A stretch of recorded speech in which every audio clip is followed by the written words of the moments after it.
Copy, Kate. So we will go pick up the APFR and WIFX. You're going to head nadir on the same trunnion structure that you came up on, and just take care not to loop your safety tether around the trunnion. Copy. Ike, you ready for assembly?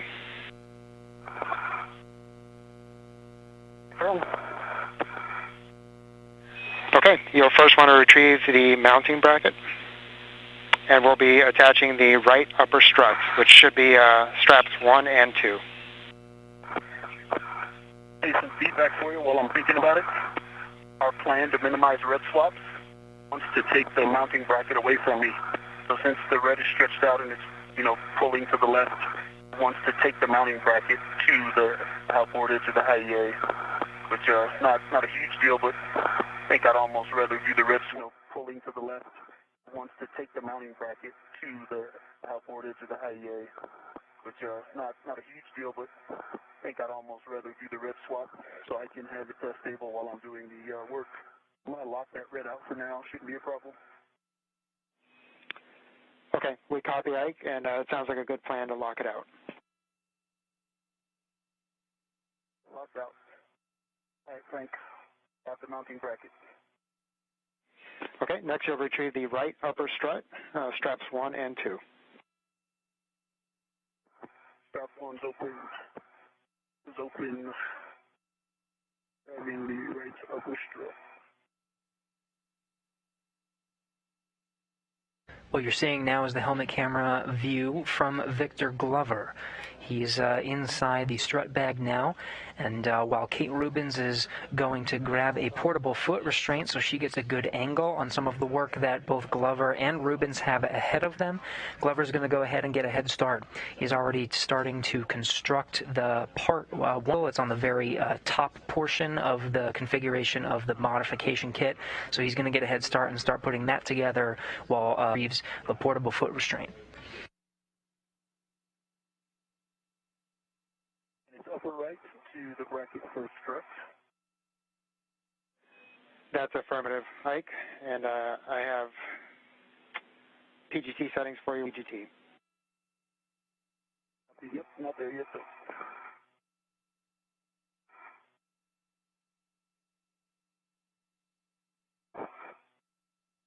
And Frank, do you want me to go inboard of the triangle on the way down?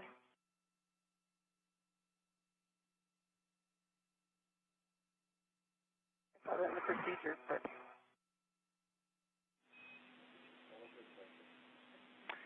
Yeah, Kate, you may want to go outboard of the trunnion and just follow your tether back.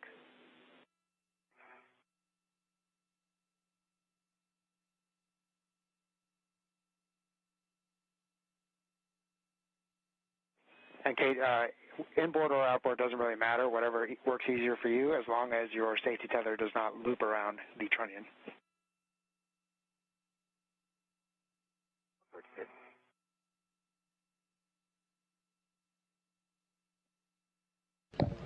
The translation path for the astronauts is critical, making sure that they're following their safety tethers along the way and avoiding any specific areas of the station's truss. Again, Rubens is on her way to grab a foot restraint. What you're seeing now is the helmet camera view of Victor Glover, who's already starting on putting together some of the pieces of the modification kit.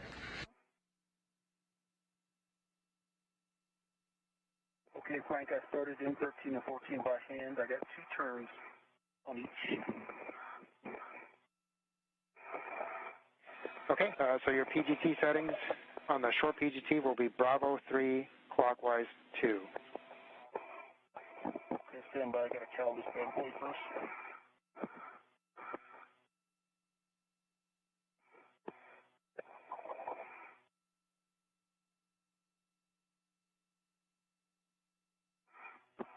Okay, cal is passed. Good test. And Bravo 3, clockwise 2, is that what? Affirmative. Those are good settings. Bravo 3, clockwise 2.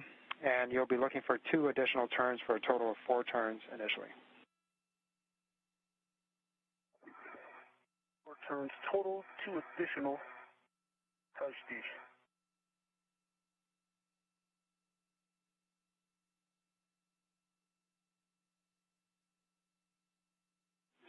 And Kate, you'll be looking for Cedar Cart with 3.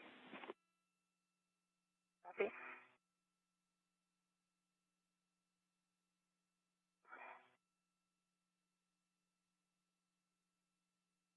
Okay, there are 4 total turns, 2 additional on 13. 4 turns total on 14 as well.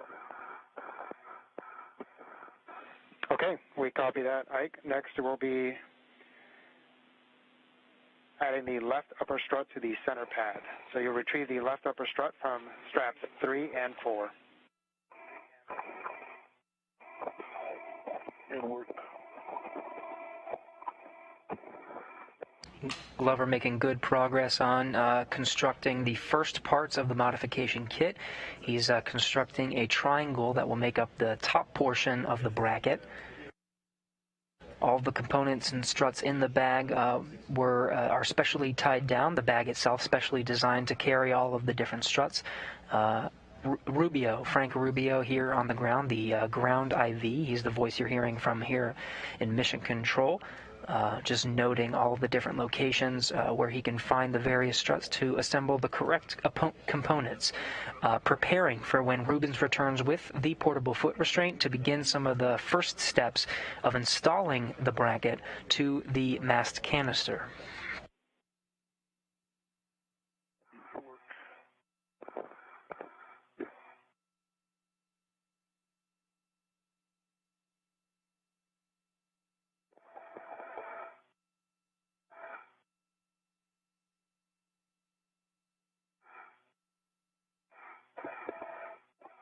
All right, Frank, I'm at the Cedar Cart. I see the APS. Copy, Kate. We see you at the Cedar Cart. Kate, real quick, we lost your HECA. If you're able to cycle the button for us, that would be great.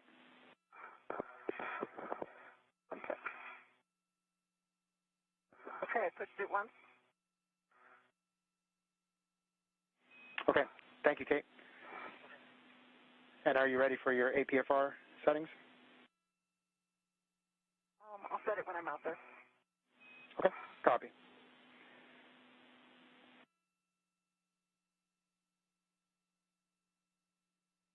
Unless you guys recommend for translation now.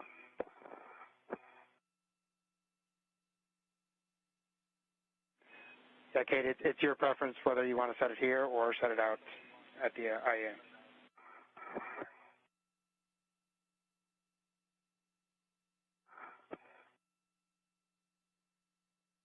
Okay, Frank, I've got 2 turns on that 17. Okay, copy, Ike. Again, you'll be using your short PGT. Your settings now are Bravo 1, clockwise 2.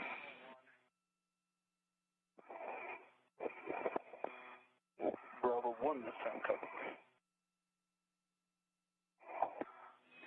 And you'll be driving Mike 17 to torque. We're expecting about 15 turns, so it should be 13 additional turns. That'll be about 13 additional turns to torque.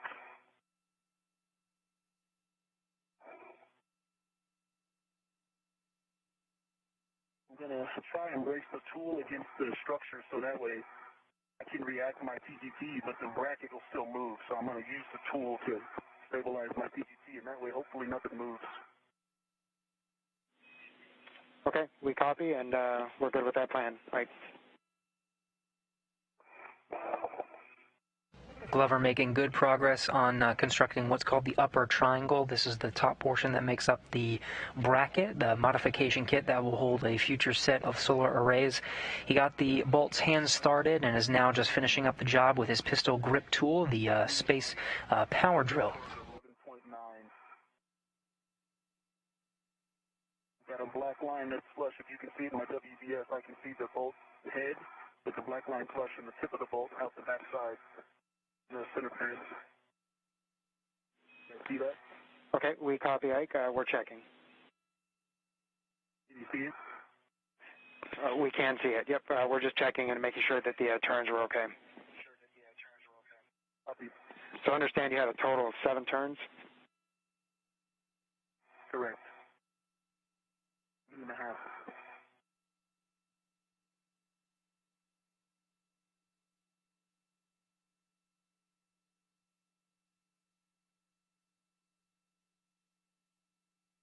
also, for a data point, it looks like the bolt on the other side. Okay, we copy.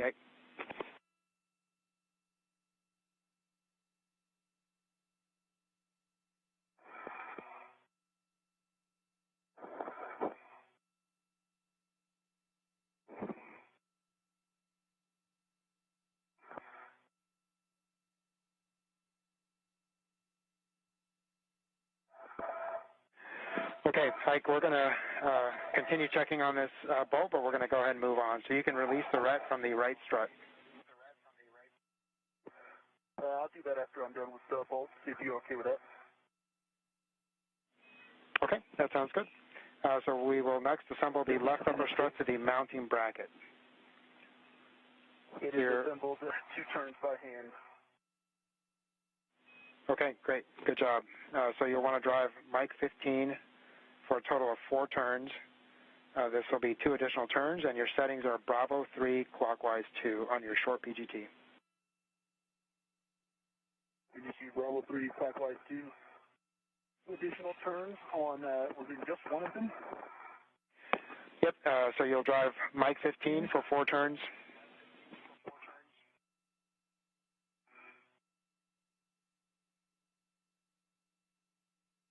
Okay, 4, Mike 15. Okay, we copy, and now you will drive Mike 16 to torque. We anticipate 24 turns, so 22 additional turns. Copy, 22 additional turns, 16 to torque.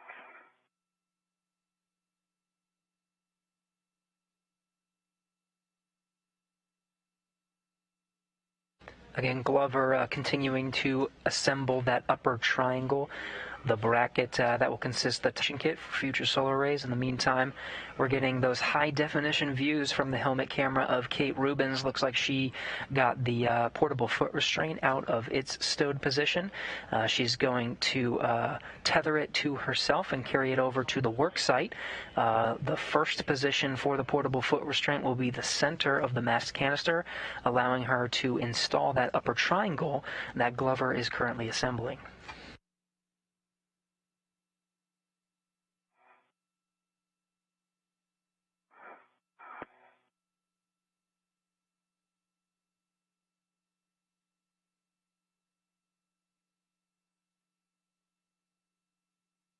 It's going to got 14 and a half additional turns. Green light 18.2 on the torque. And the black line is flush. Okay, we copy 14 and a half additional turns, 18.2, green light, and black line flush. Frank, I'm going to have to, okay, so I forgot to put the tab underneath the part that goes from the left upper strut to the mounting bracket. I didn't put the tab underneath. Yeah, right there. Okay, yeah, so we'll have to back those 2 bolts out to do that. So I'll have settings for you here shortly. Okay, stand by. So like the settings for that will be Bravo 3, counterclockwise 2. Copy, Bravo 3. Counterclockwise 2. Okay, mapping those up.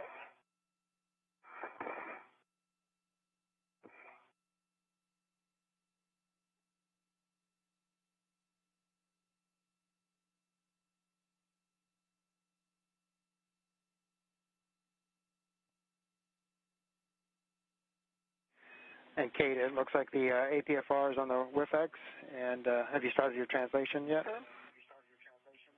Okay. Okay, great job on that.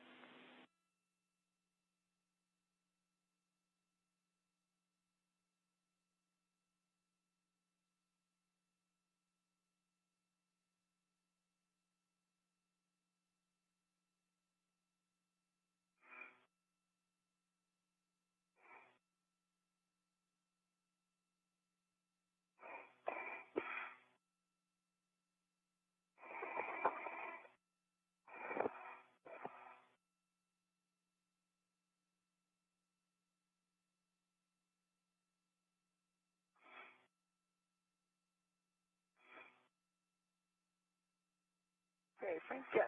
APFR is on my, APFR with X are on my VRT and headed back towards. Copy, Kate. And you'll be heading back towards the 2 Bravo IEA. Copy. Okay, Frank, 15 and 16 are corrected. Now the bracket tab is in. Both bolts have 2 turns by hand on them.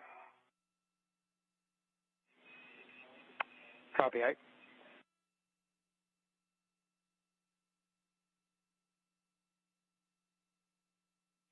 And so, Ike, what we're going to do is just redo these as before, and then we're going to go back to Mike 17 and try that one again. So first, Mike 15, you want a total of 4 turns, so 2 additional turns, with Bravo 3, clockwise 2.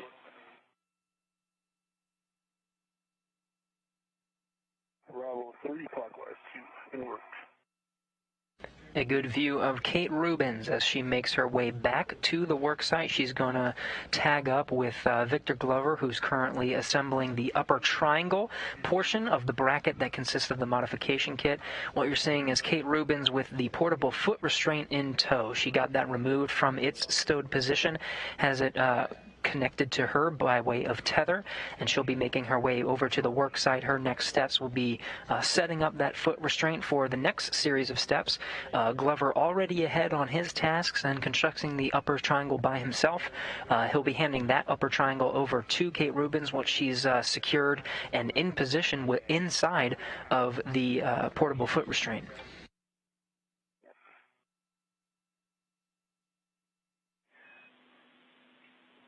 Okay, can you verify your gauntlets are in place, please? Confirm. They're in place. Thank you.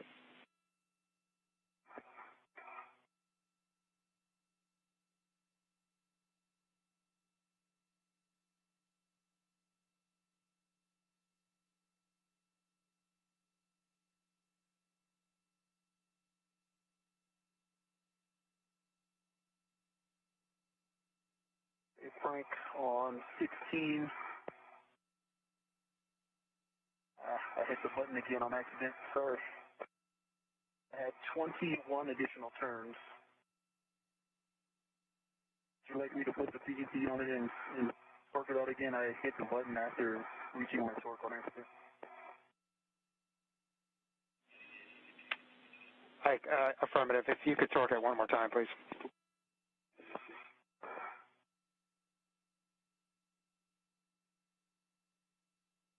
Like 18.5 actual torque.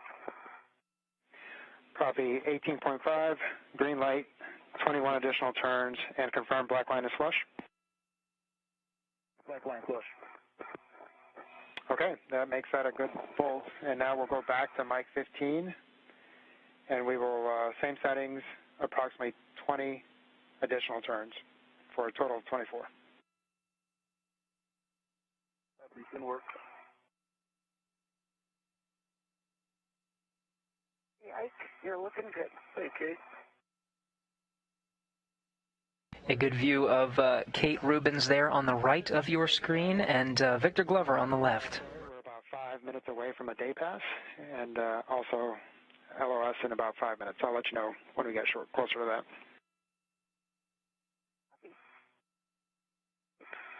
So with the day pass, we'll start seeing the views from the outside of the International Space Station get a little bit brighter. Glover making good progress on the upper bracket, finishing one of the bolts needed to secure the upper triangle. He's working on the next bolt. Just a corner there. Now you're getting views from the high-definition camera of Kate Rubins' helmet camera assembly. As she makes her way to the work site, she's going to be restraint that she has in tow. And it was 19 additional turns. I copy 18.6, 19 additional turns, green light. Confirm black line flush. Black line flush.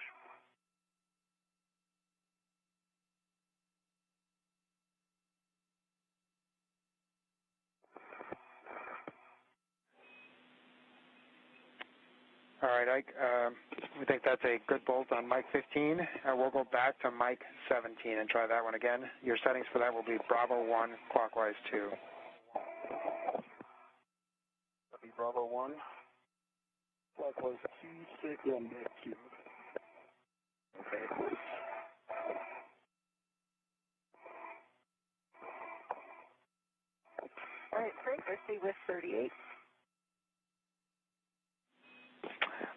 and you'll install the WIFX on 38. I'll have those settings when you're ready.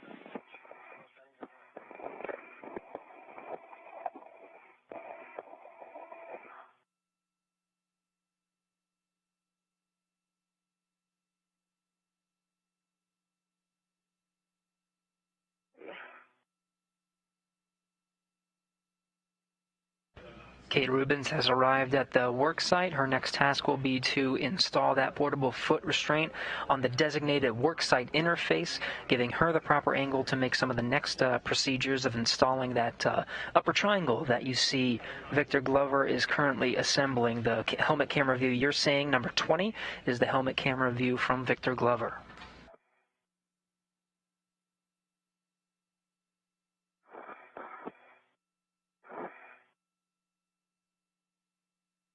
Again, the black line is flush and it's symmetric. It looks the same. There's 3 threads through the bottom into the center answer pad clevis portion showing out the other side. It's identical to the upper right strut. Copy. And Frank, I'll take clocking for the WIFX number. Okay, Kate, your clocking will be 6.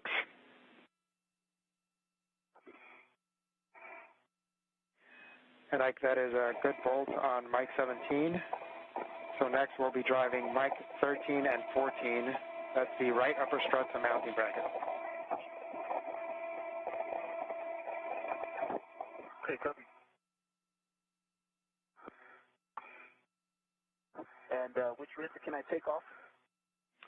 You can release the ret from the left strut and also from the right strut. It didn't work. Frank, I'll take your pitch and extension on the WIFX. All right, Kate. WIFX settings will be 6, golf, 5. So pitch of 5, extension of, correction, pitch of golf, extension of 5. Yeah, pitch, golf, extension 5.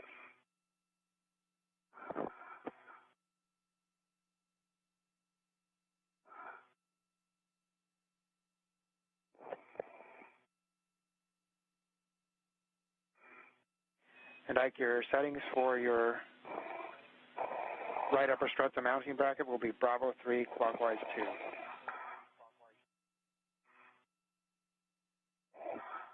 Bravo 3, clockwise 2. And okay.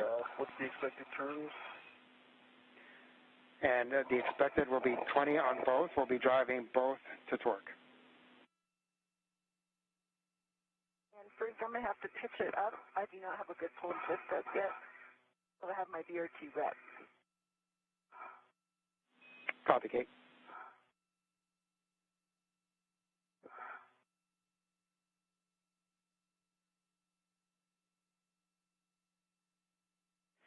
And guys, we have about 30 seconds till a handover. So Ike, again, you'll be driving Mike 14 and 13 to torque. We anticipate 20 additional turns.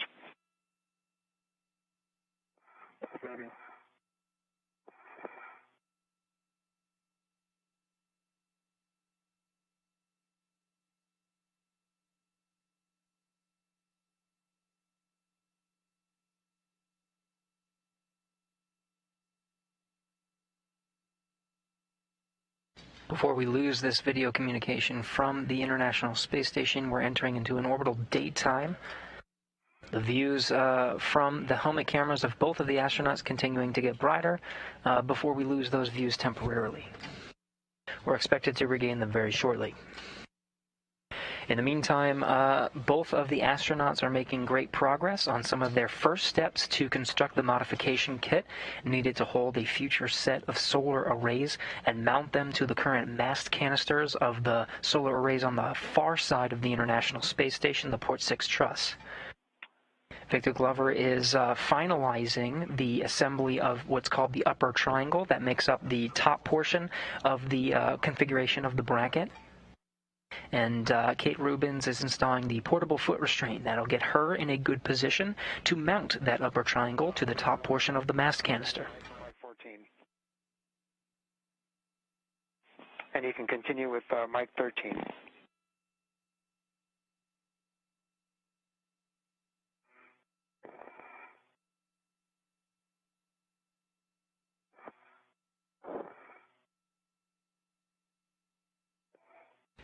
Here in the room, you're getting a live view from the International Space Station Flight Control Room. The team's here led by Flight Director Marcos Flores. The voice you're hearing from here in Mission Control is the ground IV. That's Frank Rubio, a NASA astronaut hired in to the 2017 astronaut class. The spacewalk procedures are being relayed to Frank Rubio by spacewalk officer Art Thomason. Mike 13, we're checking. He's working with his teams in the back room, going over the intricate procedures, understanding them forwards and backwards as they relay them to Frank Rubio and to back over to Kate Rubins and Victor Glover on the International Space Station. Now regaining those views and getting some views of the far port side of the International Space Station. You see Rubins on the right and Glover on the left. You can see the construction of the upper triangle. That darker silver portion is the mounting bracket. That is what will eventually hold the IROSA solar arrays that will be delivered later this year, at least the first two sets.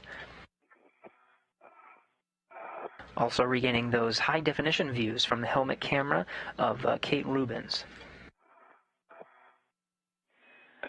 And Ike, on Mike 13 and 14, those torques were slightly lower than expected. Can you verify that you have a Bravo 3 setting on your PGT? Okay, yep, stand by.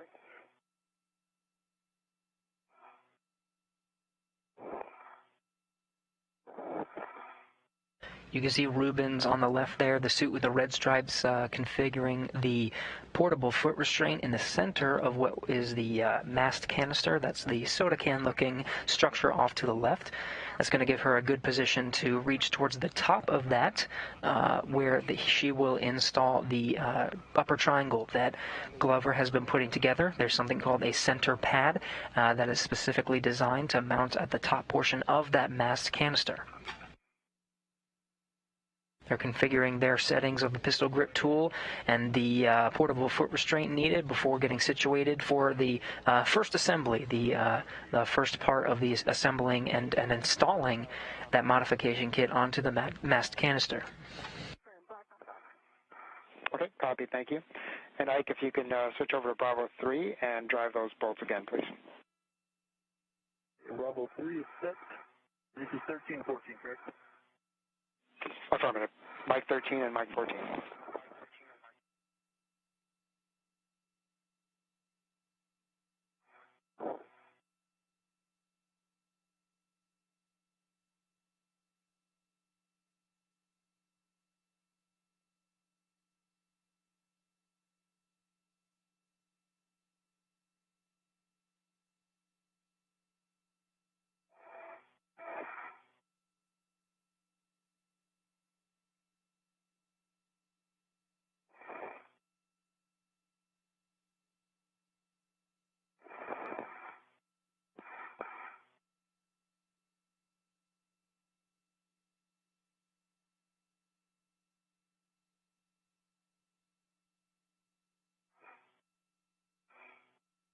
WIFX extension is 6. APFR clocking is 12. Ready for APFR pitch. Copy, Kate, and the WIFX extension should be 5. Sorry, it is 5. Okay, copy 5. And your APFR settings will be 12, Tango Tango, Foxtrot 12. Copy. 30, 12. Tango Tango Foxtrot 12.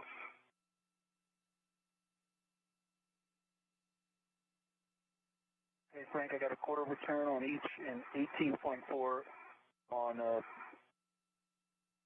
standby.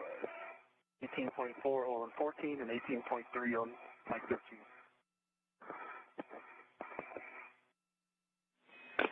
We copy, Ike, and we're checking.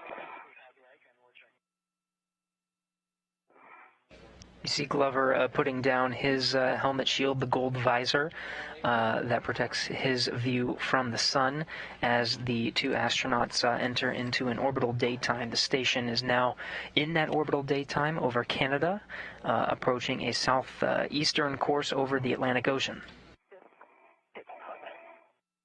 Rubens is configuring the foot restraint to make sure it's in the right angle, giving her the proper position to eventually install that upper triangle that you see within this view that Glover is finalizing the installation of with driving a couple of those last bolts.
And Ike, we just got word, Mike 13 and 14 are good to go. So next you will move the long PGT, the 7/16 PGT, to the right upper strut handrail stanchion near the center pad. And you can use both a ret and an adjustable as needed. It'll work.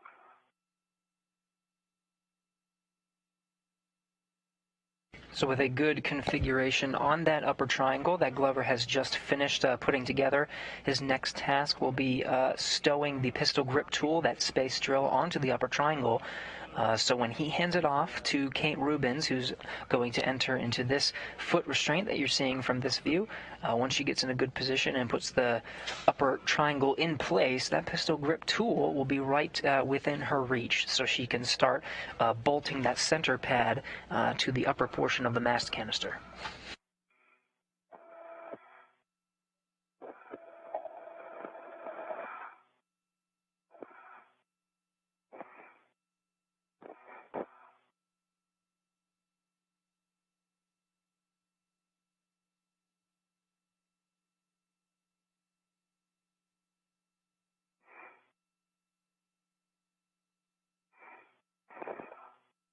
All right, Fox 12 set.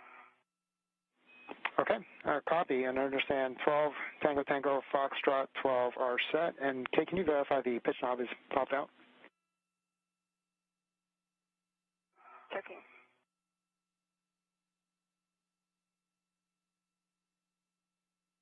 Confirm. Okay, copy. Those are good settings for the WIFX and APFR. And Kate, I'll take a glove, hap, and gauntlet check. Okay. Gloves are pristine, hap is dry, gauntlets in place. Okay, hey guys. Got a sanity check on the APFR settings as well, that makes sense. Okay, awesome. And great job to both of you. Ike, you did a great job building that triangle by yourself, man. So, Kate, you can just ingress the APFR at this point.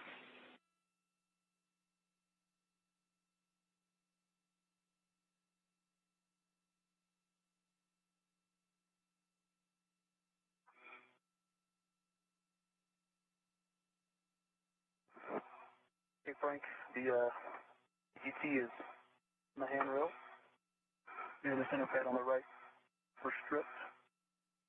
Good grief. Not on the left upper strip. Doing it now. Copy it.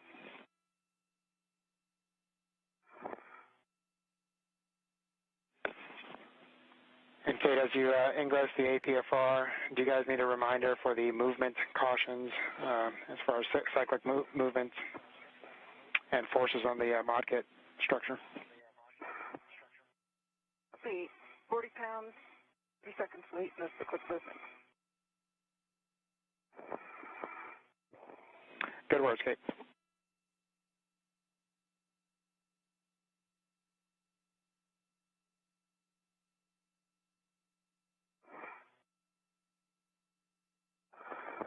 So you're getting a great view of both astronauts. You see Kate Rubins off to the right there. She's in the suit with the red stripes. She's going to ingress or enter the portable foot restraint. You see Glover off to the left there, the suit with no stripes. He's already constructed that upper triangle. That's the first section of the bracket, the modification kit for installing the future solar arrays. He's already put that together. Everything's bolted up. And he's also strapped the pistol grip tool, already set to the configuration that Kate Rubins will need once he hands it off to her.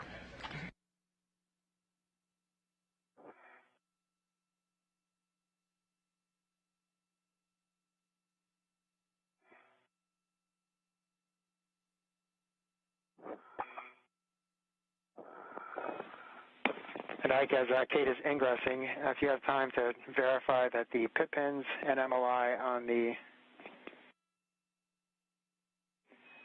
center pad are appropriately configured.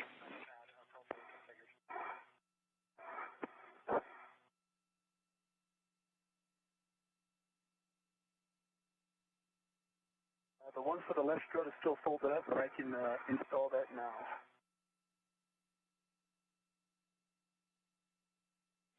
Okay, we'll take that now. Right.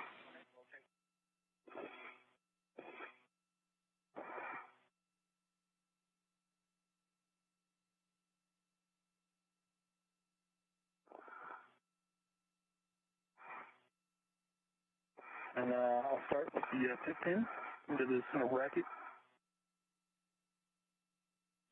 Frank, ingress. Copy. And copy, Kate. Good job.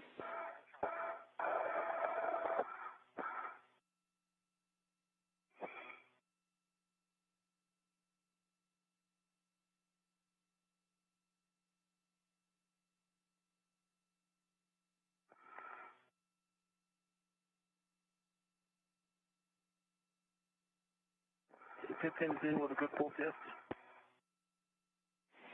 Copy, Ike. And you'll be transferring the upper triangle with PGT to Kate.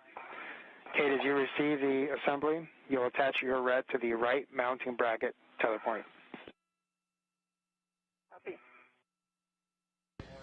All right, Kate Rubins is in place in the portable foot restraint, and Glover has the upper triangle completely assembled. Now he'll hand it off to Kate Rubins.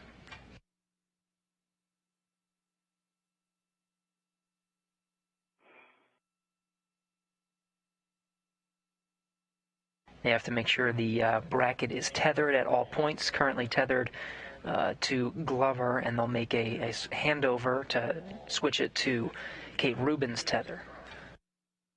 Again, she doesn't have to worry about the pistol grip tool, the space drill. It's already connected to that upper triangle, ready for her whenever she's ready to install it.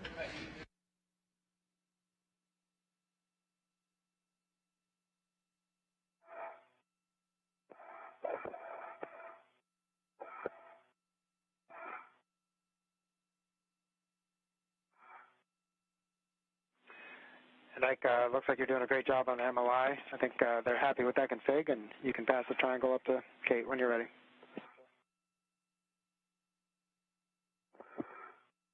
Works.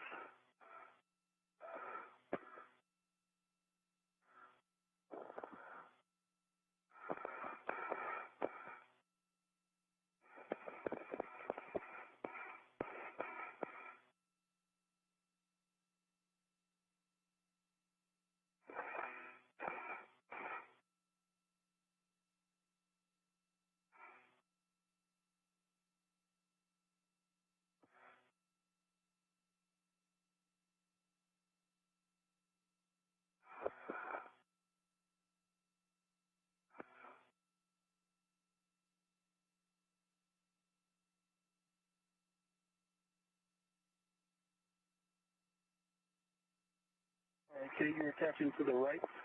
I And also, I'll hand you that side first. Okay.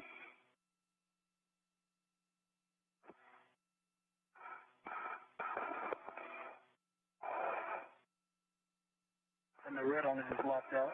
Okay, copy.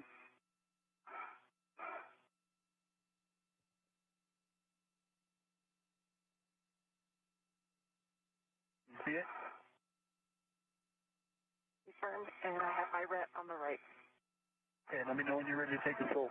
I'm ready to take control. Hey, you got it. I've got control. All right, Glover just handed off the upper triangle to Kate Rubins. Right. Tether point. Okay. And Ike, on Kate's go, you can release the bag ret. And I have control. I have it ready to go. The bag ret, you want the ret to go back to the bag or to the mounting bracket? Yeah, we want the ret back in the bag. Sorry, Ike, you'll have to release it from the mounting bracket. That's up to you. Either you can do it, Kate, or you can push it back this way and I'll get it. No, it'll stretch me.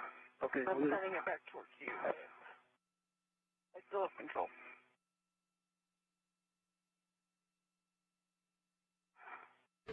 Again, Rubins has control of that upper bracket. They're just making sure that the tether configuration is okay before she begins the work of installing it to the mast canister. Installing the center pad to the mast canister with the arrow pointing up.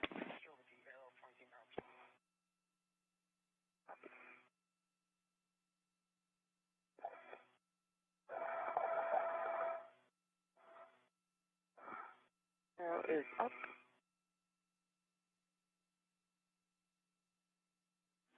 And you'll engage the left side first and then pivot the right side to engage the soft dock.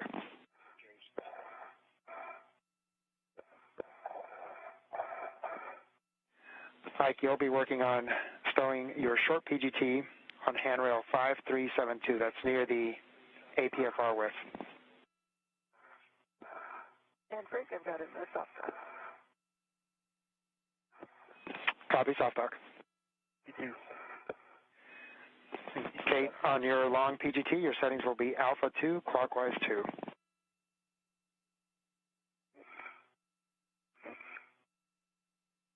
Cal. Great views from the high-definition camera view of Kate Rubins' helmet camera. Alpha 2, clockwise 2. She's confirming the pistol grip settings before she goes ahead and starts driving some of the bolts that you see on the center pad there that's currently soft docked to the mast canister. Driving those bolts will secure it in place. Through mic 8 to torque. We anticipate 11.5 turns. That'll be 11.5 torque.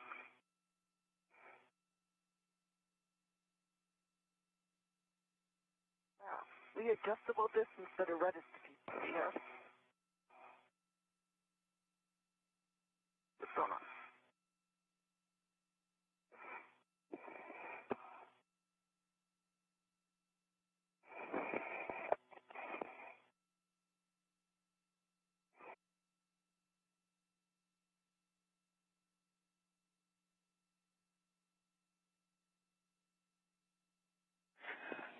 Hey, Kate, from the HECA camera, it looks like that center pad is moving more than we expected. Do you mind rechecking the soft dock? Did it soft dock? Okay, copy. And did you say counterclockwise too, Frank? I'm sorry. Clockwise too, correct? Yep, settings will be alpha 2, clockwise 2. Wait, driving. All right, Rubins has a good soft dock position on that center pad, driving that first bolt to secure it in place. And Ike, as you put that short PGT on handrail 5372, remember you'll have to reach it from the other side, so you might want to cheat it over to the far side. Say that again? You'll be stowing that short PGT on handrail 5372. You'll need to reach that from the other side, so you might want to cheat it over as far as you can. And Frank, I've got 7 turns. I do have good torque. 0.8, good green light. That's on M5.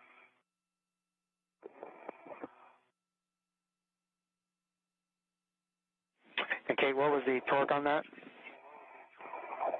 That's 3.8 actual.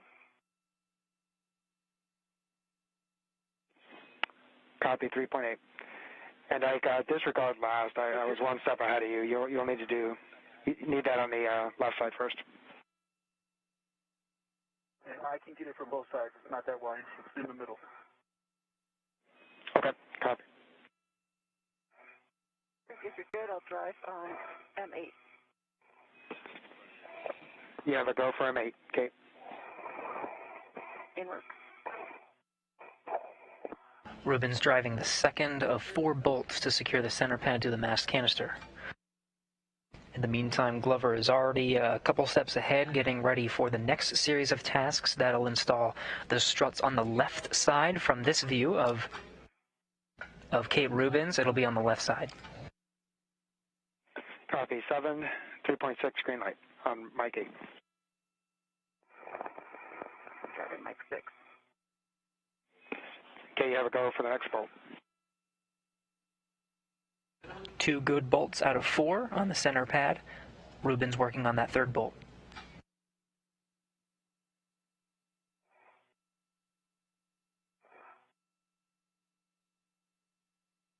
3.6 torque, 7 turns, good green light. Copy, Kate. And you have a go for the final bolt. 7. 3 good bolts out of 4. Rubens securing the last bolt of the center pad.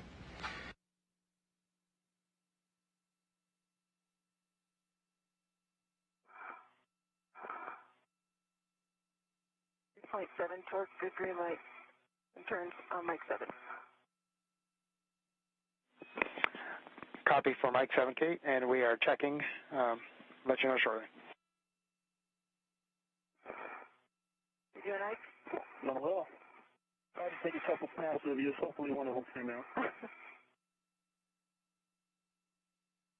No guarantees.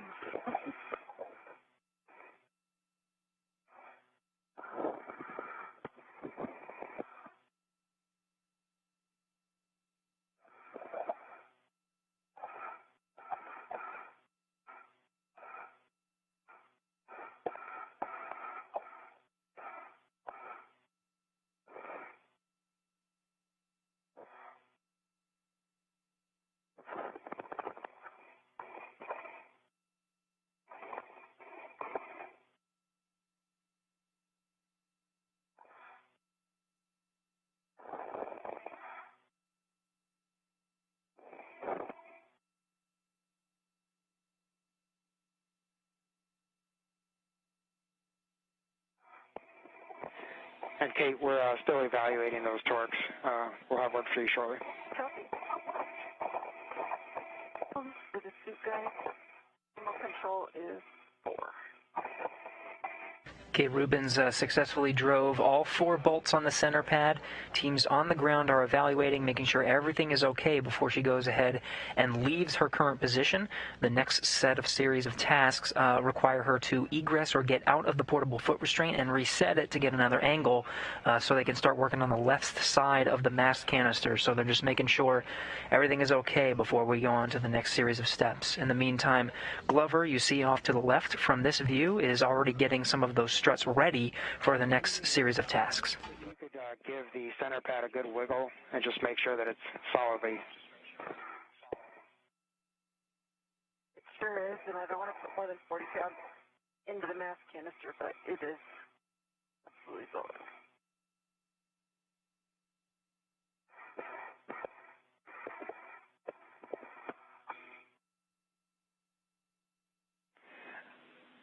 We saw that, Kate. Good job, and we're checking.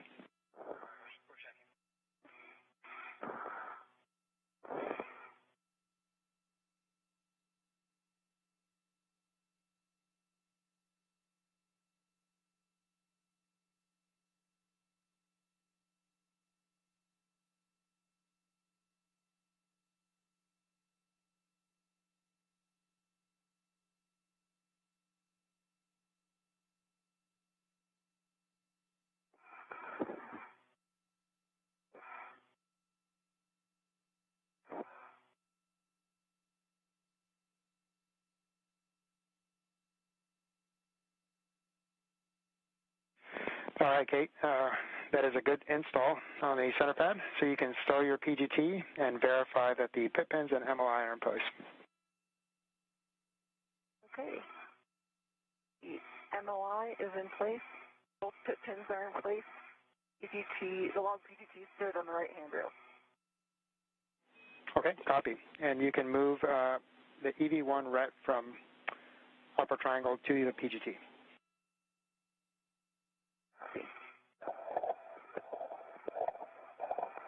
Engineers on the ground are happy with the 4 bolts driven to secure the center pad in place. She's going to wrap up her work site, Kate Rubins will, on the upper part of the mast canister, installing that center pad. She'll have to egress or get out of the foot restraint and reset it, get it in another configuration to start working on the left side of the mast canister. Astronaut Victor Glover already a couple steps ahead, getting those struts ready to hand off to Kate Rubins for the installation of the struts on the left side.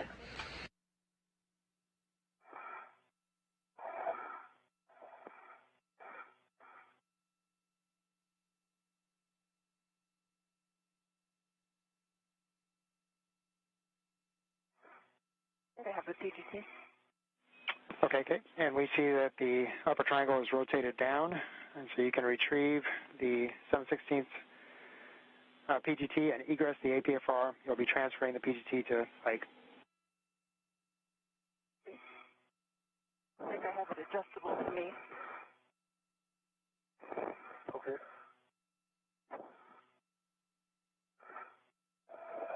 Yeah, and actually, I don't know if you can change the settings, and I can hand it off to you. The RET. I'm going to RET to it. Is there any can be more efficient? What specifically are you talking about? If you could change the APFR settings, I can hand you down the PGT. Okay. If that's not a good plan, let me know. Yeah, I'll head over there in a second.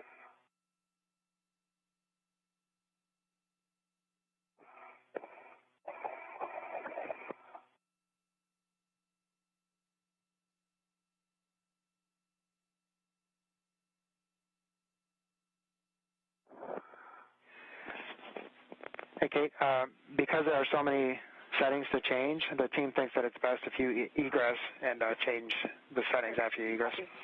Copy. Copy.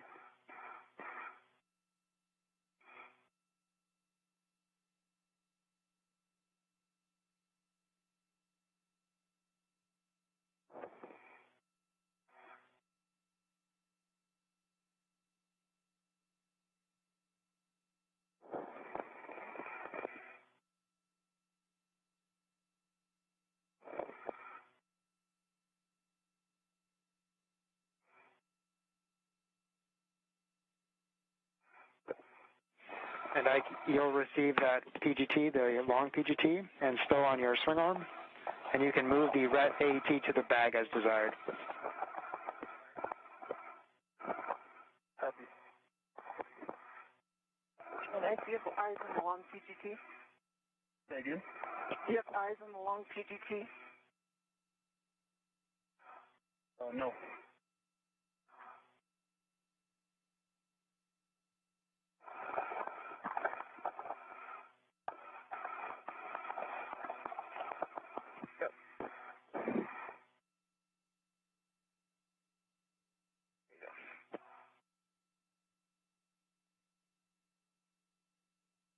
Rubins handing off that pistol grip tool to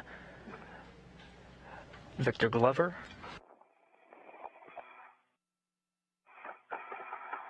He'll hold on to it and get set up for the next series of tasks where it'll be used to install the struts on the left side of the mast canister.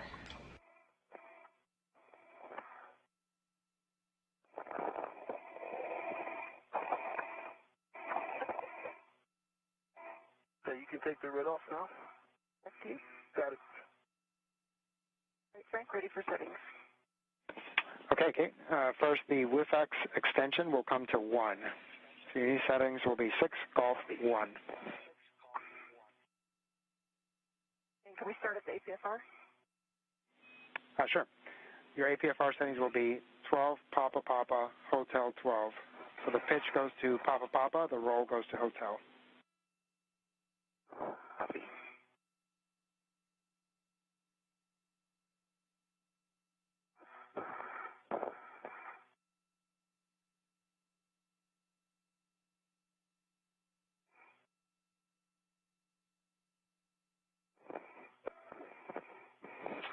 And Ike, once you have that PGT secure, you can start to retrieve the left mid strut.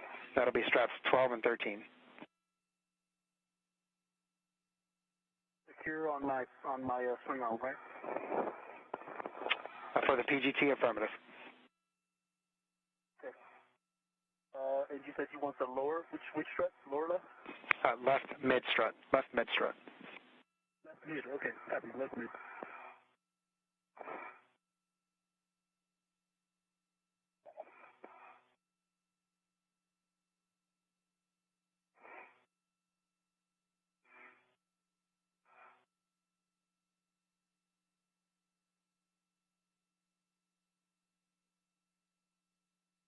Hey, Frank, I've got golf. Affirm.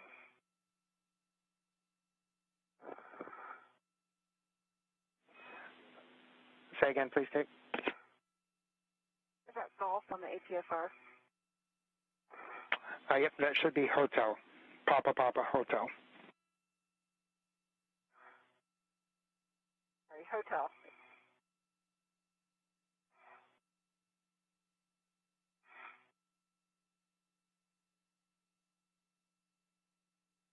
Again, Rubens configuring the portable foot restraint that you're seeing from her high-definition helmet camera view. She'll be working with Victor Glover here shortly. They'll be trading roles in using a pistol grip tool to secure the left struts, the left side of the modification kit.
And Frank, this tip knob is pretty stiff. Yeah, we're seeing that, Kate. Good job on working with it.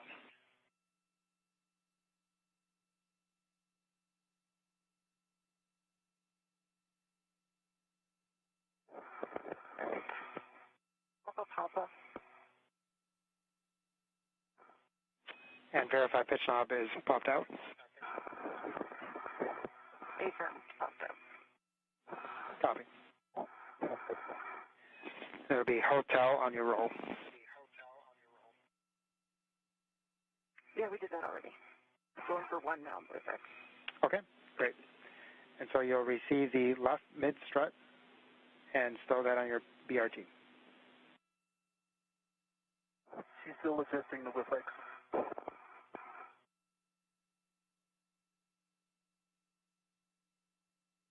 Oh, yep, sorry about that, Kate. I forgot that we had done the APFR first. So your WIFX settings will be 6 Golf 1. extension goes to 1.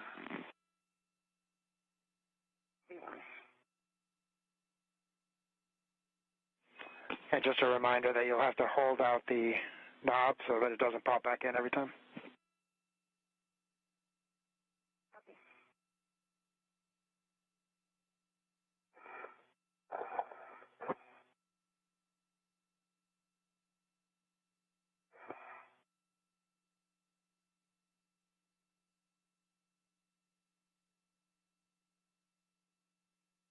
Another hand. Thank you. Teamwork. And it is in. Pins out. Buttons out. All right, guys, great teamwork.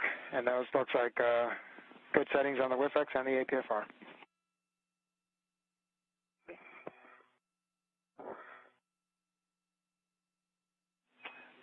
So, Kate, before you ingress, you'll want to get the left mid strut and put that on your BRT.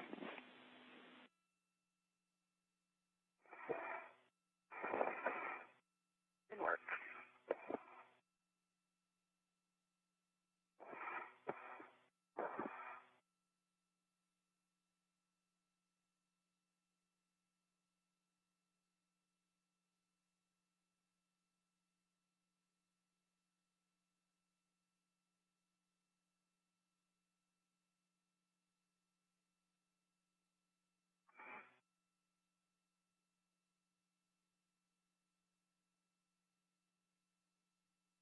Sorry, I not close this.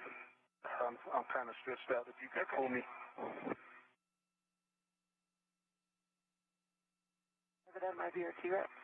Okay. If you could hold it. Yep. Okay, you got it. Resource.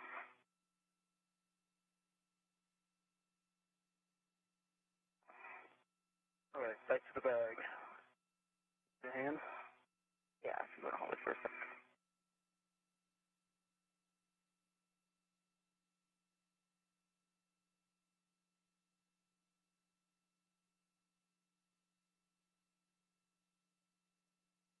All right, you got it.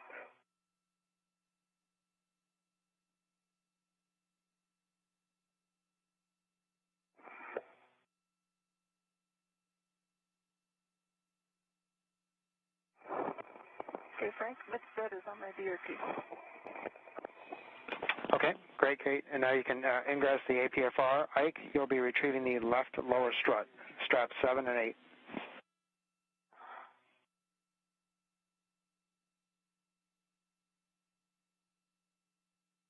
Copy.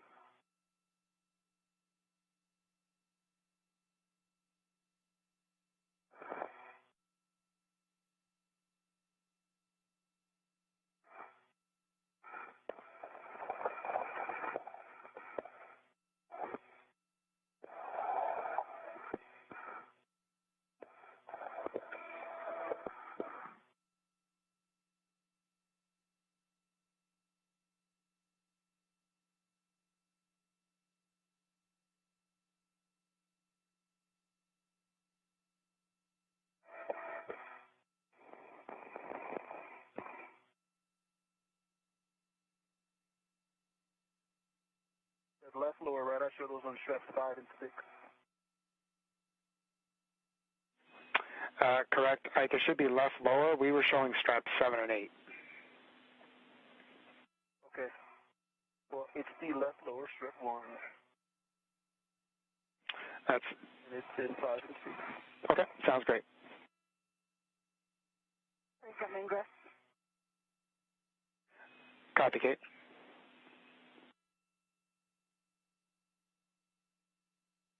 Ruben's confirming that she's in position, ready to receive that lower strut from her position. She'll be able to install it on the upper triangle. In the meantime, Glover will take the lead for using the pistol grip tool to secure it. Affirmative, Kate.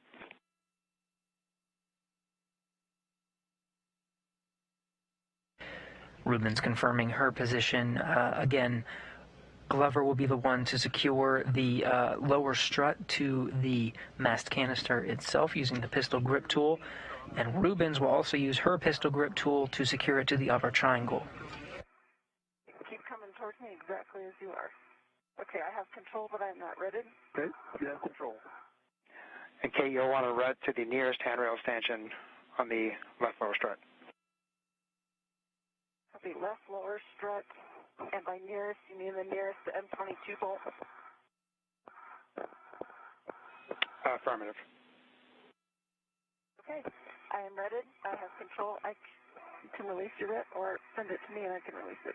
It's right here. I can release it. Sending it towards you.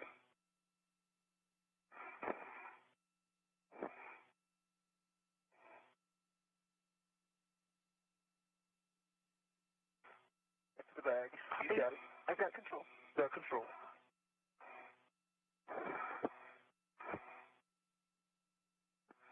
All right, guys, nice job on that. So, Ike, you'll be translating to the sob launch bracket at the base of the mass canister, left side. On the way. And Frank, I'll be inserting your L5 here and driving M22, correct?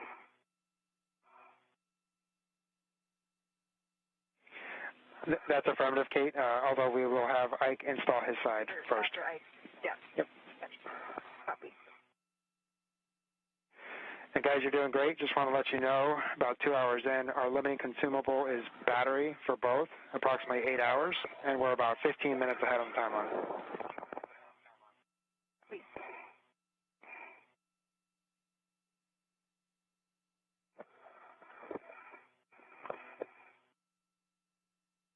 Great news, both Rubens and Glover making their way through the timeline even faster than expected. And the limiting consumable being battery, they got plenty of margin at the end of their spacewalk to get at least this modification kit fully installed and begin the work on the next modification kit, the brackets being installed on the other side of the P6 truss. Glover getting into position to install the lower strut to the mast canister. He'll have to install his side first before Rubens begins work on her side, holding on to the upper triangle. Okay, I think I'm in a good position. So give me a second to get my... No problem. I'm keeping it straight away from you. Thank you. Safety tether. And Kate, also, can you verify that the L5 grounding pit pin is released from the strut location? Oh, sorry. It is next to... Yep, so you can pull that pit pin out. Done.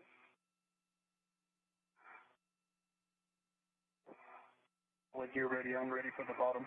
Okay, coming towards you. Thanks, slow down. Come on a little bit. All right, I got it. Okay.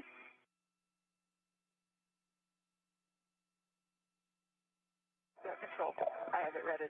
You keep control, please. I'm just going to guide this bolt. Can you pitch it towards the mass canister? Oh, perfect. Hold that.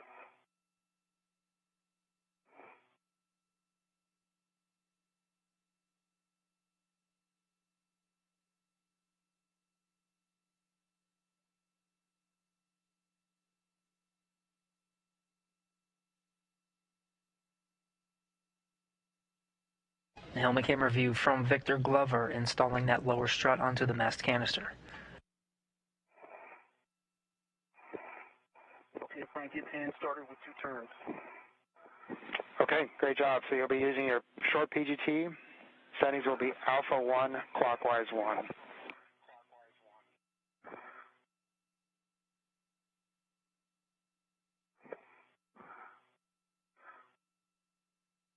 Copy.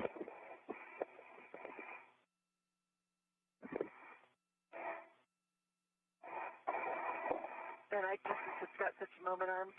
I still have a hand on it, maintaining mood control. Yeah, please stay that way until I'm done with this bolt. Concur. If you can.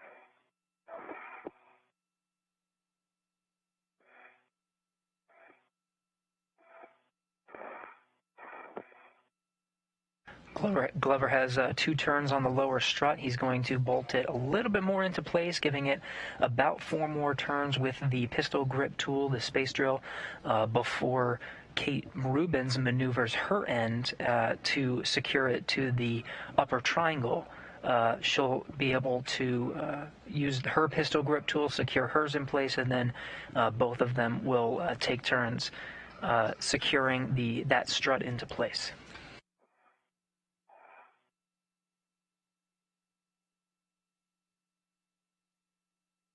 Okay, Frank, what were those settings? Alpha 1, clockwise 1. And you'll be driving lightly. We have a handover in about 1 minute.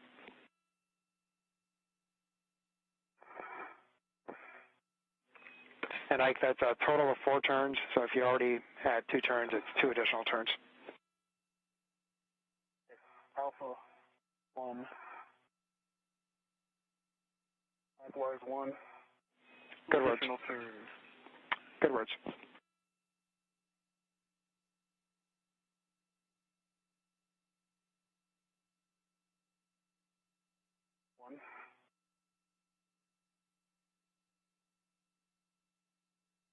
Additional turns. Okay, and again, we have a handover here in about 20 seconds. Kate, you can install the left lower strut to the mounting bracket, L5. Your settings will be Bravo 1, clockwise 2. Okay, Ike, if you can maintain control, you need to get my CGT. Okay, just Or a is it- second. Now entering into a short handover period, losing audio and video very temporarily from the International Space Station. This again is a view of the International Space Station Flight Control Room. The teams here in Orbit 2 are walking through Kate Rubins and Victor Glover, walking them through their steps to install a modification kit, struts and brackets on a mast canister on the Port 6 truss that originally deployed the solar arrays out there. This modification kit will allow a future set of solar arrays to be installed on each of these mast canisters. There'll be one solar array installed on the mast canister that they're currently working on. I'm back with you. How do you hear? I've got you loud and clear, and this will be Bravo 1, clockwise 2 to torque 15 turns.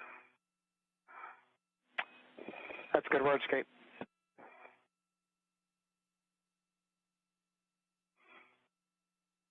Rubins confirming her pistol grip tool settings before she drives the bolts necessary to connect the lower strut to the mounting bracket, part of that upper triangle that she installed very recently, to the upper portion of the mast canister. This should be the last maneuver she needs to perform with the pistol grip tool to secure it to that upper portion of the bracket.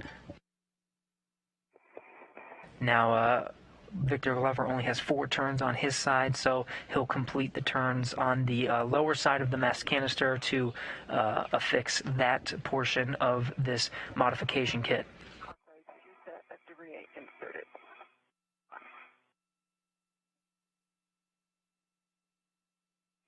Copy, Kate.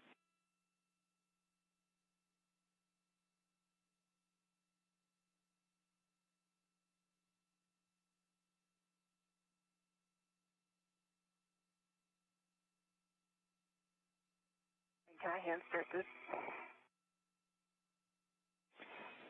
Yes, Kate, you can do that.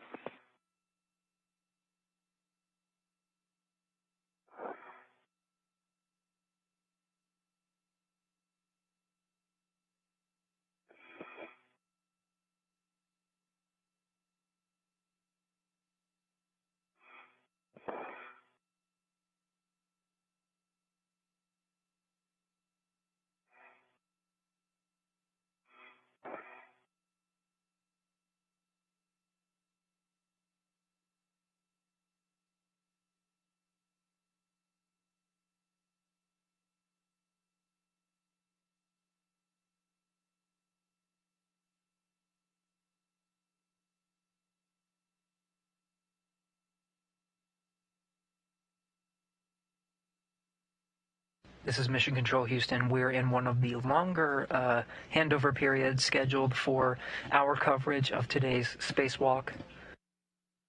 Again, the team's here walking through the procedures, following along with Kate Rubins and Victor Glover, who are on the outside of the International Space Station on the far Port 6 truss. Kate Rubins is working to secure the lower strut to the mounting bracket using a pistol grip tool, a space drill. Got about 3 turns, hand start. And let me just confirm. Bravo 1, clockwise 215 turns. Good settings and affirmative 15 turns total.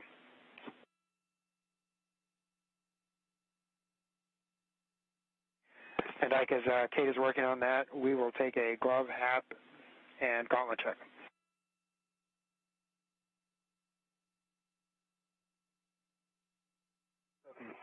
Average drag, gauntlets are in place.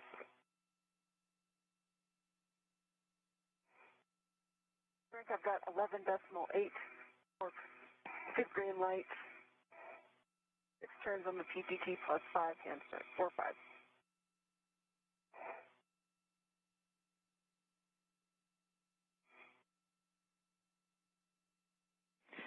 We copy, Kate, and we're checking.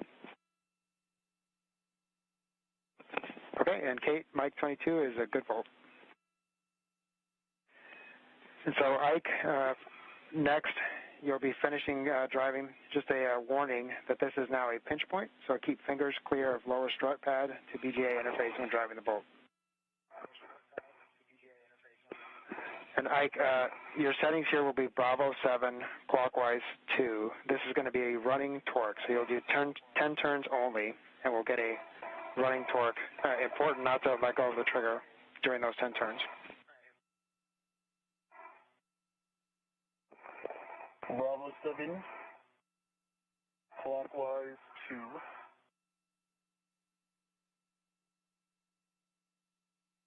10 turns, don't let go of the trigger. Good words. 10 total turns, correct? Initially correct. We'll get a running torque and give you the settings after that. I'm just talking about right now. I'm doing 10 turns right now, correct? Affirmative. 10 turns only.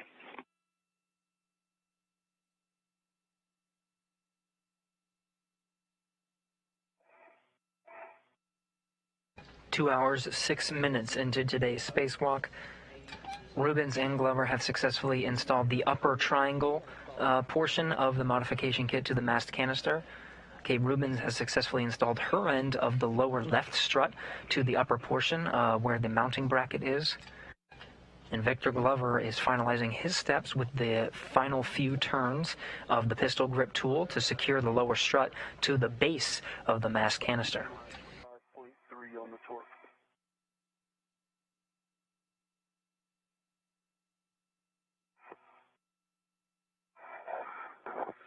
Okay, we copy, Ike. It looks like we torqued out, so we are checking. I'll have words for you shortly. And back.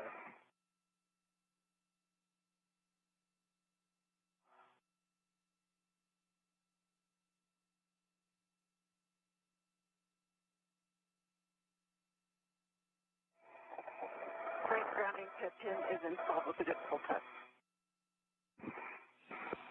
Copy, Kate. Thank you.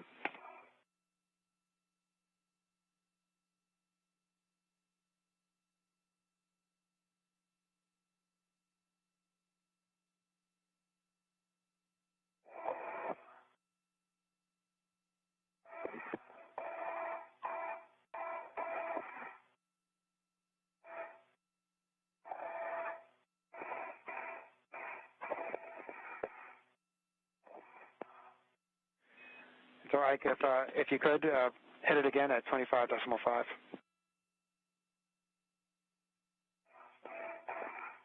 Okay, copy.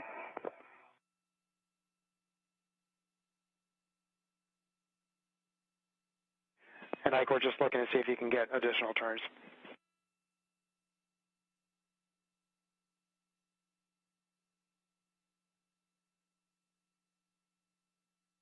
Should be regaining views from the International Space Station here momentarily.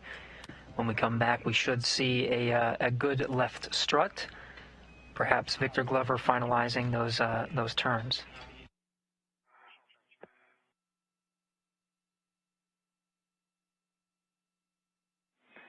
Guys, we're going to have you hold here while we check, and we'll have a handover here in 5 seconds. I'll be back with you shortly. Copy. Stand by.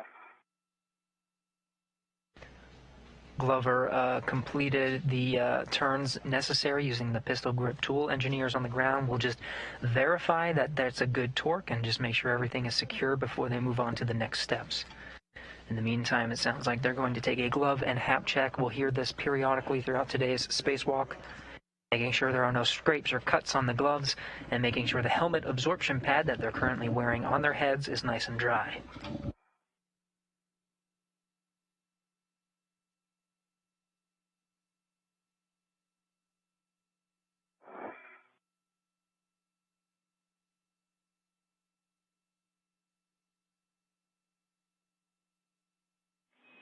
And Kate and Ike, back with you guys.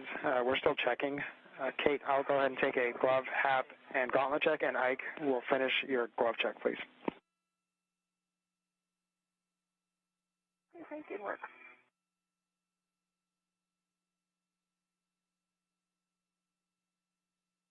Work.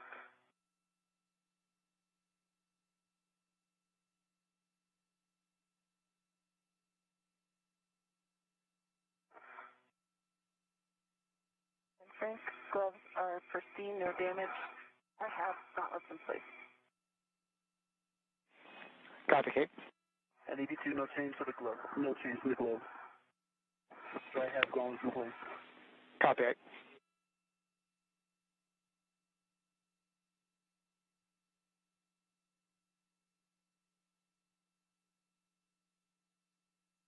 Coming back with some video from the International Space Station and entering into an orbital nighttime. International Space Station is 269 statute miles just south of the coast of Australia, heading northeastern into an orbital nighttime.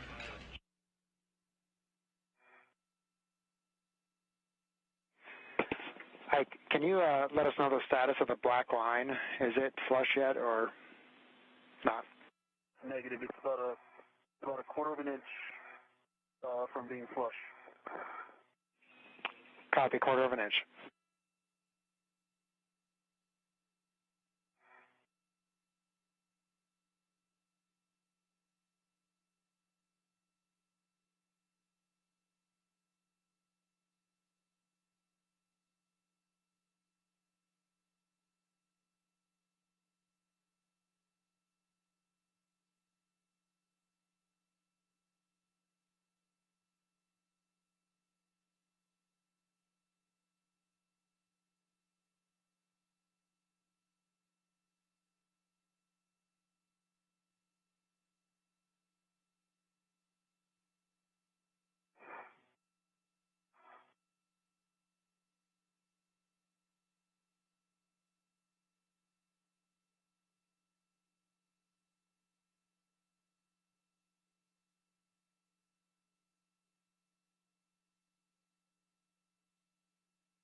This is a helmet camera view from Victor Glover, who's at the base of the mast canister. You see off to the right there, that's the lower strut that he installed, completing his turns necessary using the pistol grip tool.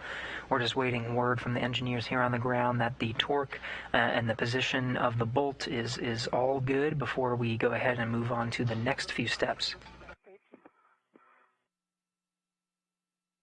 Oh, yeah. We completed the installation of the mounting bracket and the upper triangle. This is the next step, the lower strut. Rubens and Glover will work together on the next series of steps to install a middle strut on the left side. That'll complete the left side before they move on to the right.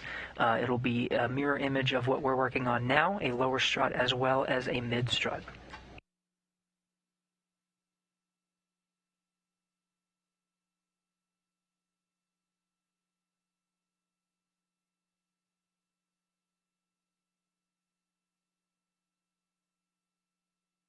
I thought the Bravo 7 was in the 30s. I thought it was 30s, so 30. pounds, but 3536, yeah. 30.6. Like that, but it was only 25.5.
Hi guys, apologies for the delay here, but what we're going to do is remove Ike's bolt and try again. So Kate, we're going to leave your bolt in place. Ike, your PGT settings will be Bravo 7 counterclockwise 2.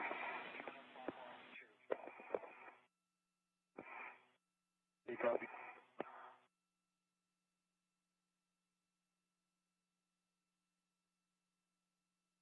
So Glover, this is the helmet camera view from Victor Glover. They're going to give this bolt another shot, completely unbolting it first before redoing the series of steps to bolt the lower strut at the base of the mast canister.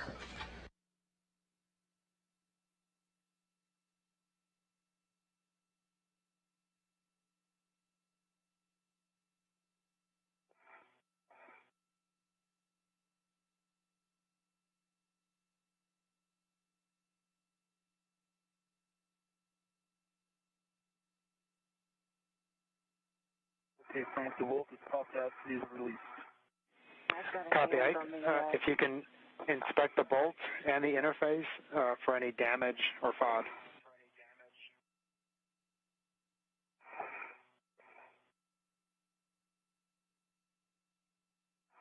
I can help maintain control of that. Okay, Frank.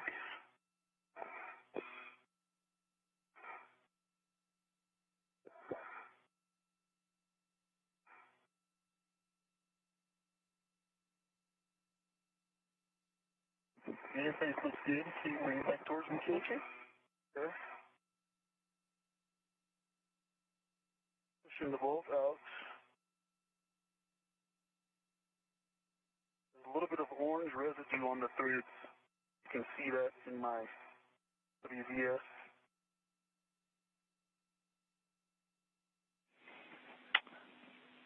Ike, we copy and understand, unfortunately, not able to see it on the WVS just because of lighting. But you have a good view there, just we can't make it out. Okay.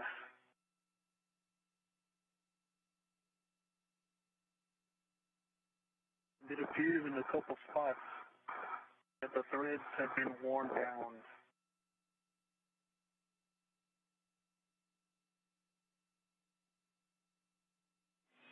Okay, we copy, Ike.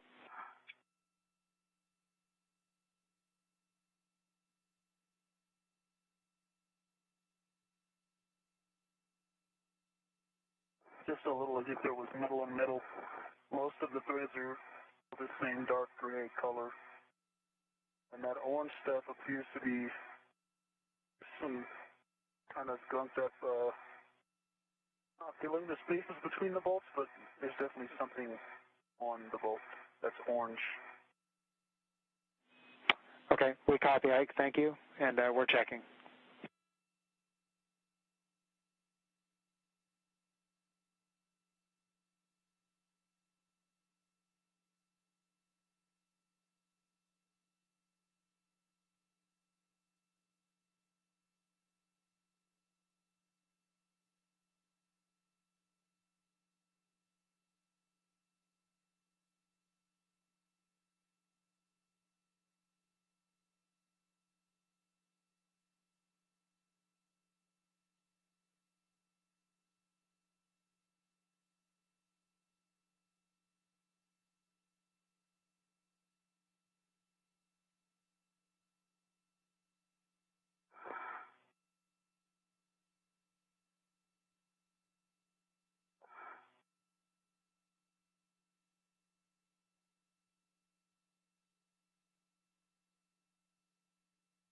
This is Mission Control Houston. Again, you're looking at a helmet camera view from Victor Glover's spacesuit. That's camera number 20 at the bottom right corner. Glover has unbolted the lower strut. We'll have words for you shortly. Engineering teams here on the ground are analyzing the next steps before attempting to rebolt that lower strut to the base of the mast canister.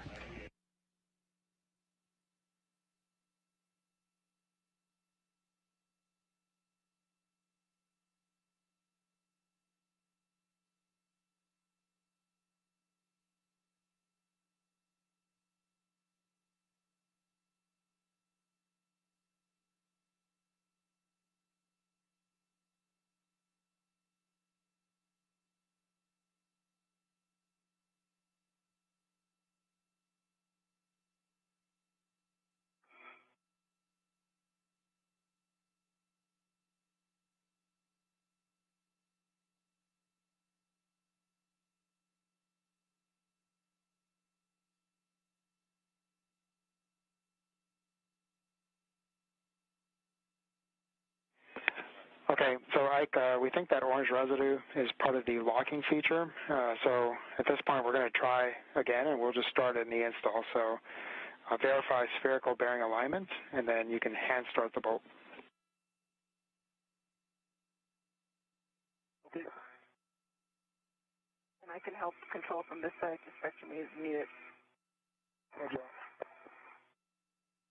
Bringing it a little bit closer to you. You come toward me down. Okay. Okay, perfect.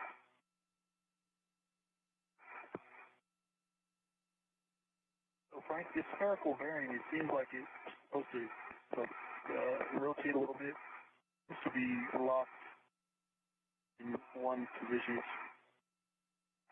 Just about flush with the interface on the strut. It does seem like it could pitch a little more station later, and it might be perfectly flush. I'm not able to rotate it.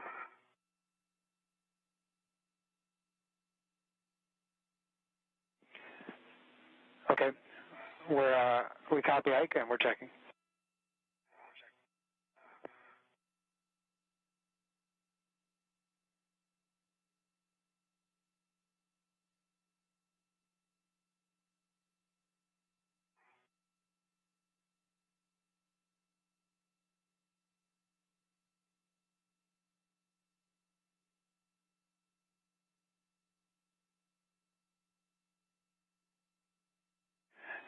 And so, Ike, if you need to, you can either use your hand or a ret to maybe try to realign that spherical bearing prior to hand starting.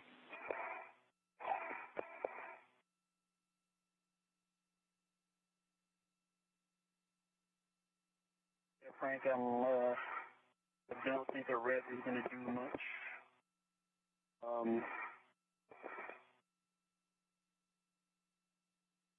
Maybe this thing moved at one time. I don't think there's a lot of friction in there.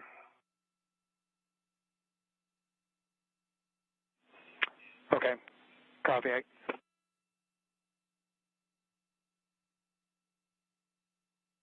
it's like degrees from perfectly flush. It's not hinted a whole lot. And the bracket moves, so it will move to be flush with the spherical bearing as I start to install the bolt. Doesn't start off that way. Okay, copy. Do you think that's causing a misthread because of the angle misalignment? I don't think so. I think it lines the bolt up as we're driving. I'm not sure what the bolt, if the strut then kind of pitches and has an orientation it wants to be in. Seems like the spherical bearing makes the pad on the lower strut line up, and then it seems like it will drive straight once it's engaged. But it's not because the spherical bearing is moving, it's because the has a little bit of play. Okay, we're checking. I'll have words for you shortly. You know, if I can help. I don't want to put too much load into the system, but I can help stabilize a bit from this end. Okay, yeah, that's what you're doing now is perfect. Okay.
Okay, Ike. So what we're gonna have you do is just try to hand start it and just maybe give us some feedback on how you think that's going. If that's causing a misthread or extra friction as you're hand starting it.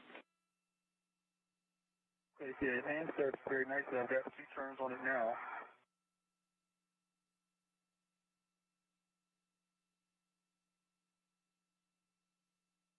Okay, Kate, are you putting any load into it, or? Negative. I'm just very lightly stabilizing. Yeah, and it seems like there's still play. The bracket's a solid interface, so. Concurrent, when you reload, I can see the play up here. After I got like the 3rd turn pretty easily, and now on the 4th turn, there's a lot of running torque.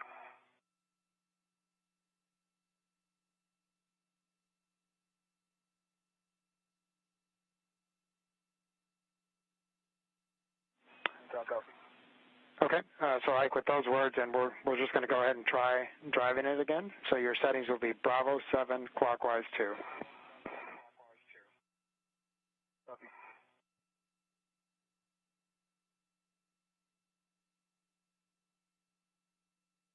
Bravo 7 clockwise 2. This is Mission Control Houston. You are getting a live view from the helmet camera of Victor Glover. Hand turns. Engineers on the ground are happy with the current configuration, so they're giving Glover the go-ahead to proceed and drive the Bolt.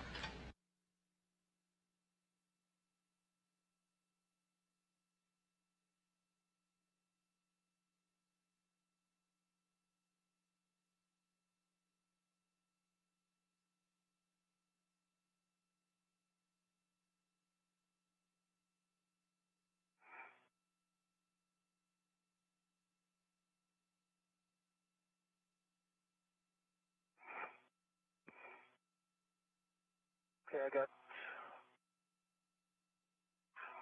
excuse me, I got 10 more turns. Green light 25.3 on the torque. Now the black line is about 1/8 of an inch. Maybe just slightly less than 1/8 of an inch. 2 millimeters from being flush. Okay, Ike, we copy 10 additional turns for a total of 13, 25.3 in green light. Big copy.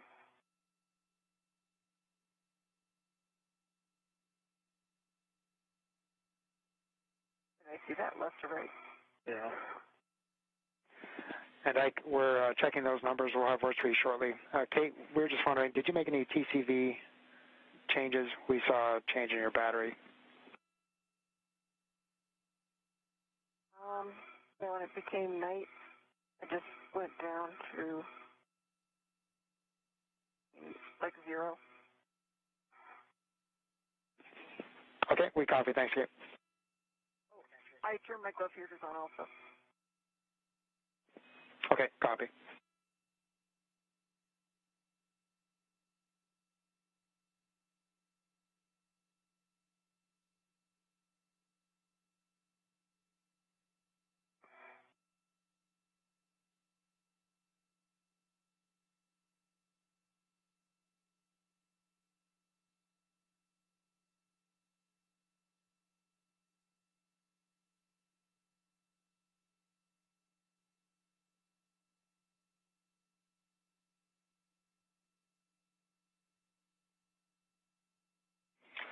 All right, so Ike, based on those numbers, we're going to go ahead and go to manual ratchet. Your settings will be ratchet clockwise, 30.5.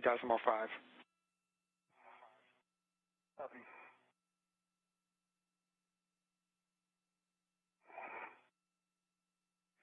And Ike, we're anticipating approximately half a turn additional, and you're looking for 2 good pops.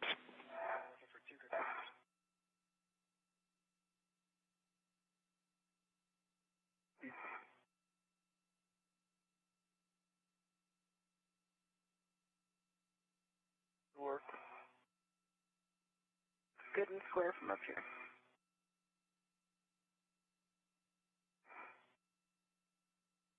And a quarter of a turn.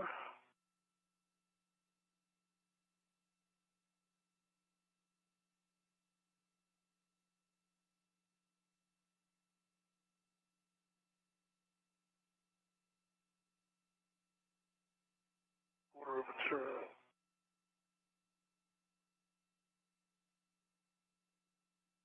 I got about a half, just over half a turn, and then I got the ratchet. Okay, copy half turn and good ratchet.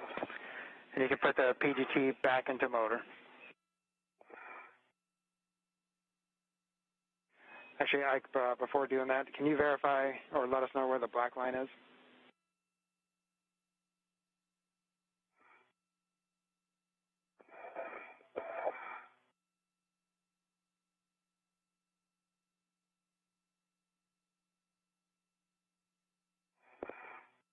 It's done by Hayward.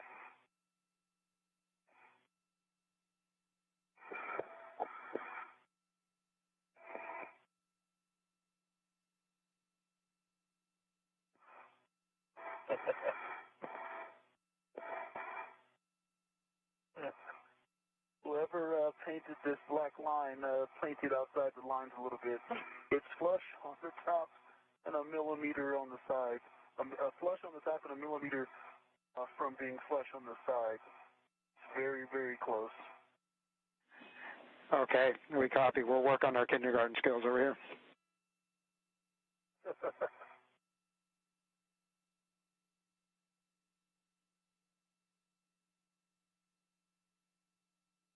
I'm still in manual ratchet clockwise. You want me to stay there?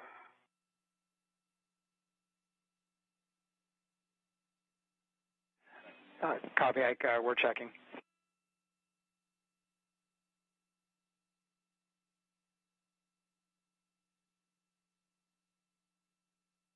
Whoever drew around M22 did a lovely job. Very nice, Sharpie.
Okay, guys. So at this point, we're going to go ahead and move on. We may end up having to come back to this bolt either at the end of the CVA or next CVA.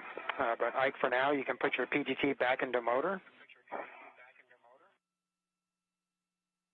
Motor 6. And then Ike, you will leave the PGT on handrail 5372, bias it towards the right side.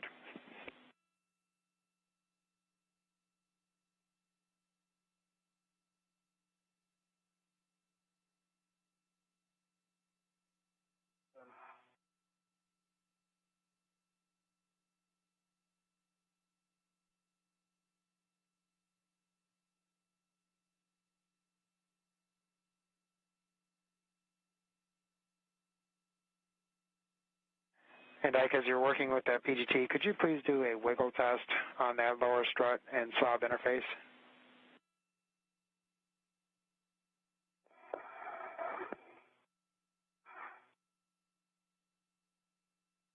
Oh, that's interesting because a couple turns ago it had some wiggle, but it is solid now. Okay. Yeah, we see that. Thanks, Ike. So again, you'll put that PGT on handrail 5372. And Ike, can you help me with a visual on the BRT in the mid-strut? That's it. Say again? I'm looking for a visual on the BRT in the mid-strut. Pull that around. I don't know if you can see that. On the left side. If not, no worries. It's kind of going up toward your underarm pit.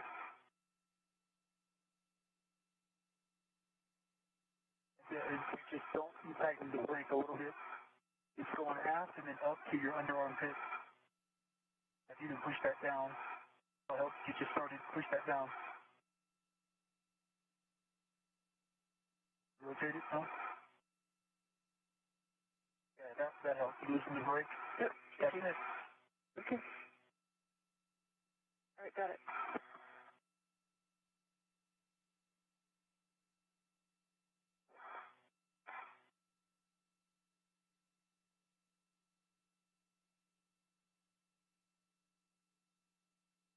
This is Mission Control Houston. You're looking at the helmet camera from the view of Victor Glover aboard the International Space Station. Mid-strut? All right, go ahead with Ike.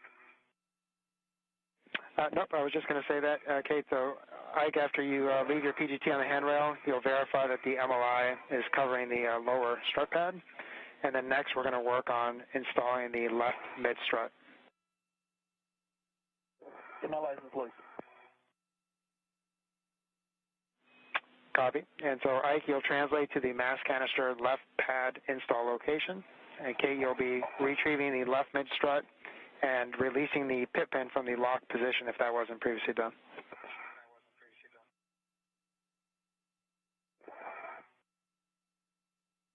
Work. I remember that on the next one I could have done that. Yeah, I think it's okay to keep it in the locked position because that way it doesn't extend out when it's on my BRT. Okay. Yeah, I prefer that. I like that. And guys, I'm going to hand you over to Christina for a couple minutes while Ike's translating.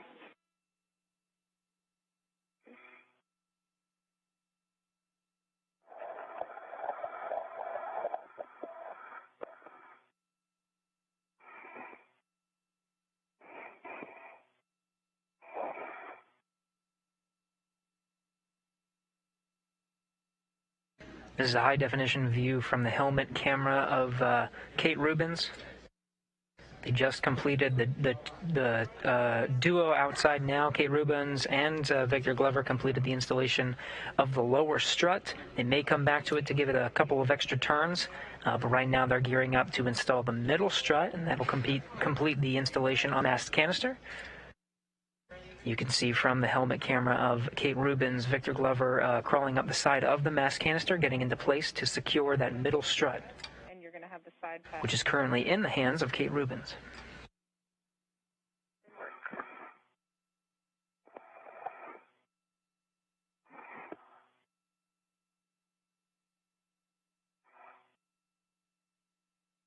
The voice you're hearing from Mission Control Houston is Capcom Christina Cook, taking over temporarily from Ground IV Frank Rubio.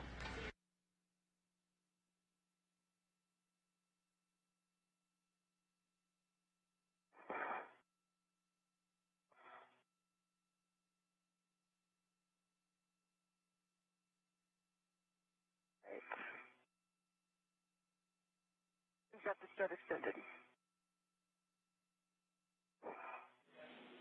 Okay, I see that it looks like Ike has the side pad, and that means, Ike, you're a go to install the left side pad to the mass canister. Just make sure that arrow is pointing up. You're going to engage the right side and then pivot to the left to get the soft dock. I still have control so that you can, holding it loosely, but I've got control.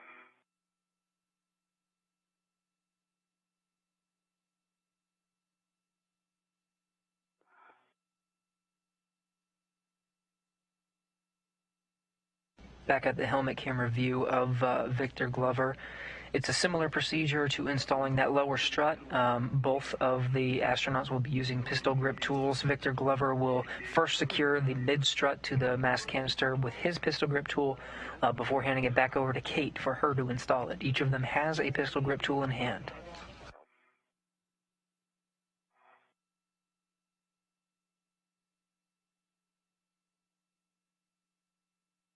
Trying to get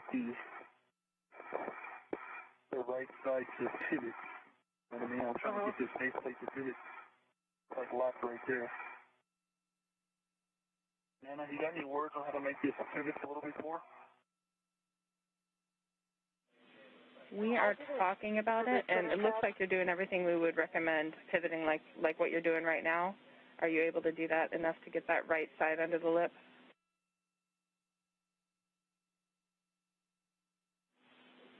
And Kate, Let go or lift. Kate, if you have any more play to move it out to your left side, that could help him as well. It's engaged. It's engaged. Okay, I'm still holding on control. Nice job, guys. It's a good soft dock, and it was also the MLR. The MLR is kind of pushing it up. And these soft docks, like, they're reasonable, but they're pretty heavy pieces, so the center pad overcame it. I'm just holding it very still in position. Yep. It's easy to come back out again. See, Nana? Got in 1, 2, 3, and 4 of my things. Ike, say again? Next.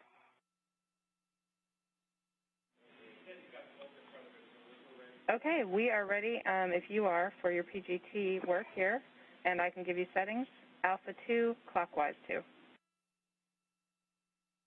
Alpha 2.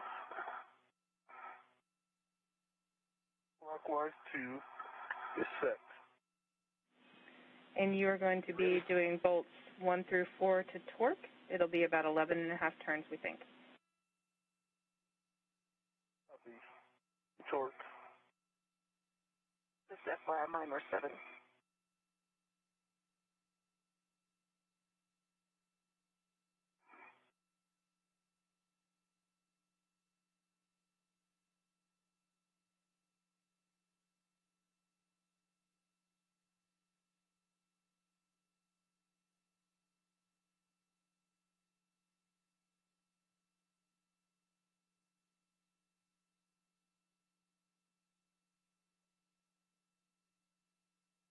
Okay.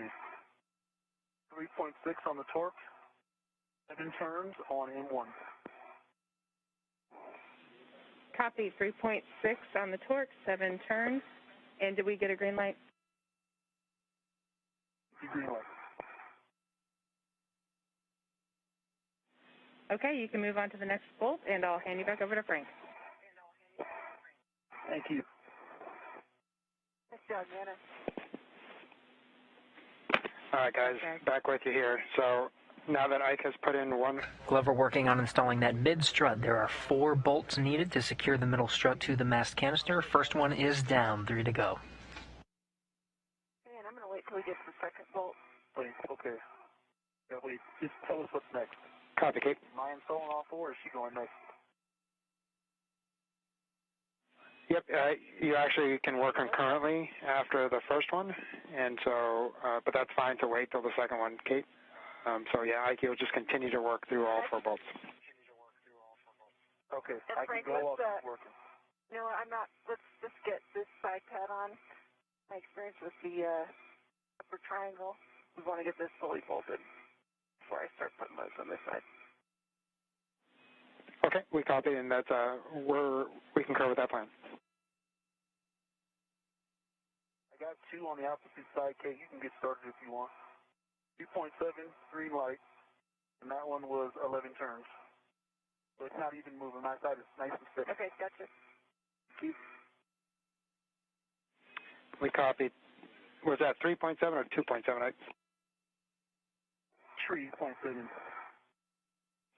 Copied. 3.7, 11 turns, green light.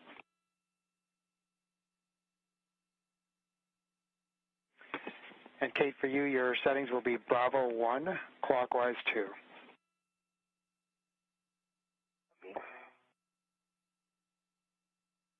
And that last one I gave you, Frank, was M4.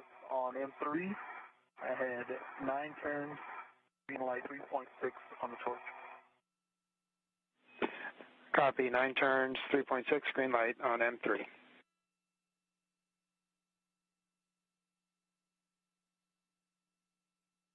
Glover currently working to install that middle strut. 4 bolts needed, 3 are down, 1 to go. Loads into it. It slips out of position for me. Finish your side.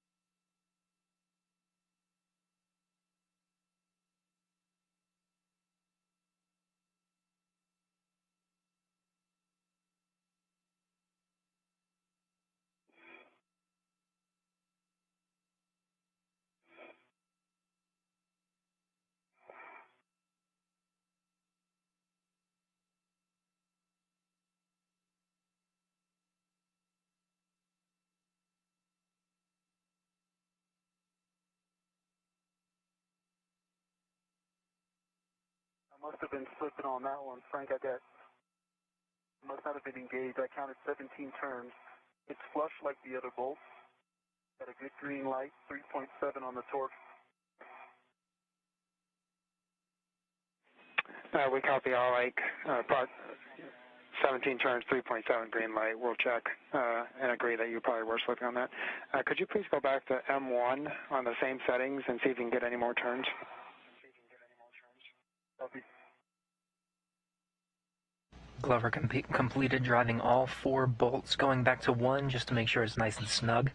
That'll complete his installation after that. He doesn't have any more tasks to drive this middle strut, and then we'll leave it to Kate Rubens to affix the middle strut to the mounting bracket on her side with her pistol grip tool.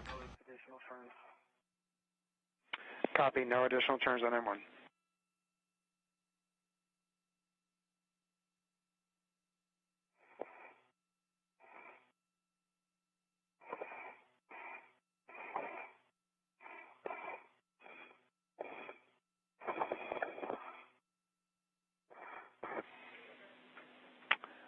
Okay, Ike, that is a good install on the side pad. You can store your PGT, and then Kate, your settings on your short PGT will be Bravo 1, clockwise 2. Okay, I've got Bravo 1, clockwise 2 steps. And as a reminder, you may need to egress the APFR, and you can use the mod kit for body positioning only for this install.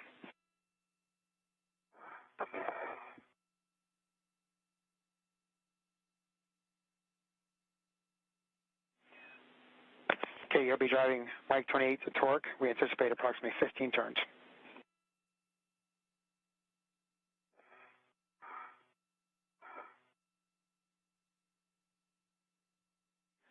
And guys, we have a handover here in about 10 seconds, so I'll be with you shortly on the other side.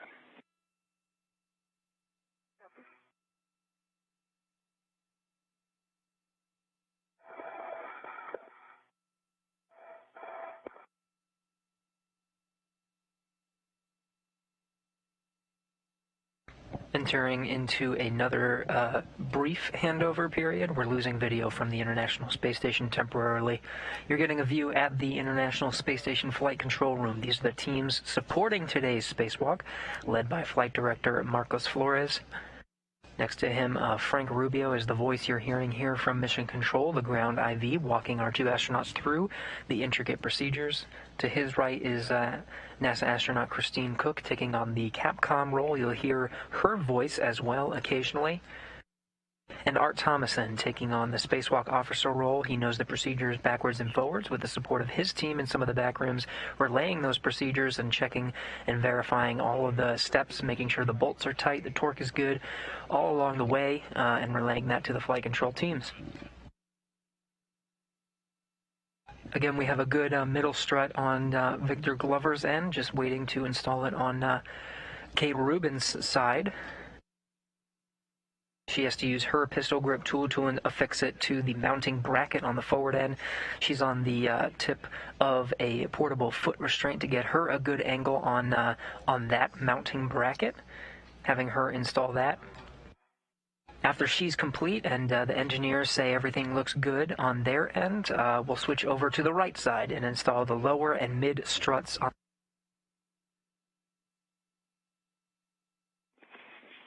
Copy. 10.5 turns, 11.9 green light. We're checking. And is the black line flush, Kate? Confirm. Copy. Thank you.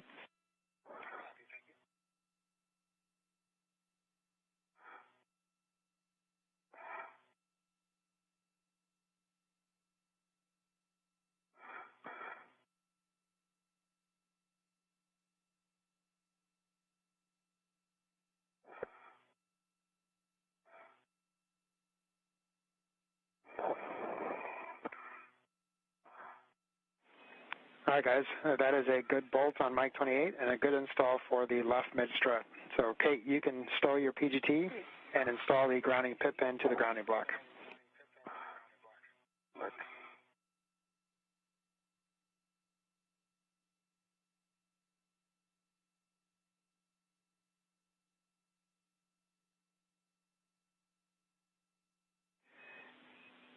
And Ike, as Kate is installing the grounding pit pin, you can release her ret from the left mid strut.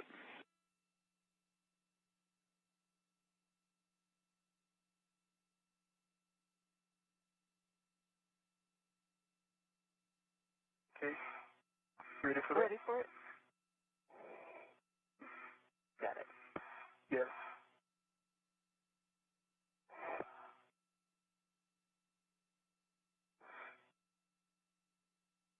With that, the left side of the modification kit, the brackets are installed. You have a middle strut there, and just below this view from Victor Glover's helmet camera, we do have a lower strut on the left side, as well as the upper triangle that containing the mounting bracket that will eventually house the future iROSA solar array upgrade. With that complete, the two astronauts will move on to the next side. There's, again, a mirror image of what we've just worked on the left side. You got a lower strut as well as a middle strut. They will work on the lower strut first.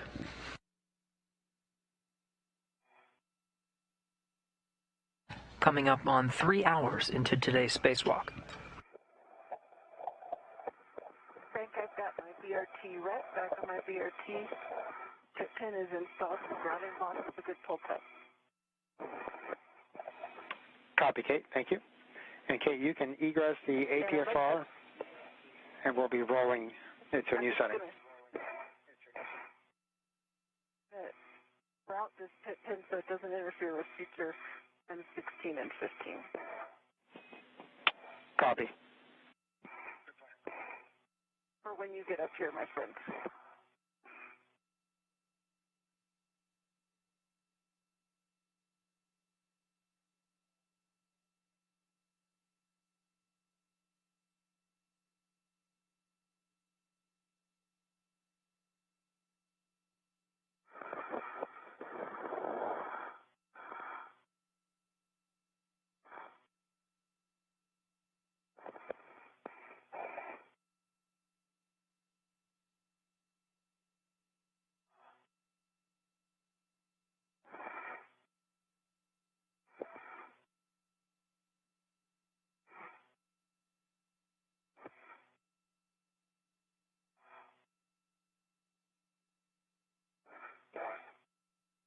Regaining views from the helmet camera of astronaut Kate Rubins, who's currently at the end of a portable foot restraint. She's been in this position to install the lower and middle struts. You can get a good view from her angle of that configuration. She'll move over and reconfigure the portable foot restraint. You see is leaning slightly to the left from this position to get a good angle on those left struts. She'll do the same thing on the other side, just maneuver the portable foot restraint over, leaning slightly to the right, and get a good angle to install the lower and middle struts on the right side. Okay, Frank, I've egressed the HFR. I also have my right back for the lower strut. Copy, Kate. And you'll be changing the roll on the APFR to Charlie. So your new settings will be 12, Papa, Papa, Charlie, 12. Roll to Charlie.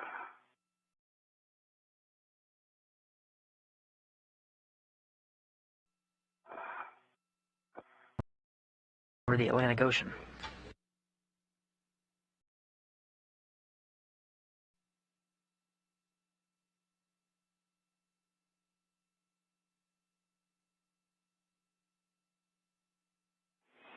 And Ike, you're going to be retrieving the right mid strut. That should be straps 9 and 10.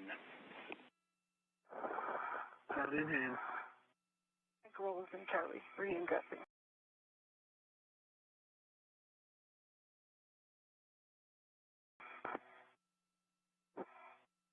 Can I be giving you this first? Oh.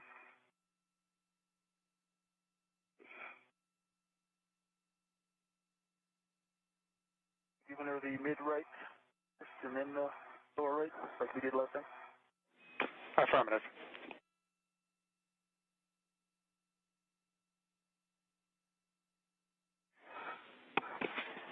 And Kate, as you receive the right mid strut and do a ret swap, you'll want to ret to the stanchion closest to the side pad.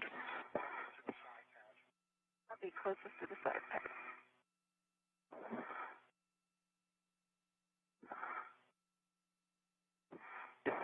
As far as you can go, I can try to reorient. Awesome. I've got it. All right, I've got control and ready. The bag red is off. Got it? Yep.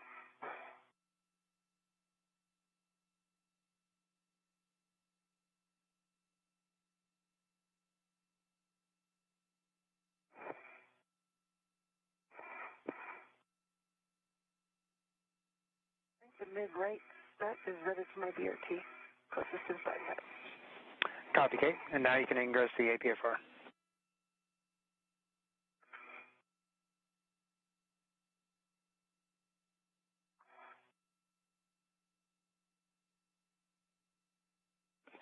Ike, you'll be retrieving the right lower strut. That's straps 5 and 6. Blue one's left. Got it in hand. And you'll be transferring that with the clevis bolt towards Kate.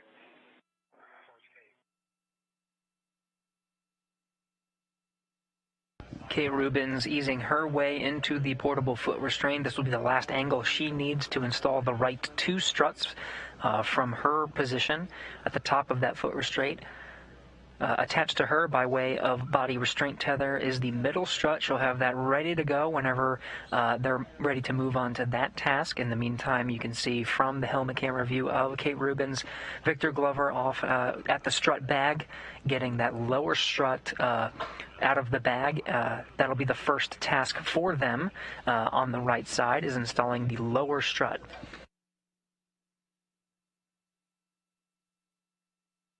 The tasks will mirror what we just saw on the left side. They'll position the lower strut at the base of the mast canister.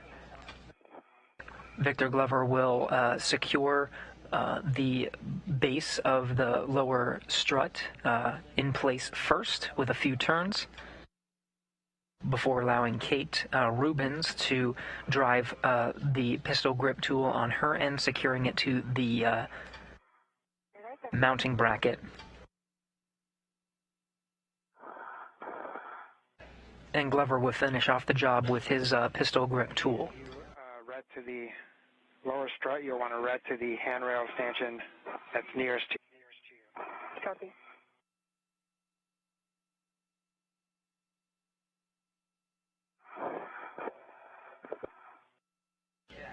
3 hours into today's spacewalk. The two spacewalkers are more than halfway done with the first modification kit on the 2B power channel.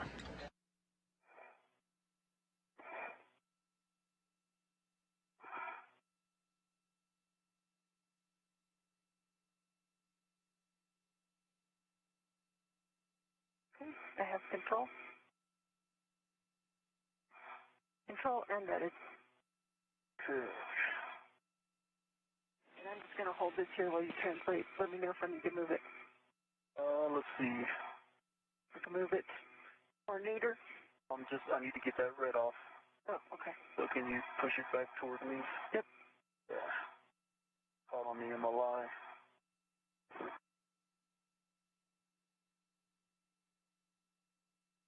Kate Rubins now has control of that lower strut. She's just going to hang on to it while she's in position on top of the portable foot restraint, allowing Victor Glover to make his way over to the work site on the base on the right side of the mast canister. That'll be the position he needs to be in order to drive the bolts of that lower strut. Let's see. Never mind. Fat fingers in the way. Okay, you got it. I got control. Red off.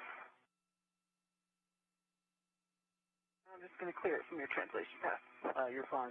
All right. You're totally clear. And Ike will be translating to the mast canister right side fob launch bracket.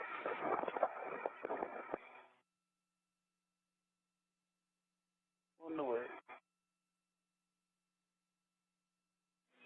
Okay, you can release the L6 grounding pit pin from the strut stow location.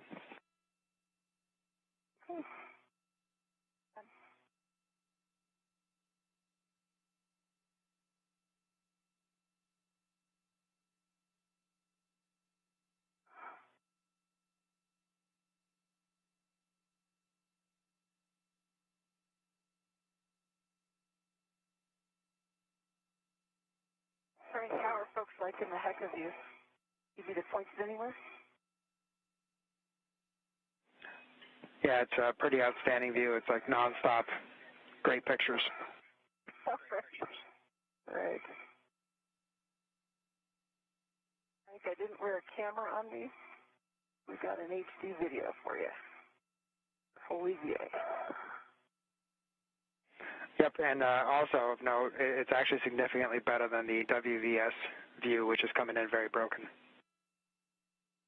Okay. And that's the WETA issue, correct? And that may be a tight fit for you there. You may want to go around the canister.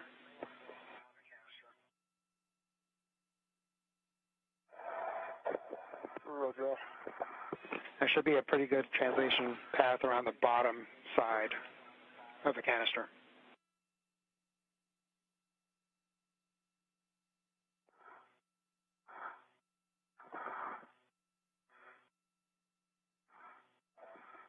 On the way. From this view, you can clearly see the mast canister. It is the soda can-looking structure at the center of your screen. The astronaut with the red stripes is astronaut Kate Rubins. She's at the top of a portable foot restraint at the perfect angle to install the final two struts on the right side.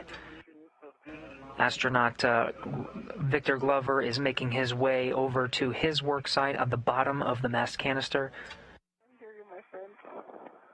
His next task is to install the lower strut on the right side. Getting a good angle, he'll need to use a pistol grip tool, the space drill, to secure that strut into place. That strut currently in tow by astronaut Kate Rubins. She'll hand it off once Victor Glover is in position.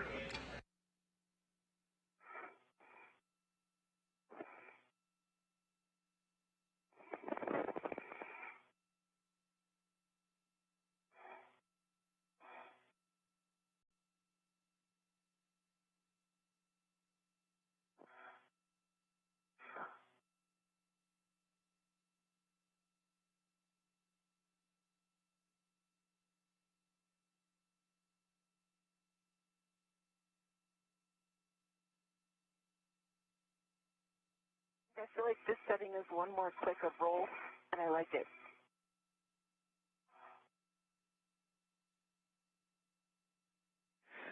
Kate, I understand you would want one more click of roll? Negative. I feel like it is one more click of roll or something different than the other side, and I'm liking it very much. Copy. Thank you.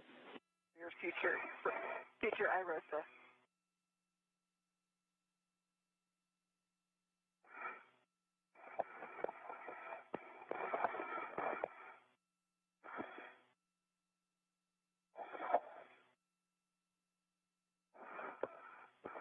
All right, I'm in position. Okay, coming towards you slowly. And Ike, you'll want to verify the spherical bearing alignment, and then Kate, also a reminder to avoid imparting loads during the lower strut bolt install. Copy, and same thing, Ike, I'll just hold it. I've got control, but gentle. Perfect. Last time, the sun was right in front of me doing this, and same thing's happening now. Awesome.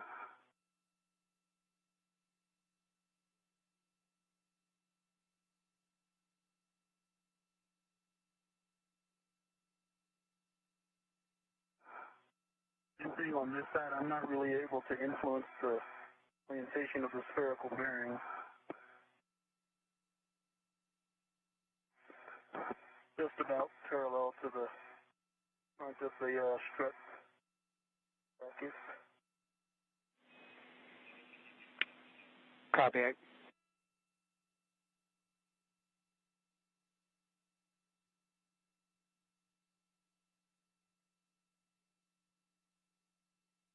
Okay, and started.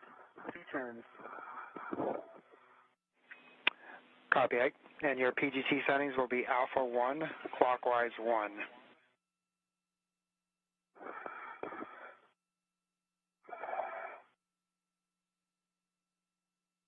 Glover has the lower strut hand started, just a couple turns with his hand. He'll now move over and use the pistol grip tool. You can see just out of his reach.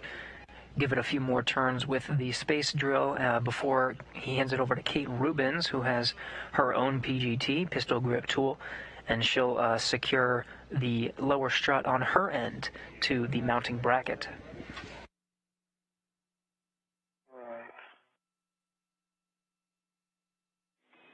And Ike, again, you're looking for alpha 1, clockwise 1, and you'll be driving 4 turns total, so it should be 2 additional turns.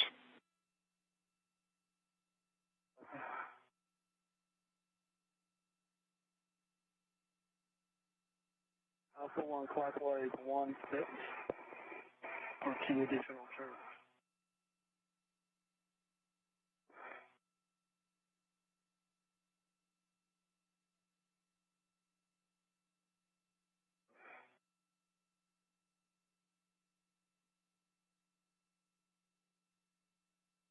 Additional turns.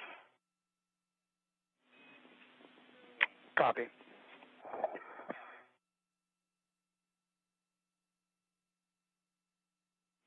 Kate, you can install the right lower strut L6 to the mounting bracket L6. Okay, I see L6. That's the M20 bolt, correct?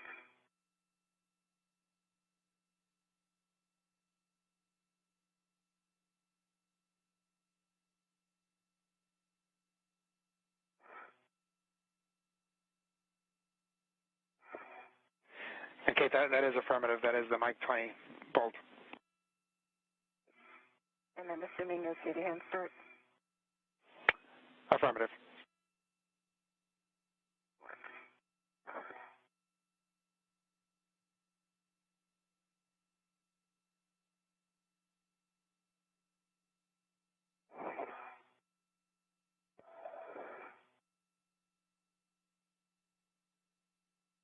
All right, Glover has the lower strut secured on his end temporarily. Now Kate Rubens just hand tightening the lower strut on her end to the mounting bracket. She'll then use the pistol grip tool to secure it in place. Kate will be Bravo 1, clockwise 2. Bravo 1, clockwise 2. And you'll be driving Mike 20 to torque, approximately 15 turns total.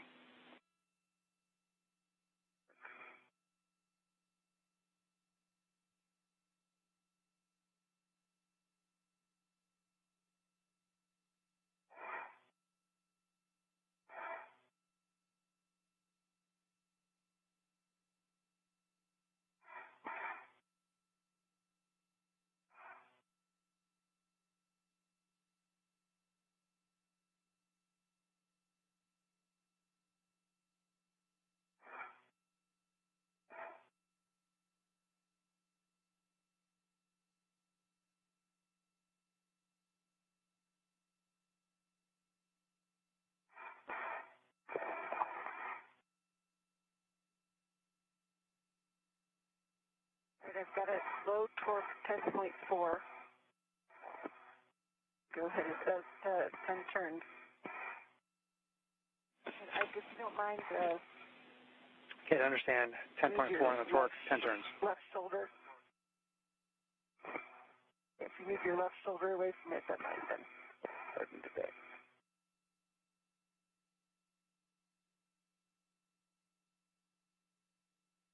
All right, I drove it again about a quarter turn, 11.8. Big green light, torque out. Okay, understand. Green light, 11.8, about a quarter additional turn. Can you confirm the black line is flush?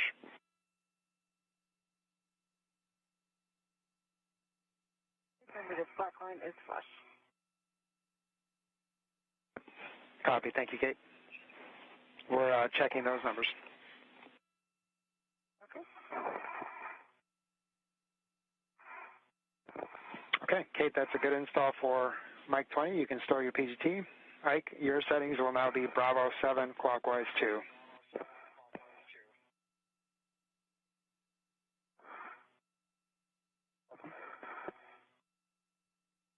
And with that, we have a good install on the mounting bracket. Kate Rubin successfully installed that lower strut to the top portion where she is working, her current work site. Now going back to Victor Glover, he only has a couple turns on the lower end of that strut. He's going to go ahead and finish it off with his pistol grip tool, making sure it's secure to the base of the mass canister. Good settings.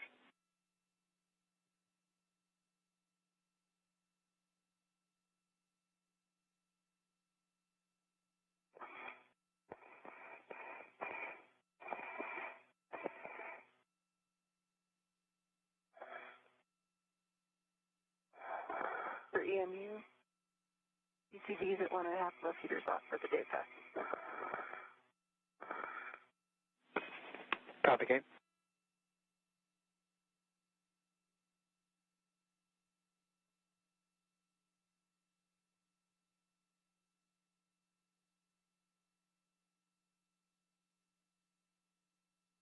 Got it, 6 turns, green light 25.4.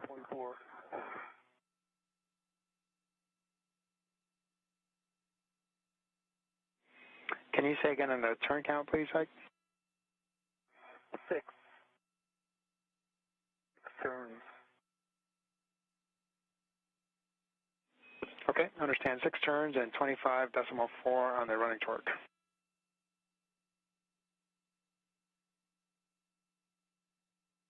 And it torqued out, it's green light, yeah.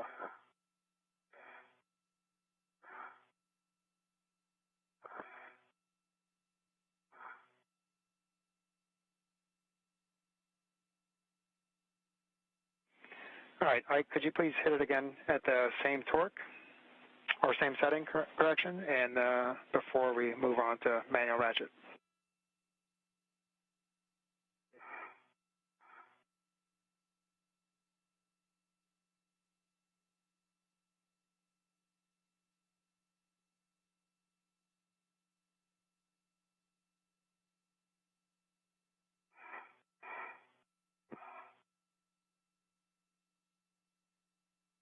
Green light 25.4 in an eighth of a turn.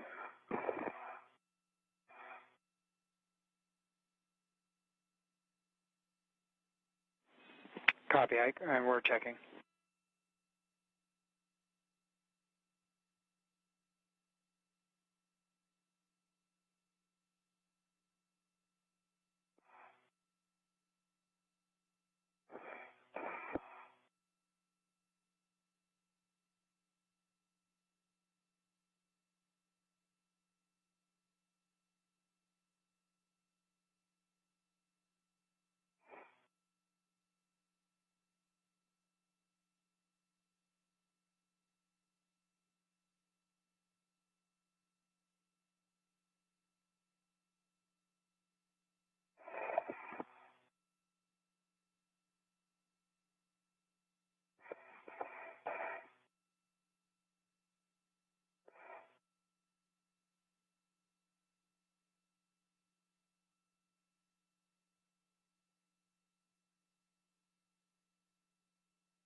Okay, Ike, based on what we saw on the other side, we're going to back this out 6 turns only. So your settings will be Bravo 7, counterclockwise 2, and you'll back it out 6 turns only. And Ike, as you're backing it out, I've got a hold up here. Copy. Okay, Bravo 7, counterclockwise 2, 6 turns only. Good words.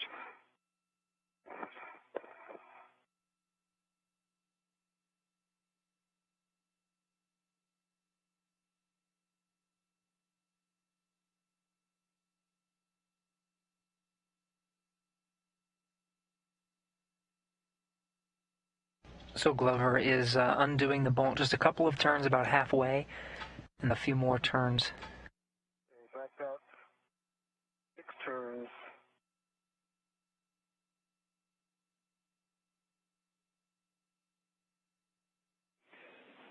Copy, 6 turns, Ike. Okay, you'll go back to your original settings, Bravo 7, clockwise 2.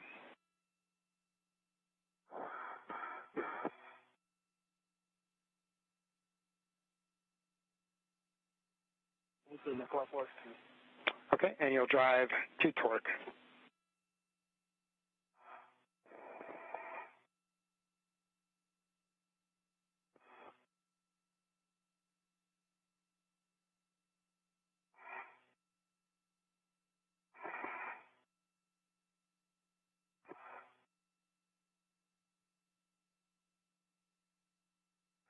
Five and a half turns. 25.4 on the torque, good green light.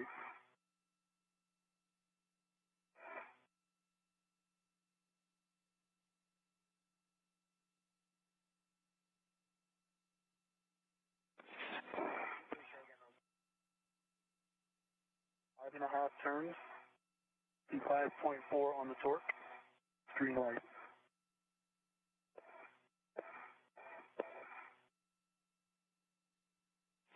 Okay, we copy, Ike.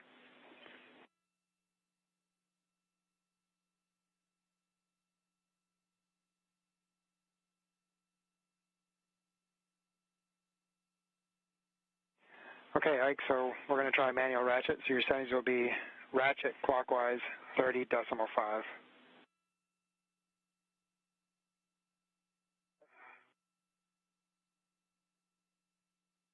And you'll drive to torque again, and you're looking for 2 good pops.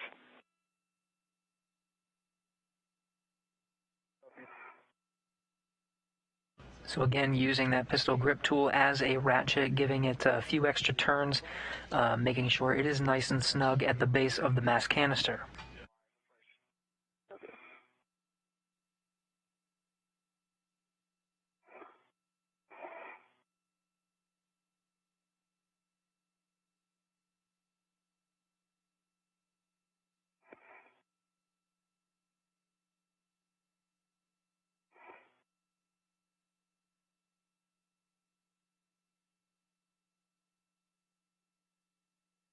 Landing 15 is installed.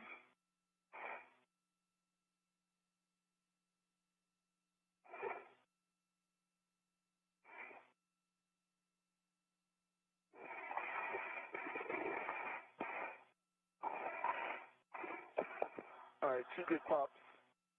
It was 1 1/4 turns, and we are millimeters from having the black line flush. Copy, 2 good pops, 1 millimeter, and understand 1 millimeter from the black line flush, Ike? 2 millimeters. Understand, 2 millimeters.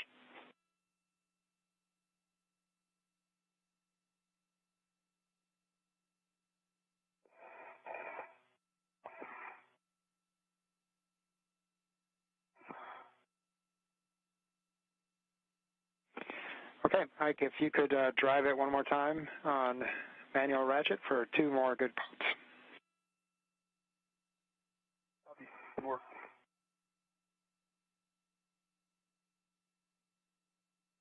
I've got the tip pin in the grounding block. Full test thermalizing, please. Copy, Kate, thank you. And next you'll release the ret.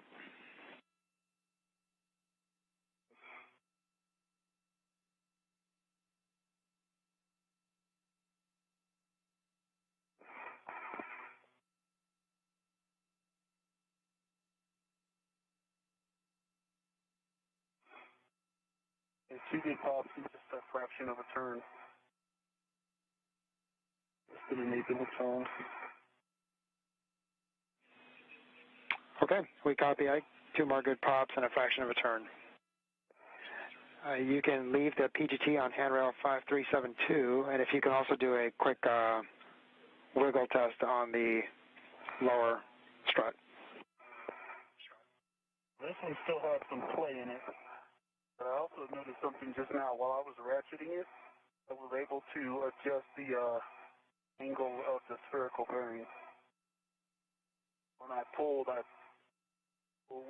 to ratchet, it pulled the spherical bearing in both my direction.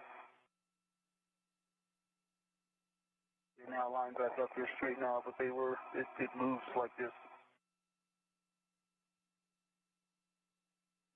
Okay, we copy, Ike. Good observation. So if you think you can get more turns, then we'll take those. Okay, let me just. I think it's straight. We're still getting some play in the end. It is. So have some wiggle to it, and I've got it. What looks straight to me, and I'll try to turn it again.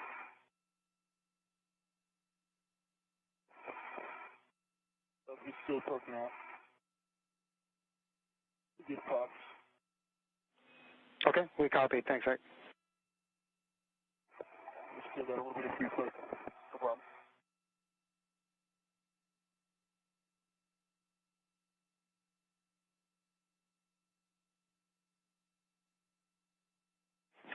Okay, Ike. We're going to go ahead and move on. We may end up having to come back here with the torque wrench again. So you'll leave the PGT on handrail 5372, and then verify that the lower strut MLI is covering the lower strut pad. Didn't work. I'll take my next. I've got the mid right handrail.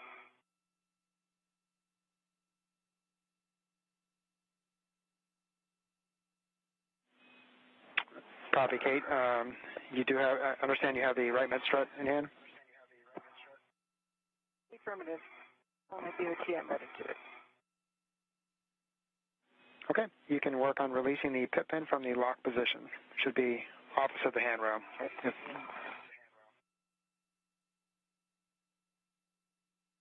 With that, the 2 astronauts will move on to the middle strut. The lower strut is installed. Might need a few more turns later with another tool, likely a torque wrench. It's the same on the other side as well. Give it a couple extra turns, make sure it's snug. In the meantime, the teams here on the ground are ready to move on to the next task, which is installing that middle strut on the right side.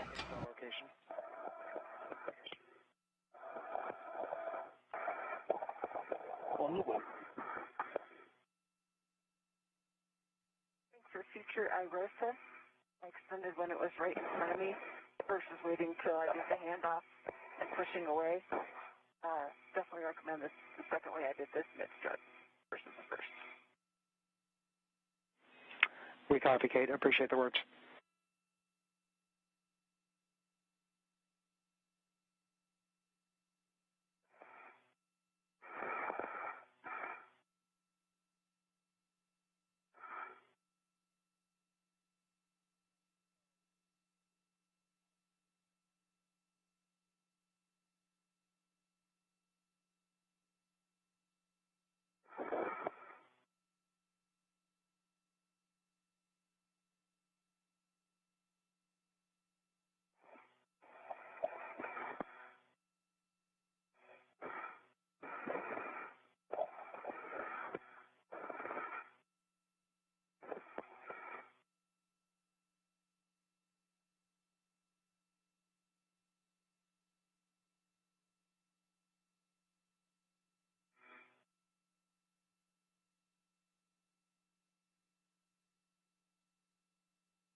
All right, Ike, we see you have the side pad with the arrow pointing up, and for the soft dock, you'll engage the left side. Pitch it up. Pitch it up. 4. Okay, it's soft dock. Okay, we see that. Great job.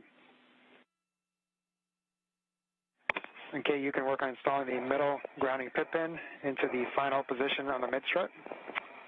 Ike, you'll be using the long... Right. I'm going to hold this here. Right. We'll just get his stuff. Okay, copy. Okay. Ike, you'll be using the long PGT, Alpha 7, clockwise 2. Alpha 7, clockwise 2. Alpha 2, clockwise 2. Good, but it needs help. Yeah, I thought that was different than last time. Alpha 2, clockwise 2. Alpha 2, clockwise 2.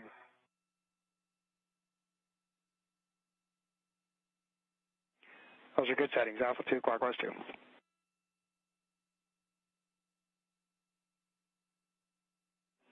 And Ike, you'll be driving Mike 9 through Mike 12. Order doesn't matter.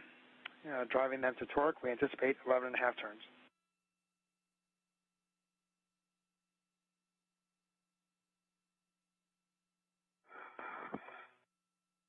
3.7 on the torque, 7.5 turns, green light on 13. Sorry, 11, Mike 11.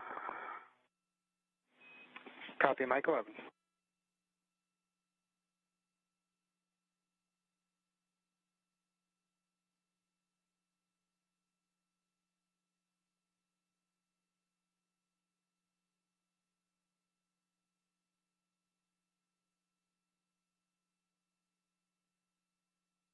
Turns, green light, 3.7 on Mike 10. Okay, it's stable now. You can... Okay.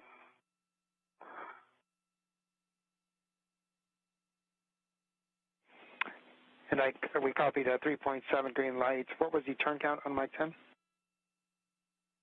7 turns on Mike 10. Copy, 7 turns. I think I'm ready for PGT settings for Mike 24.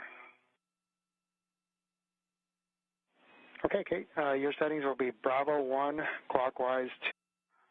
Copy, Bravo 1, clockwise 2.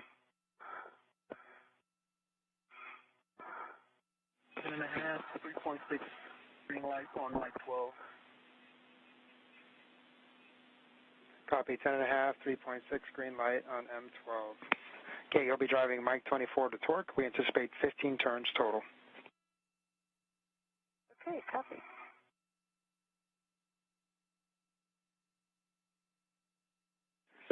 And guys, we're going to have a handover here in about 30 seconds. And so, Ike, you can continue with Mike 9, and Kay, you'll drive Mike 24. I'll see you guys on the other side. All right, see you on the other side. 7 turns, 3.6 on the torque green light. Mike 9. Understand, 7 turns, 3.6, green light on Mike 9.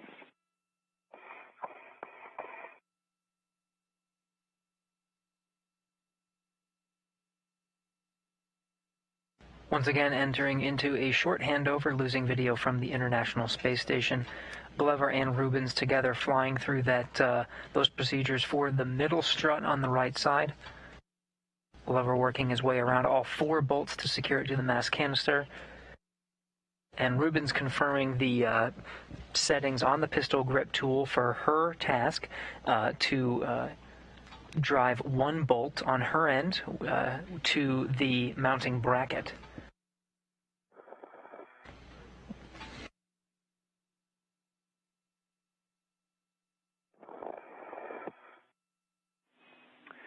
All right, guys, back with you. How do you read?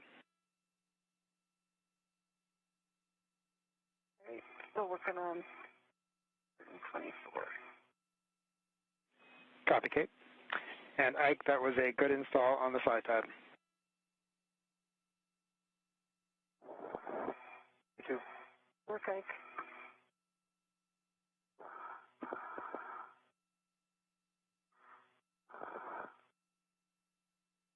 All right, that was approximately 3 turns to install.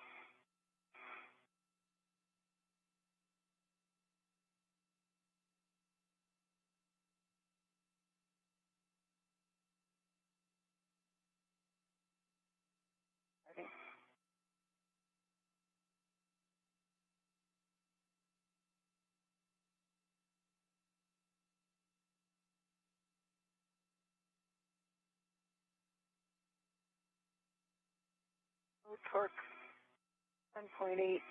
I can hit it again for another 5 turns.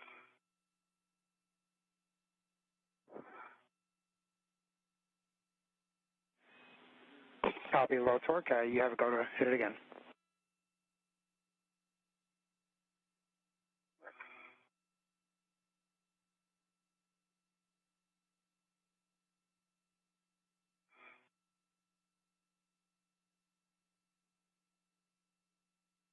.9, good green light. That's about an additional quarter half turn.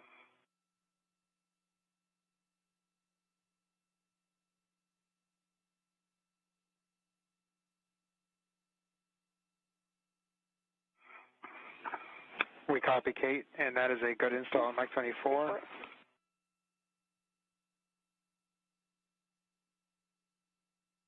I've got my rep back from the mid-strut. Okay, copy.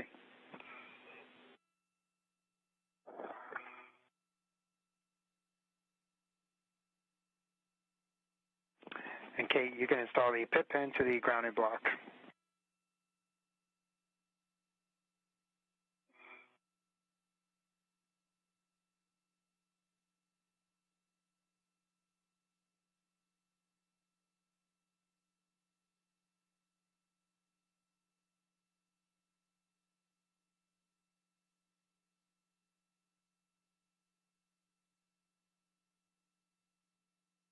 And install good pull test. Copy, Kate.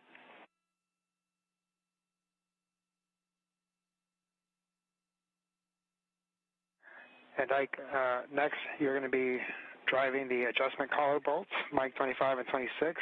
We're just checking real quick to see the ability to translate because of the play still left on those lower struts.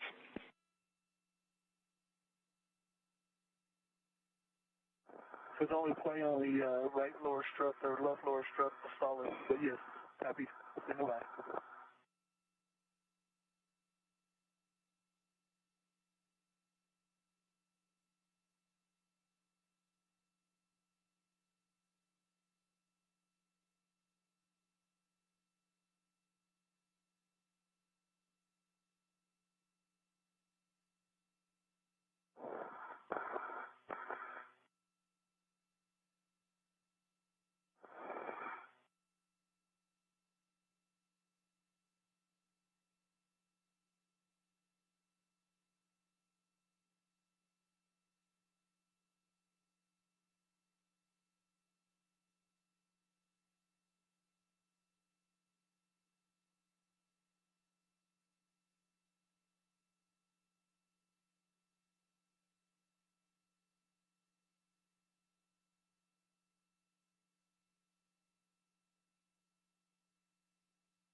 Moon Ike.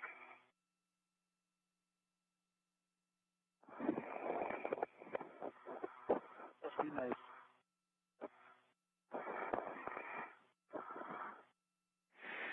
Okay, guys, looks like we have a go to translate. We'll just have to be extra careful and ginger on the while translating on the struts or the bracket. So, Kate, you will egress the APFR, and you're going to be working on closing the MOI on the struts on the right side.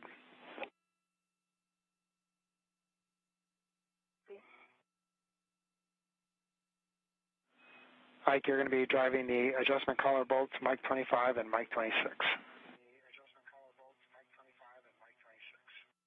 Copy.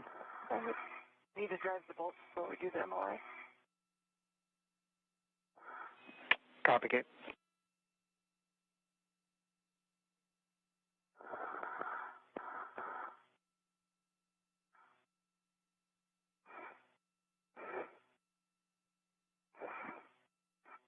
So with that, the engineers on the ground have given the go for both of the astronauts to go ahead and move along the modification kit. They still need to make sure that that bottom lower strut is secure, but they are confident enough that the astronauts themselves can translate and perform some of the next tasks. Glover is working to secure bolts of the adjustable section of the middle strut. It was adjustable to allow it to stretch out enough to be bolted to both the mounting bracket and the mass canister. Glover just securing that in place.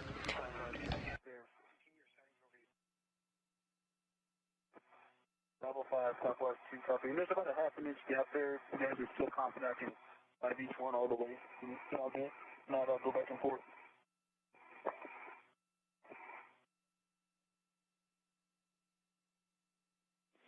Okay, we see that, Ike, and yeah, we'll try just driving each one all the way then.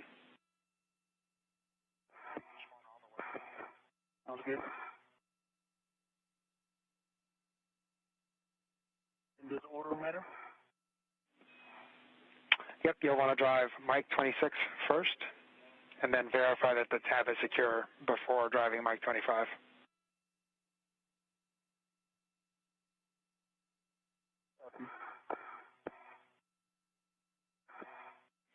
And as you're driving this to torque, we anticipate 10.5 turns.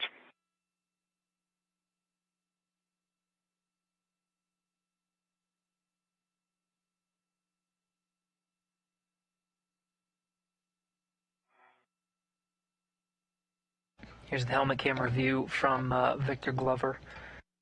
You can see there's two bolts on the adjustable section of that middle strut. He's just closing those up and locking it in place. Yeah, torqued out at 3 turns. At a green light 22 on torque.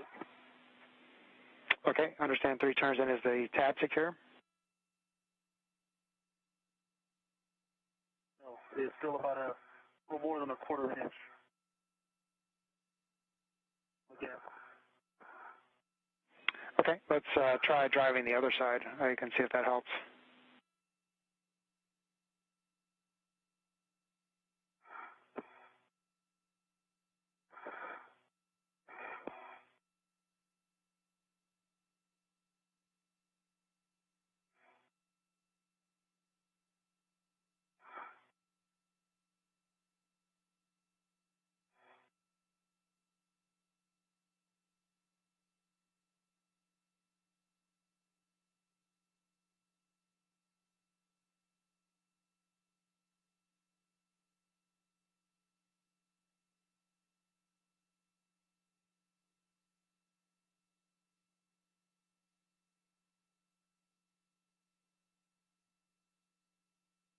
That one went about a quarter of a turn and torqued out at 21.9, a green light.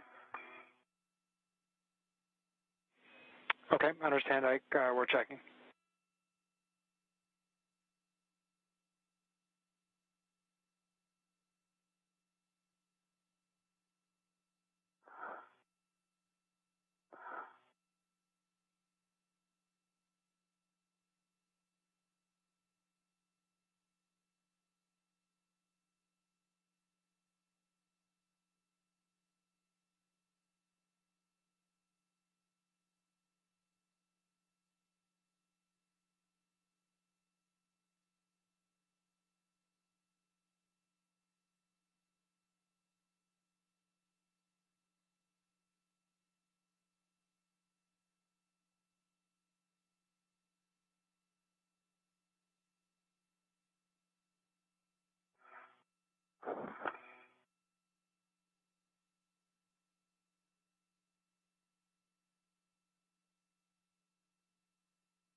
And Ike, we're still with you here. We're just discussing, we're going to have to back out these bolts, and we're just trying to come up with a plan for you.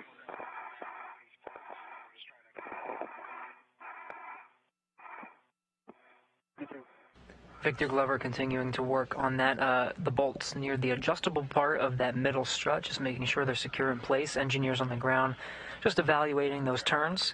In the meantime, the space station is in an orbital nighttime crossing into darkness, 270 statute miles over the South Indian Ocean.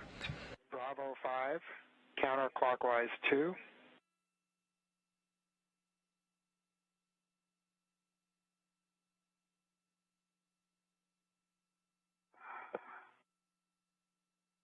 And you're going to back out the tab side bolt.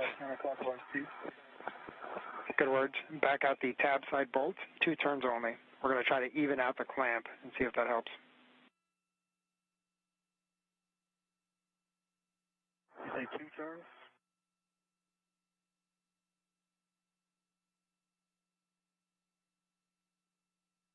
Is that 2 turns only?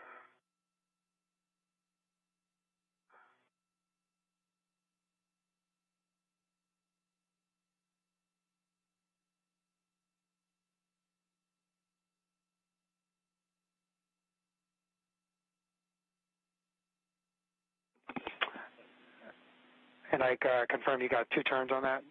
You backed it out 2 turns? Yeah, I was asking you if that was 2 turns. I guess we had a handover or something in work.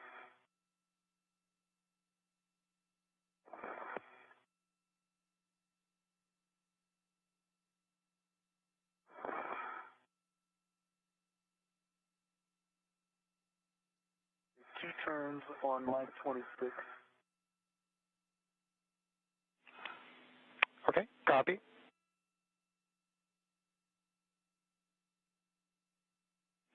And so right now you will go to Bravo 5, clockwise 2, and we're going to try to drive the non-tab side.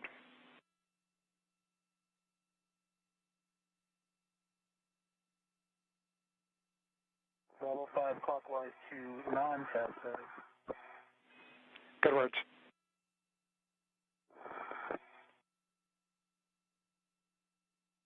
Okay, I got 1 turn on it. What am I driving it to? Okay, we understand 1 turn, and now we'll go back to the tab side. I only got 1 turn, then I stop. Okay, understand. Hey, Frank.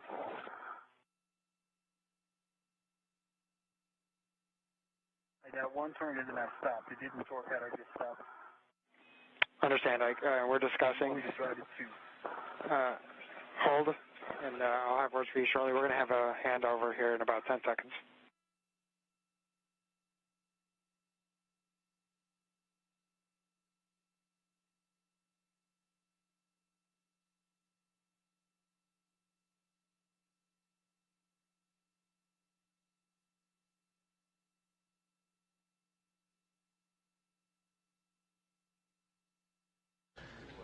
Once again, losing video from the International Space Station. Should be regaining it here shortly, just in a couple of seconds.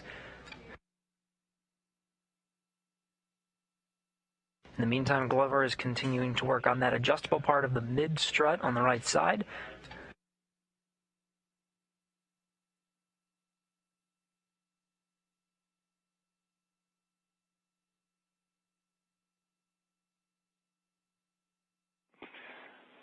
I come back with you. How do you read?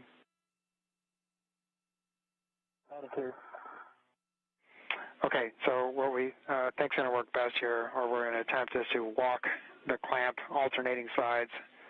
So complete 1 additional turn on that side for 2 turns total, and then you'll alternate sides 2 turns at a time. Copy.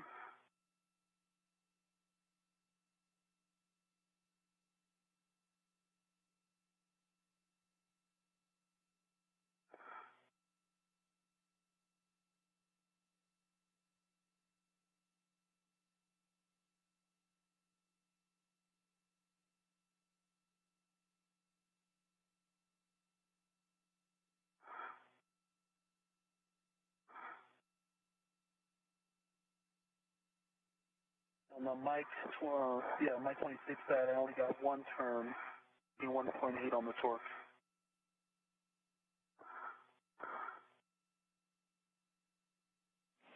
Okay, we copy, Ike, and are you able to get any additional turns on the other side? Work.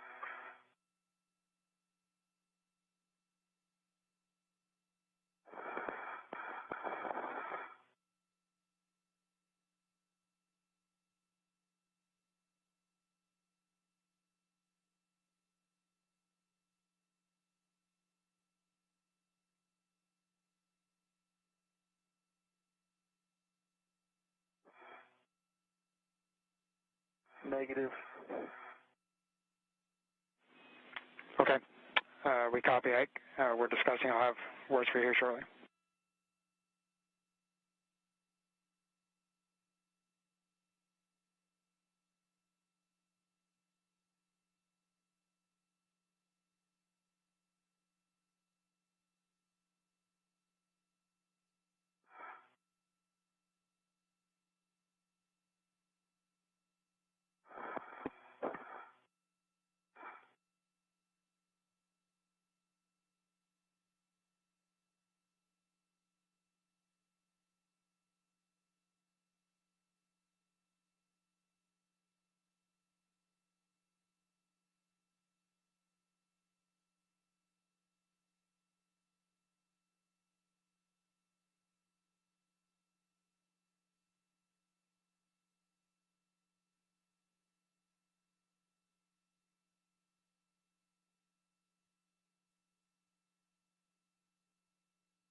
How you doing over there, Kate? I'm doing good.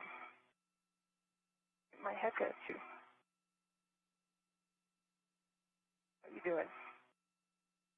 Good. Chilling.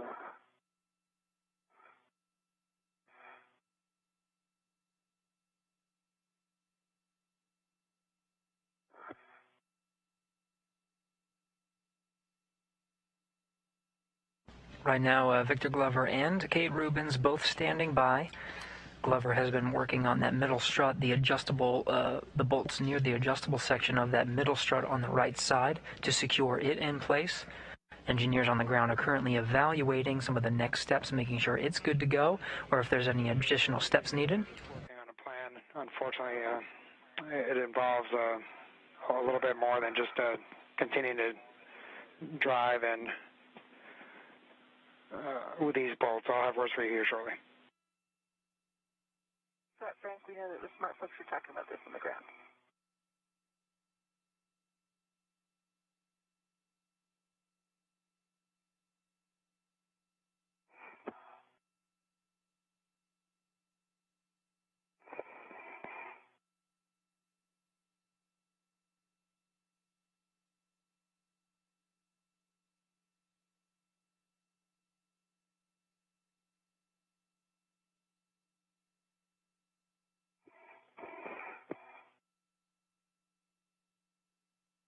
I think we should have tested some of these bolts ID.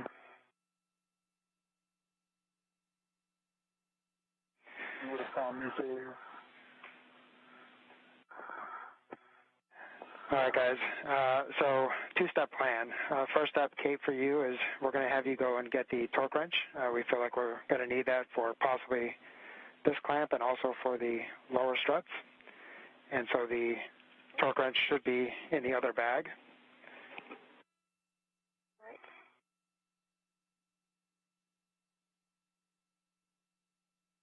And Kate, correction, that's the ratchet wrench that we're looking for, ratchet wrench. Yeah, I know what you're doing.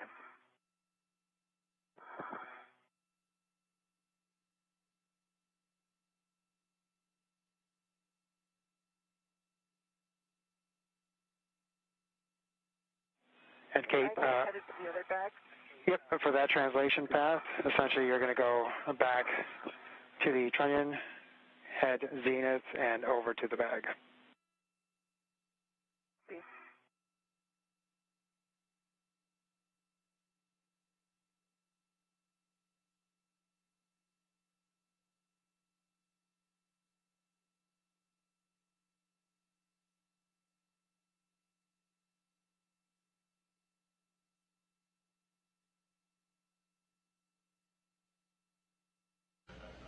So Victor Glover is going to remain in his position on the right middle strut.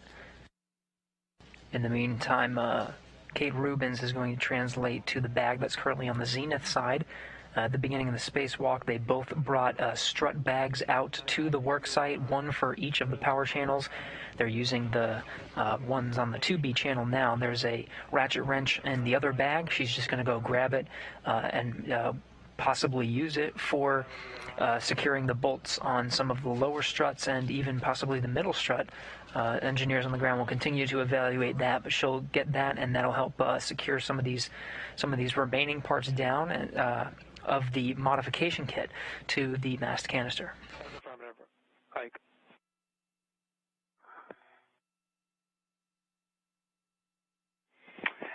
And Kate, you're going to be heading over to the 4 Bravo bag. Copy.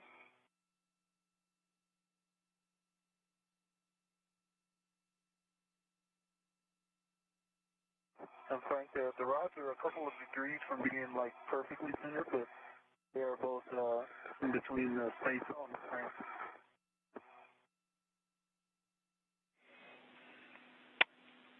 Copy, Ike.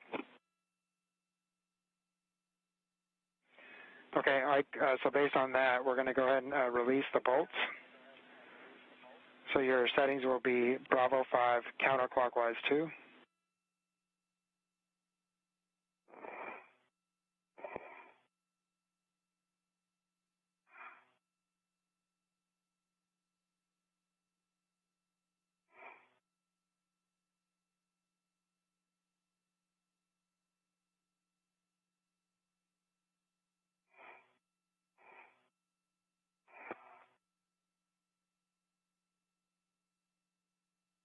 Bravo 5 counterclockwise 2 set. Those are good words for these settings, Ike, and you'll just rotate the bolts back until they are free.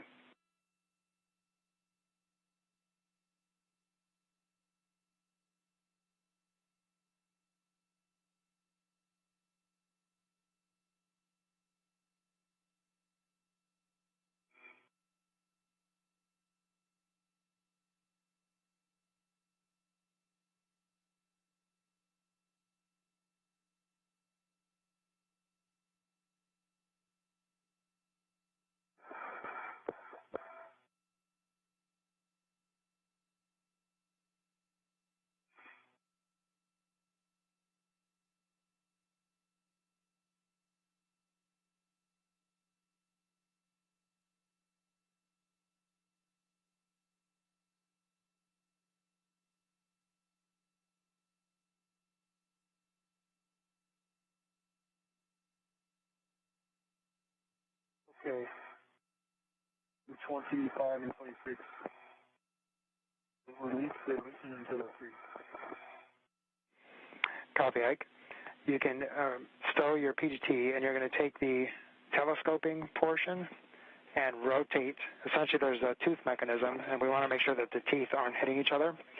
So you'll rotate both pieces and then align the bars back up and try to get it as close to perfectly aligned as possible.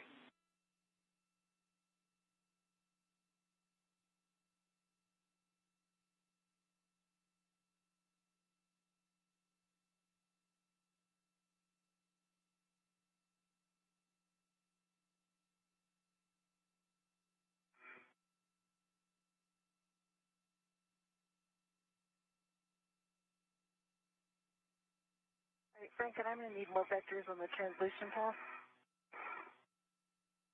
See the bag. There's no handrails between bag and I. I'm at lift 18, P6. Copy, Kate, and we're checking. Have words for you shortly.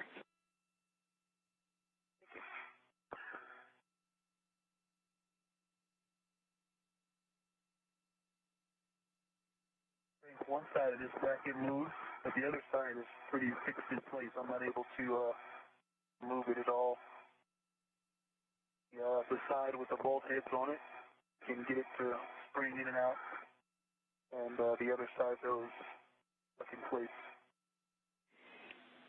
Okay, copy, Ike. I think rotating one side may be still have the same effect, and so if you can just align them back up, and then we'll try to reattempt the bolts. They rotate together, so because I'm not able to rotate, I'm talking about the bracket, the thing I'm trying to tighten.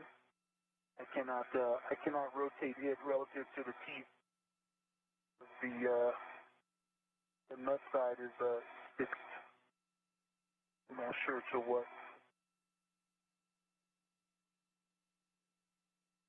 When I try to grab the what's supposed to rotate relative to what? Because the telescoping portion, nothing's really rotating right now. Okay, understand, Ike.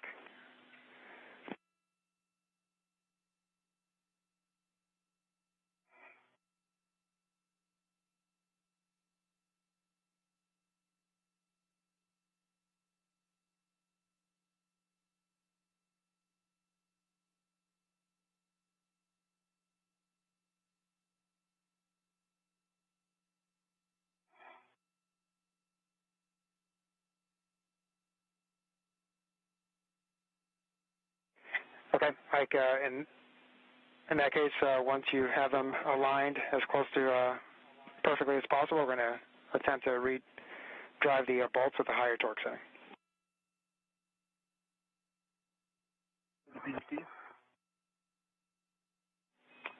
Affirmative. Okay. Ready?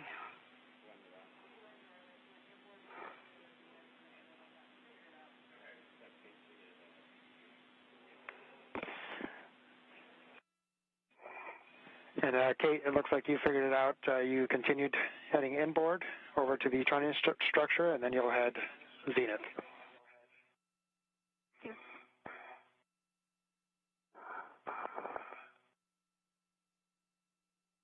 Glover still working on the middle section of that mid strut on the right side. Going to redo some of those bolts at the adjustable section in the middle there, at this time at a higher torque. In the meantime, Kate Rubins coming back with a ratchet wrench. Will be Bravo 6, clockwise 2.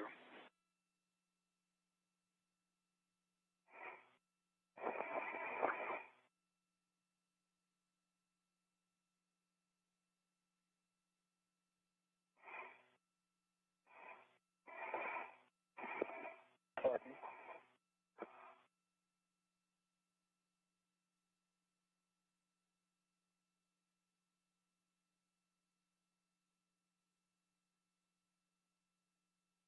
Bravo 6 clockwise 2 set. Good words.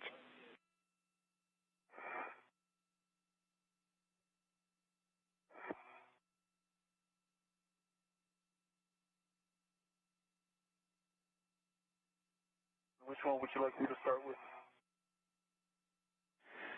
Yeah, Ike, we're going to start with the tab side again and do the same walking method where you do 2 turns here and then alternate 2 turns on either side.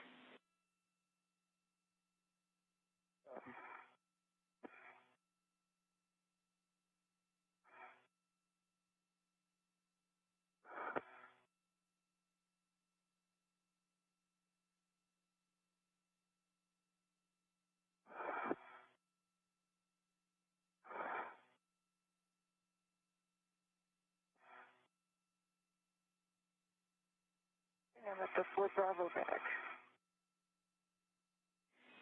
Wire tie caddy, I think they're Copy, Kate. on the same side.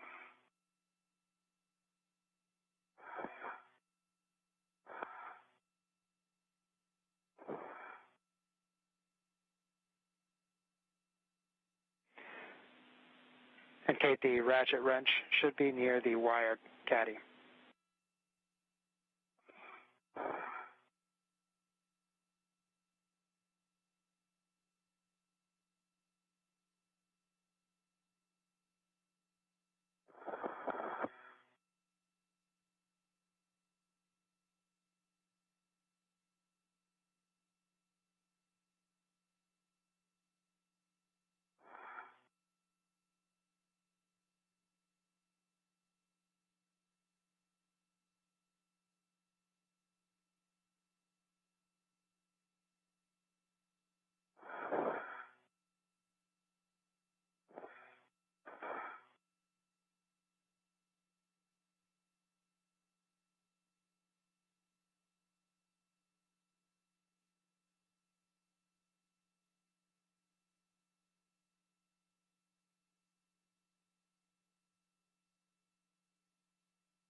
And Frank, both of them torqued out on the second iteration.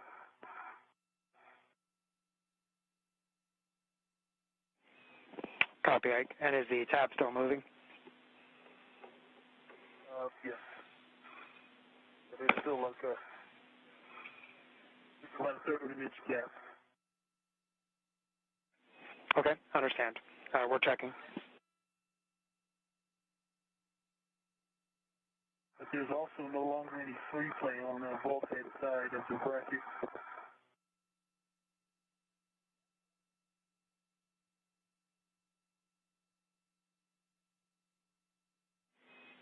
Okay, understand, no more free play, Ike. Does the clamp look symmetrically closed at this point? Like are both sides, both sides have an equal gap? Hey, Colonel. Copy. And Ike, do you have any idea on the turn count for both sides?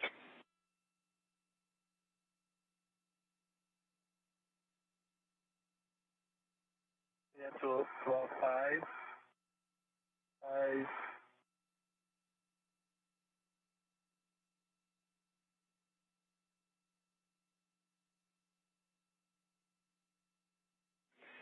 And Ike, you came in broken, unreadable? September, hold on.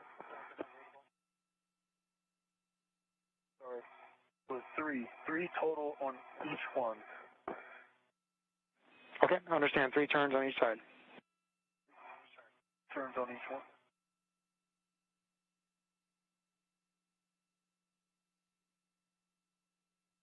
I think I've got the ratchet wrench ready to my mini workstation. I'm bringing the adjustable with me as well. Closing up the bag here. Copy, Kate.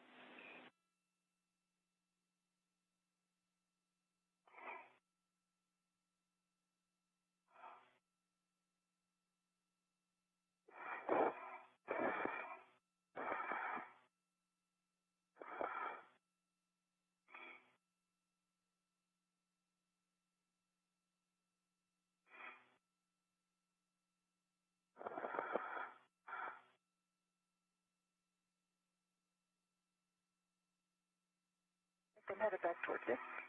Have to go inboard to go out. Okay, Ike, I think we're at a stopping point for now on this caller. So can you verify that the middle pit pin is in the final location?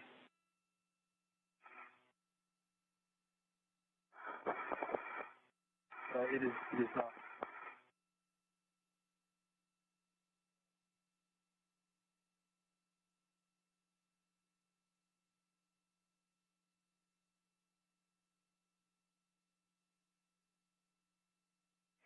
And like as you put that pippin in place, you can also put the MLI covering in place.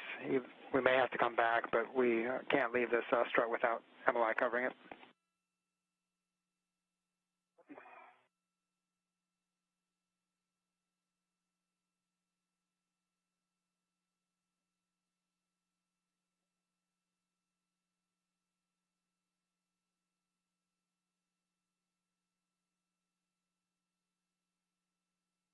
Sorry, just confirm the final 15 location for me.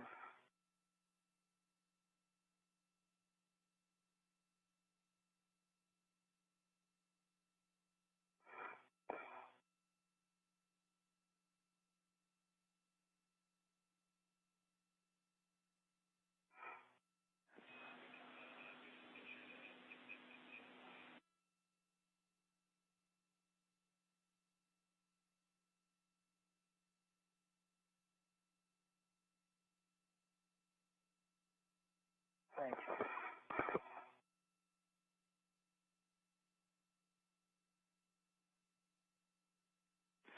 And the pit pin should be coming out by the handrail, and then the final install location will be into the narrow telescoping part.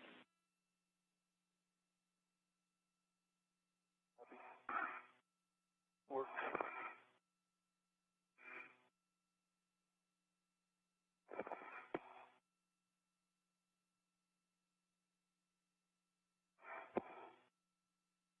And Frank, I'm at my green hook, making the turn, head back to you. Thanks. Copy, Kate. Thank you.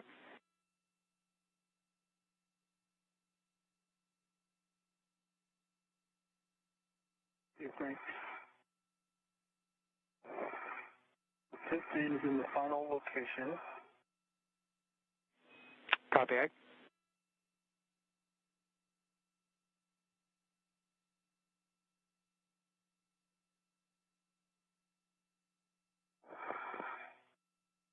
I'm assuming it goes under the MLI because I don't see a hole on the MLI for it to go through.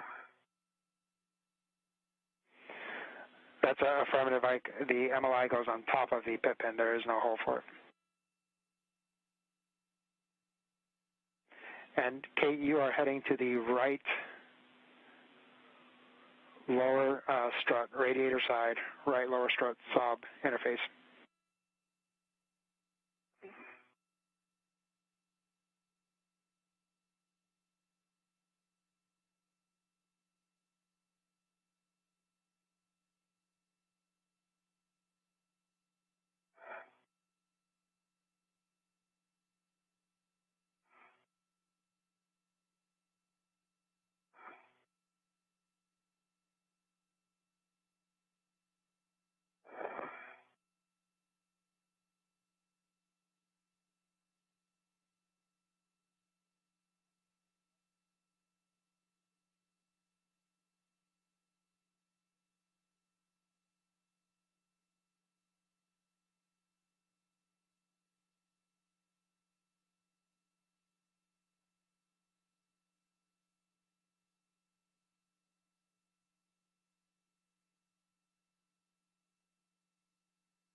4 hours, 12 minutes into today's spacewalk. Victor Glover moving on to the next task of covering some of the sections of the strut with multi-layer insulation, that white fabric that you see, just making sure all those parts are covered and no metal is exposed. In the meantime, Kate Rubins is coming back to the worksite with a ratchet wrench in tow. And Frank, you want me to go fast, or I know you said right lower.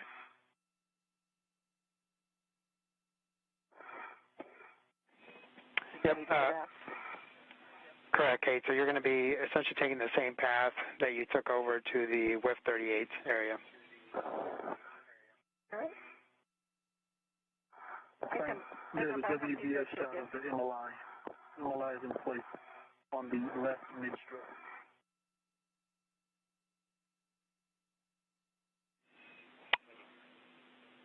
Copy, Ike.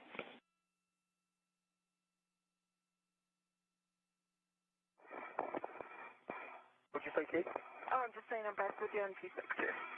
Thank you.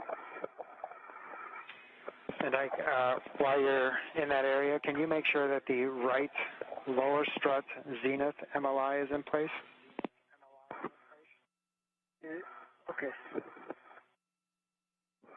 Mm-hmm.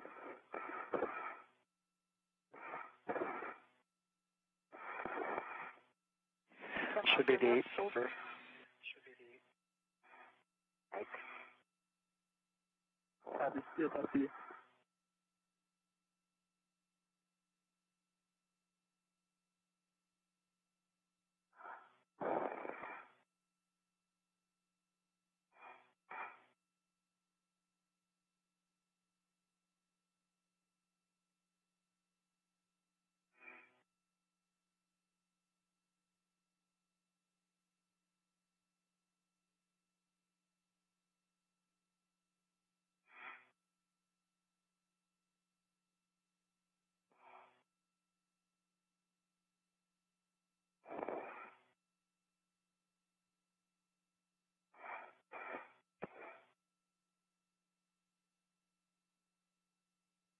Frank, it's in place. Thanks, Ike. Yep, that's what we were looking for. All right, guys, as Kate, you're getting to your location, and Ike, you finish that up. Let me give you a big picture right now. So right now, the limiting consumable is EV2 battery at 754. We're about 45 minutes down on our timeline. Our goal right now is to finish the 2 Bravo config, get that right side lower strut as close in config as possible to the left side. And we're discussing plan forward right now. We don't think we can get to the minimum config for the 4 Bravo side, but we're hoping to possibly build the upper triangle and maybe tie it down before going in. Okay. Sounds good.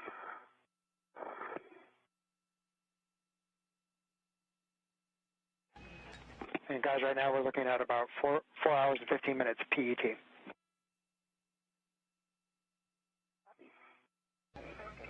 Great big picture words by Frank Rubio. The ground IV for today. Essentially, Rubins and Glover will work with the ratchet wrench to give the lower right strut just a little extra tug to make it nice and snug on that fixture at the base of the mass canister, making sure that it is stable on the 2 Bravo side. They are a little bit behind on the timeline because of their efforts to tie down some of these struts with the proper amount of torque. So the going in plan now is to just make sure that the bolts on this side, on the 2 Bravo side, that's the earth-facing side, are secure before moving on to the 4 Bravo side on the other side. Of course, they do have another spacewalk to go ahead and tackle the activities needed to install that modification kit, but they're going to go ahead and build the upper triangle that's on the very top of the configuration of the modification kit. and move on to go ahead and ingress or enter the Quest airlock and wrap up today's spacewalk. So the plan right now is to continue to address the 2 Bravo side, making sure that that is nice and snug and fit and complete the installation of that modification kit. And Ike, next we're going to have you translate over to the left mid-strut adjustment collar bolts and do those. But before initiating your translation, I'll take a glove, hat, and translate over to the left mid-strut adjustment collar bolts and do those. But before initiating your translation, I'll take a glove, hat, and gauntlet check. Copy. Strut gauntlets are in place.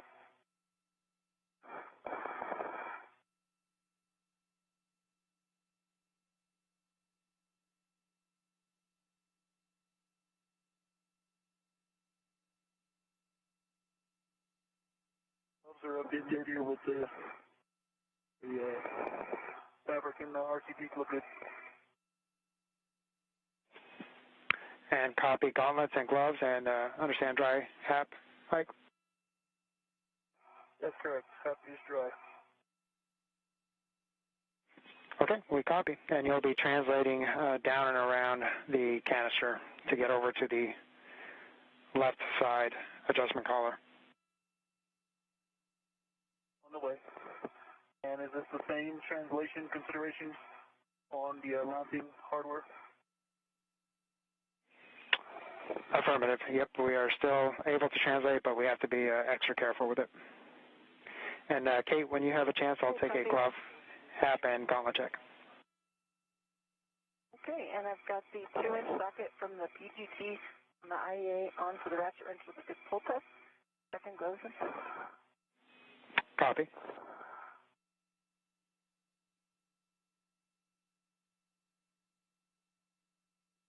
Victor Glover making his way up the left side of the structure. He's heading to the middle strut to do the same thing he did on the other side, just bolt down some of the bolts on the adjustable parts of that middle strut. Copy nominal gloves, dry hap. Understand gauntlets are down. Okay. Confirm. Okay, copy. Again, the astronauts will continue to do these periodic glove and hap checks, making sure that there are no cuts or scrapes on their gloves, that their gauntlets or the fabric around their wrists are down, and that their hap, their helmet absorption pad on their head is dry. All 3 confirmed by both of the astronauts as they continue through these next steps. Copy, Ike. This strut, unlike the one on the right, is able to rotate. Be relative to the telescoping portion.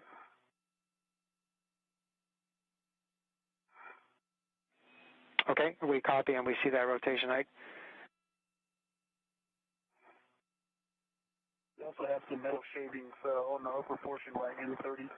That's not actually right next to N30, but just on that side of the bracket.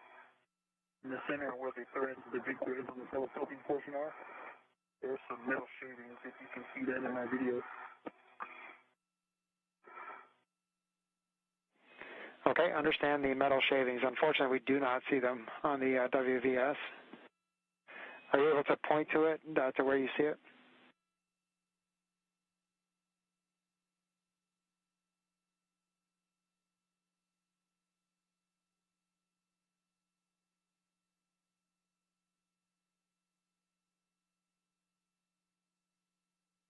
Okay, thank you, Ike. We see that, and we think that that is not unexpected because of the teeth mechanism that's there. And so we're going to have you drive this with your long PGT. Your settings are Bravo 5, clockwise 2. Right in front, I'm at the right lower strut in position. Okay, copy, Kate. I'll have words for you here shortly. Okay.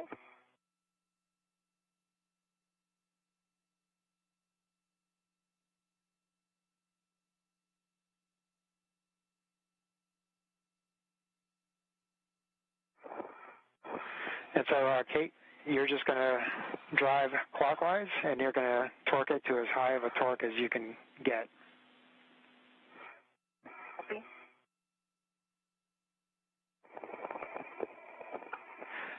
And Kate, we'll take a turn count once you're complete. Of course.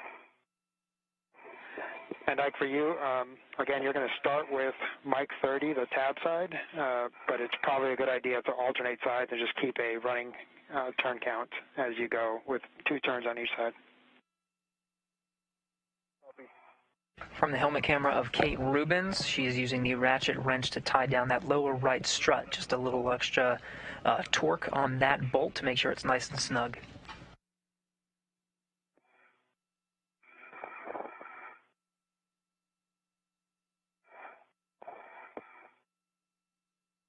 And Frank, real quick, I've got the ratchet on, 2-inch on, and all the torque I can, which is more than 30.5. Bolt did not move at all. Okay, understand, Kate, and understand no turns at all. Concur.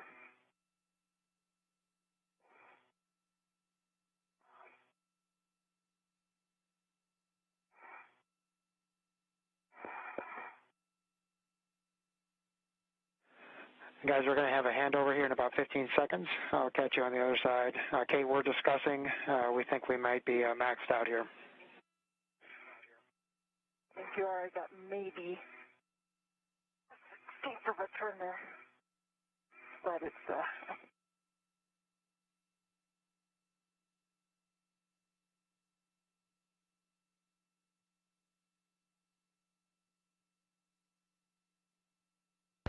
Another brief handover of that video from the International Space Station. This is just expected to be a few minutes to maybe even a matter of seconds until we regain that video. Again, Kate Rubins is using a ratchet wrench to perform a little extra torque on the lower right strut. Make sure that's nice and snug. The modification kit to the mast canister. In the meantime, Glover is over on the middle left strut performing some of the same techniques he was doing on the middle right strut. There's an adjustable section that he needs to drive some bolts and secure it in place, and he's performing those techniques. Okay, guys, back with you. How do you read? loud and clear. Same. Okay, I have you same. Ike, first, can you verify that your left safer handle is down? The team thought they might have seen something on video that didn't show it fully seated down. Good. Rubins and Glover both working on the 2B side, the mast canister. If you can see from this view, at the very base of the rollout solar array, there is a soda can looking fixture. That's exactly where they are, on the earth-facing side.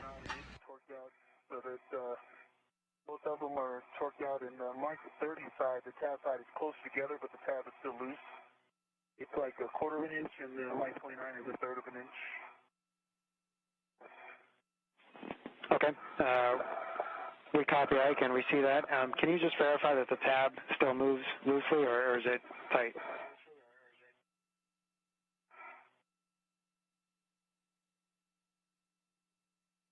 The left safer handle is down. It was indeed up. Okay, copy. Thanks, Ike. And the tab moves. Tab is loose. Okay, we see that. Thanks, Ike. Kate, the team was wondering if we could reposition so that you're in a position to pull on the wrench rather than push. Yep, I can try that.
And Ike, we're discussing. I'll have further words for you here shortly.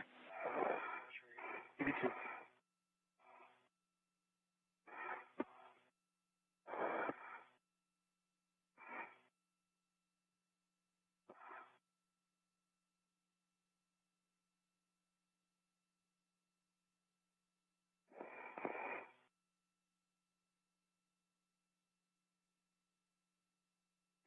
Okay, Ike, we're going to drive each of the bolts back 2 turns. So your settings for that will be Bravo 5, counterclockwise 2. Bravo 5, counter 2, work. All right, and Frank, I am in a pole position with a small angle between the ratchet wrench and the lower strut. It's not moving. Okay, we see that, Kate. Yep, I think you're moving the whole structure, but the bolt is not moving. Okay, I will stop doing that.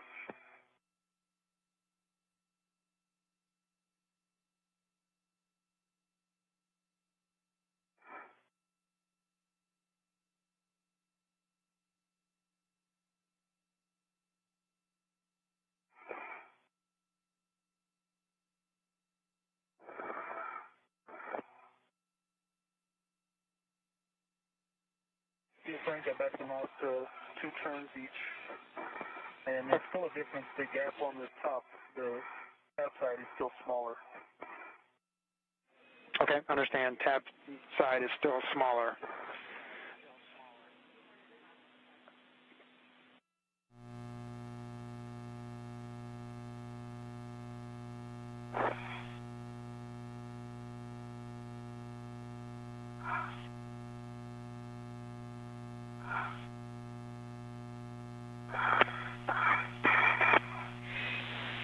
Okay, so Ike, we're going to drive forward with a higher setting, Bravo 7, clockwise 2, and you'll start with the side with the bigger gap, and just, again, alternating 2 turns either side.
How's it going down there, Kate? It's good. I'm waiting for next from the team.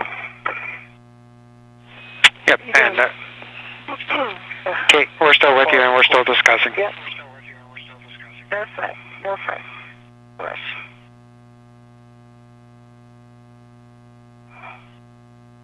All right, Frank, I got 2 extra turns on the bottom, the M29 side, so the gap is a little more even. Now they're both 1/4 of an inch.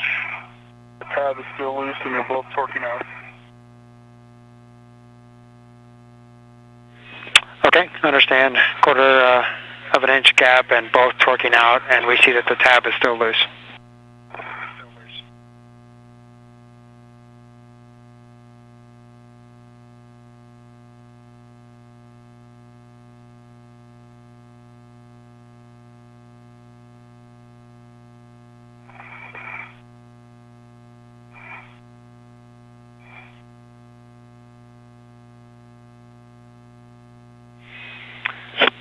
And Ike, I think we're going to call it as far as torquing it. Could you verify, essentially do a wiggle test, but in the rotational axis? So try to rotate the two pieces, so it won't be the collar, but the telescoping piece and the bigger piece, and try to see if they rotate with each other. Yeah, like the other side, they're secured together now. I cannot rotate relative to the telescoping piece or the wider piece, and they both rotate together. They don't twist relative to each other. But whatever is tension in there is holding them both. Okay, we copy. Thanks, Ike.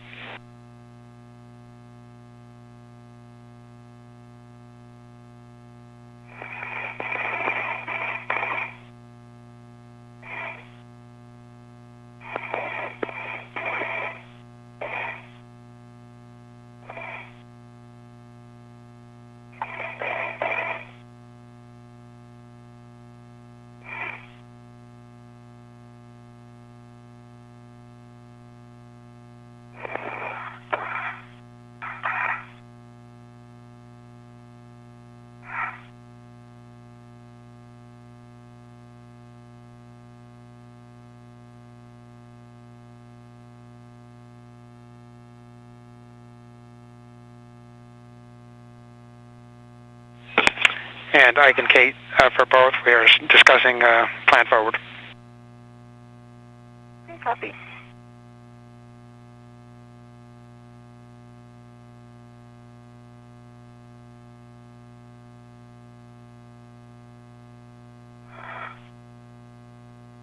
So Kate Rubins and Victor Glover both standing by, still on the 2B side of the International Space Station's Port 6 truss.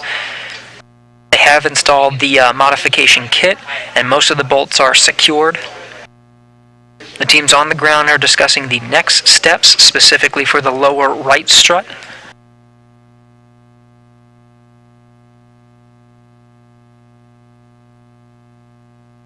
Teams seem to be happy with the left middle strut, the adjustable section there. Glover going to attach some of the multi-layer insulation, the white fabric you see over that metal beam. In the meantime, the teams on the ground are still discussing the lower right strut, and we'll address it shortly.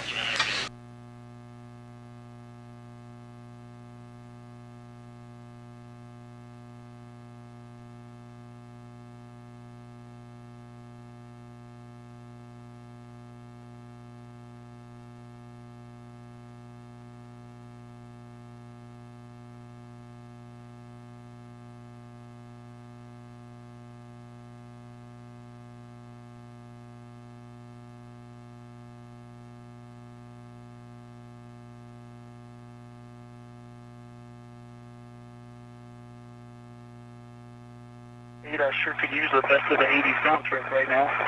Yeah? You want me to sing it?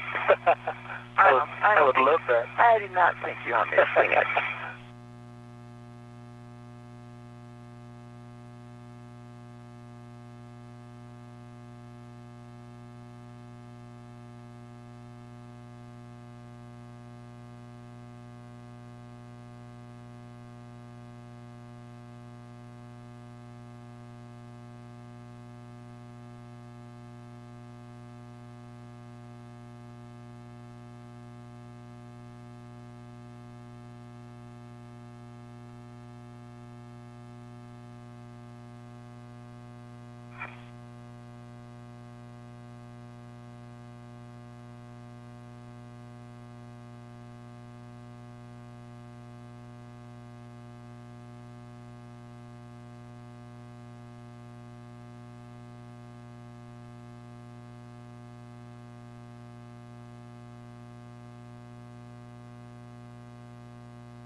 Okay, Ike, looks like you read our mind there. Thanks for putting that pippin in place and putting the MLI in place. After you're done with that mid-strut MLI, if you can just verify that the MLI on the remaining struts and pads is in place, that would be appreciated.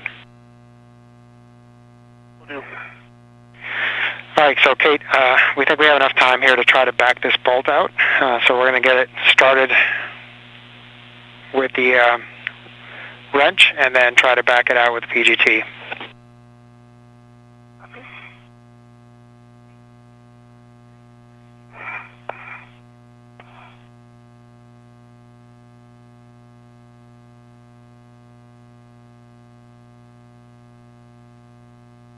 So again, the modification kit on the 2 Bravo channel. This is the on the far port 6 truss, facing right down towards the earth. You can see a good view from the helmet camera of Victor Glover.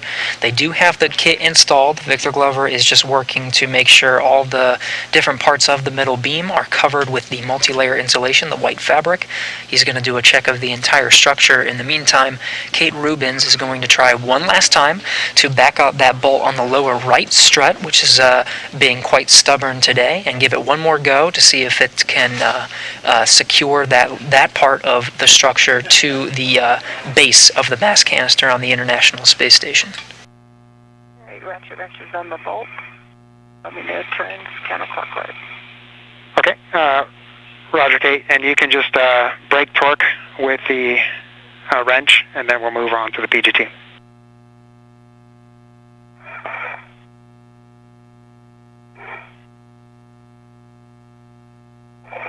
Copy. Maybe brake torque plus a couple turns just to make sure.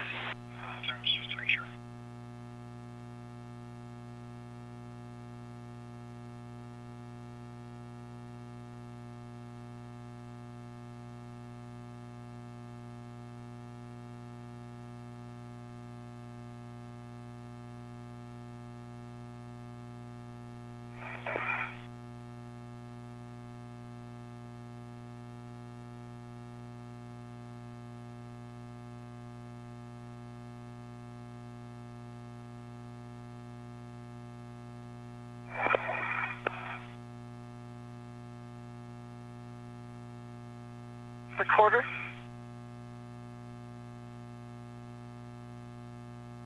And this is a pretty high running torque here. Half total.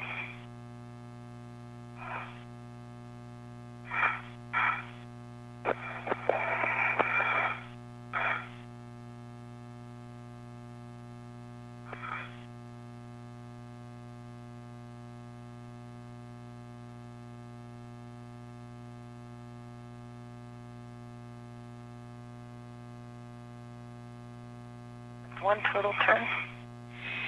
Copy, Kate, and you'll back it out with Bravo 7 counterclockwise 2.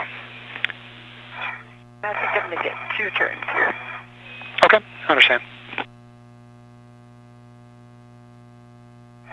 All right, that's 2 turns.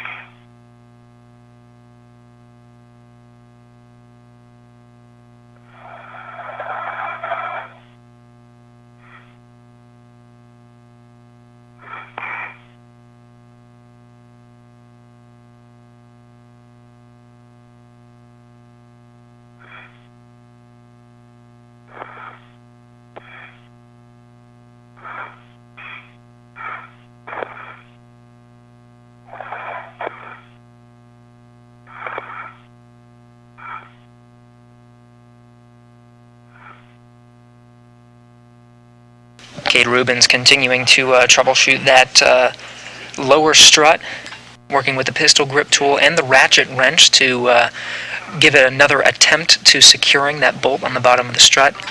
In the meantime, the station is 261 statute miles over Venezuela, looking at the Caribbean just off in the distance and about to pass over Brazil.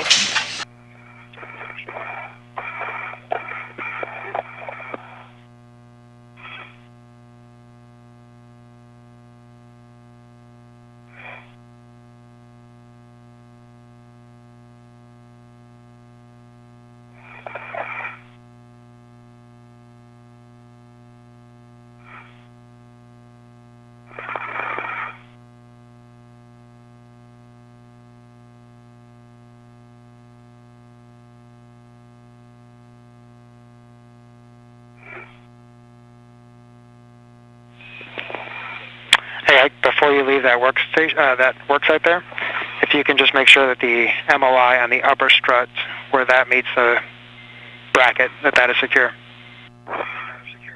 Hey Frank, I've already left the work site. The upper strut MOI is in place.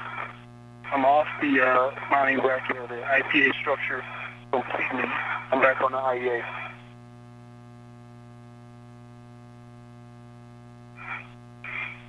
All right, and Frank, say again, how many turns expected? Kate, we're just going to drive the bolt completely out and do an inspection of the bolt and the interface. We anticipate approximately 10 turns. Do you have an 10 turns? Perfect.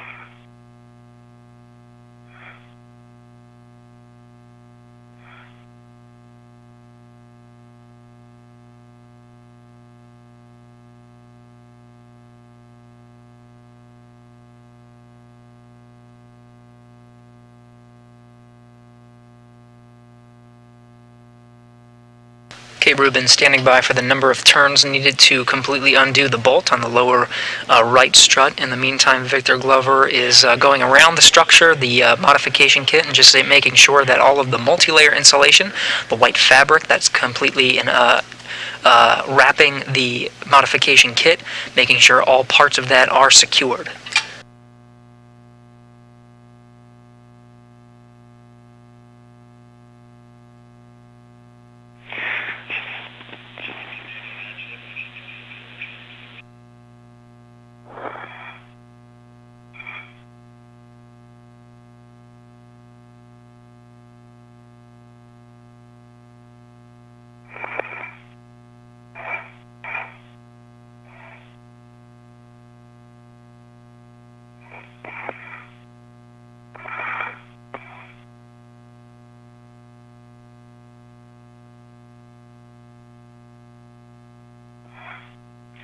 And Ike, it looks like from what we saw in the WVS, the MOI on the left upper strut, so the triangle where the left upper strut and the bracket meet, wasn't quite in place. Are you able to translate back up there and address that? Left upper strut. Okay, all right, go check.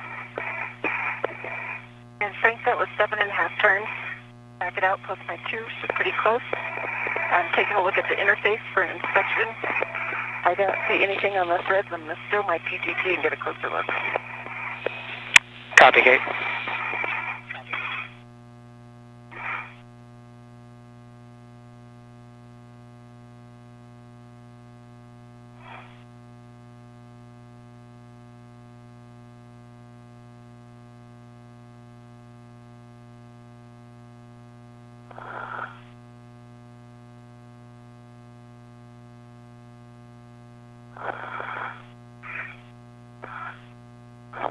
And I see the interface completely clean. The mass canister. I'll check the bolt now. Okay.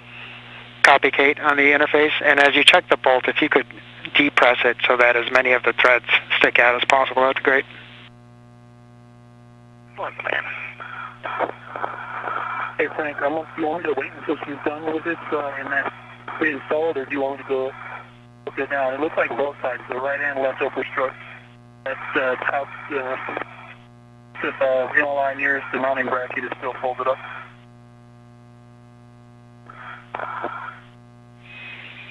Yep, Ike, we concur on both sides, and we'll just wait until we're done with this lower strut so we're not applying unnecessary stress on the structure. Okay, yeah.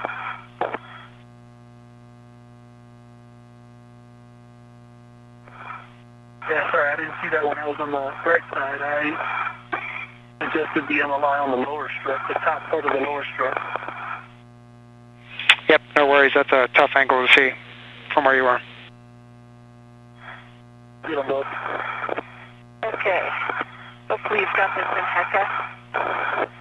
Pushing the bolt in. I see the same, I call it yellowish orange in the threads, starting from the point away from the bolt head at the point at thread number 4. Going up 8 threads. The actual thread itself was fine. We copy, Kate, and that was a great view. Thank you.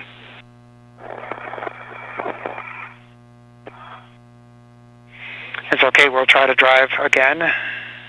And if you can try to manually align and start turns.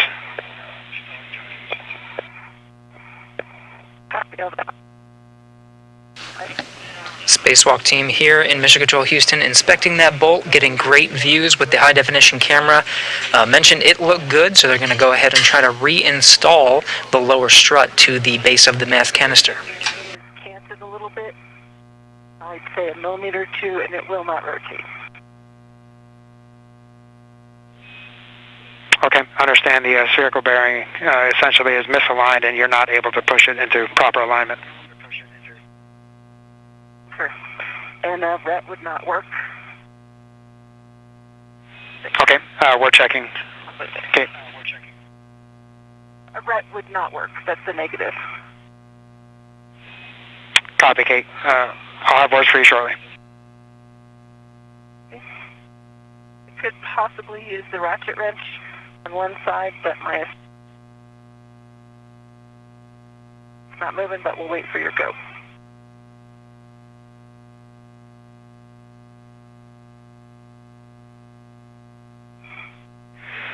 It's okay. We think, unfortunately, this is very similar to what we saw on the other side. So we'll try similar to what we did, just hand start and drive the bolt and see if that aligns it as we drive it.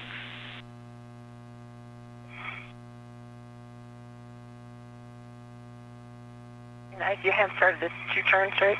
Yes, sir.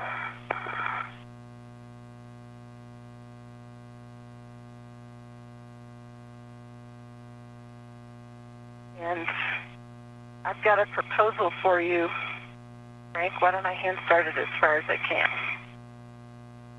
Okay, that works for us. Thanks, Kate.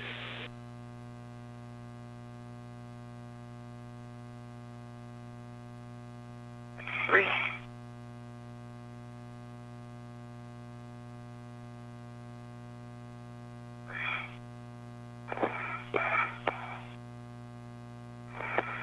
Five turns.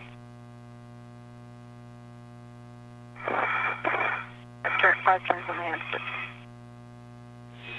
Copy, 5 turns. And your settings will be Bravo 7, clockwise 2. Copy. Bravo 7. Clockwise 2. Set. And total turns we were expecting on this, got 5 down.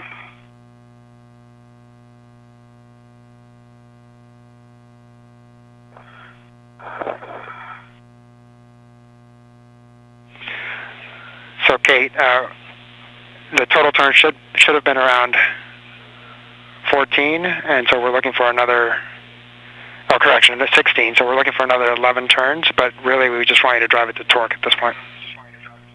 Okay, it works. All right, so a few hand tightening techniques, a couple extra turns with the hand, and now using the pistol grip tool. We'll see how this works for the last attempt for the installing the lower strut. 23.0, big green light. Oh, that's a low torque, sorry. Okay. There's my good torque, 25.4. That was another 5 turns plus a half after the low torque.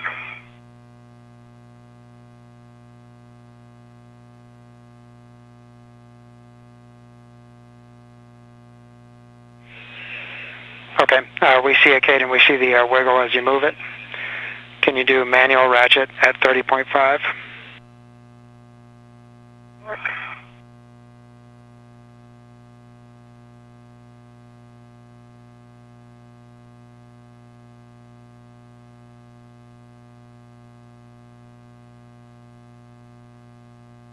Yes.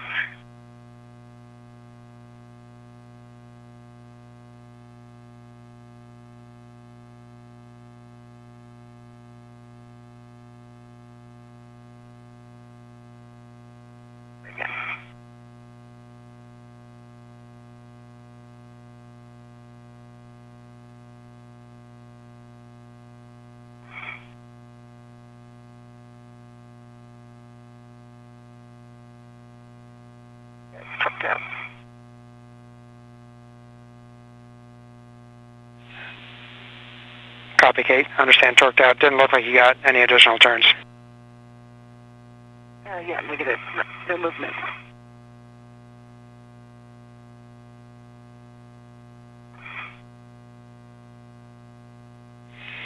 Okay, copy, Kate. And at this point, we'll just take whatever turns you can get with the ratchet wrench.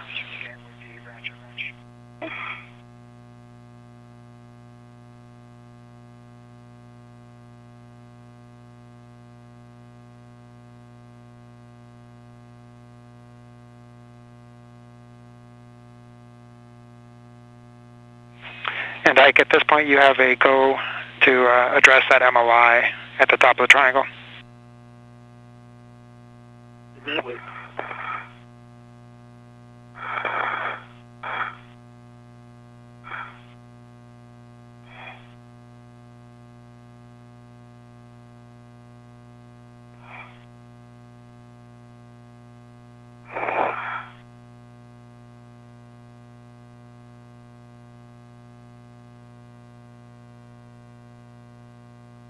a quarter turn. 8. Another 8. Third 8. And that's it. And it's, I don't know if you can see it in Hecka. It is canted from the side to side. And with that last 8, the bolt head is fully seated against the receptacle interface at the top. I think that's all you're going to get. Okay, we copy and we see that, Kate. If you could just do one additional wiggle test for us. Yeah, no problem. Gotcha. Yeah.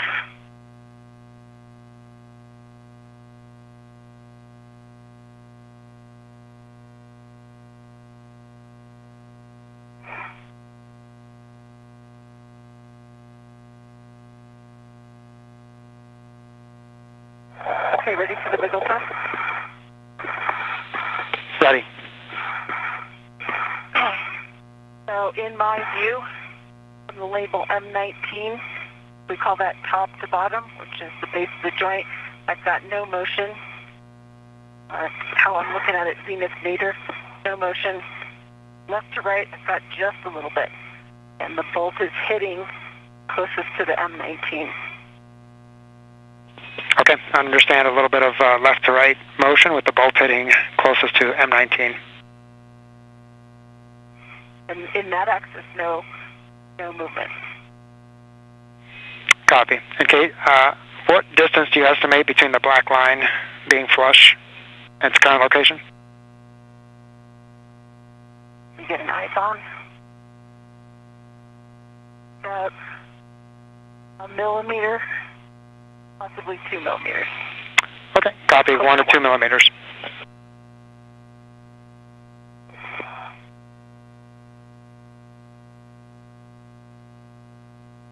The degree of off-centeredness is, look at the bolt head completely flush.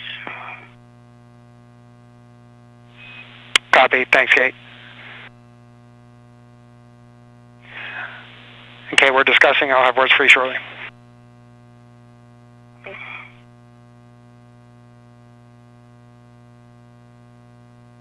So Kate Rubens was able to undo the bolt on the lower right strut, which has been giving some difficulty on the installation process here. Was able to reinstall it using the pistol grip tool and given an extra tug with the ratchet wrench, giving it a little extra torque. She's showing minimal movement from some of her wiggle tests. Now the engineers here in Mission Control Houston are assessing some of the next steps, making sure that that is good to go before they head into potential wrap-up procedures to end today's spacewalk. Just waiting for word from Mission Control on some of these next steps. Well, line's a little trickier when I'm running the VOT.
while Rubens waits for some guidance from Mission Control on the status of the lower strut, Glover is continuing to secure that multi-layer insulation, the white fabric that completely surrounds the modification kit, making sure all parts of the multi-layer insulation are completely secure.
All right, Kate, so first thing we're going to have you do is go ahead and do a socket swap from the ratchet wrench to the PGT, and then we'll stow the ratchet wrench in the 2 Bravo bag. Okay, copy. Swap back to the PGT and the IEA.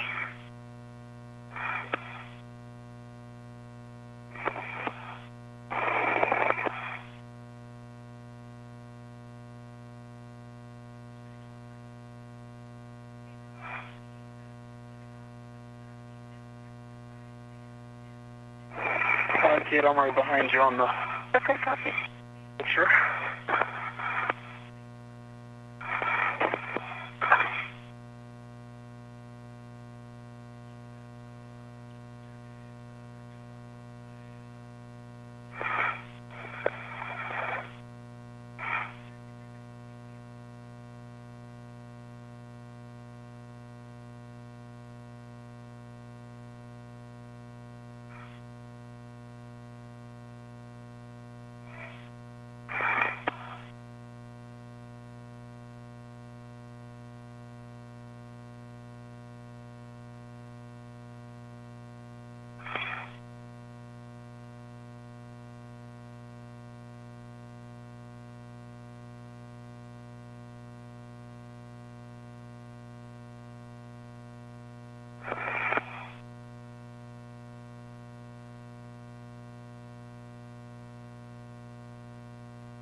Full touch from the socket, 2 inches back on the PGT and the IEA. Copy, Kate.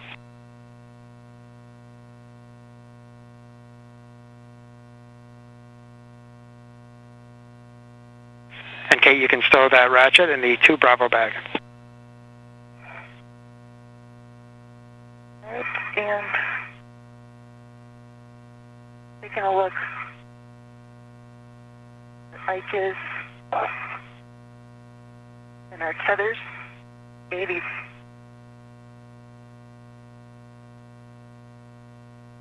My tether is underneath him, so I propose I leave it on structure, and if he's getting the 2 Bravo back, he pick it up, otherwise I have to cross tethers.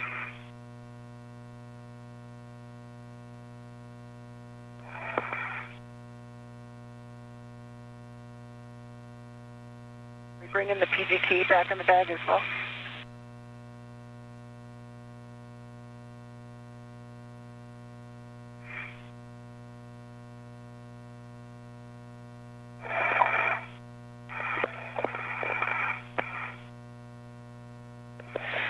Okay, we agree with your plan for the ratchet wrench.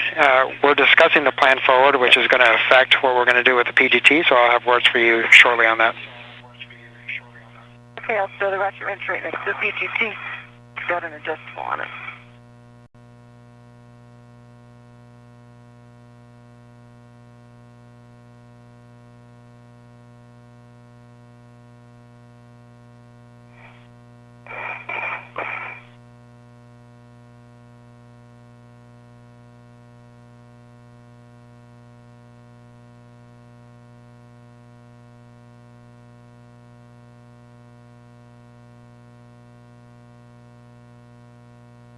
I'll grab this. Kate Rubins and Victor Glover wrapping up some of their work on the 2B worksite. This is the 2 Bravo power channel on the Earth-facing side of the International Space Station's Port 6 truss, the very far end of the port side. Right now, Mission Control is discussing some of those next steps given the timeline ahead. The configuration of the modification kit meets the minimum requirements needed to just keep it there in place. It is tied down. They may readdress it on a future space walk to give the bolts a couple extra turns and make sure that it is secure and ready to hold those solar arrays expected later this year. While they deconfigure their work site, redo their tethers, and put away some of their tools, they're just standing by for some words on what to expect next.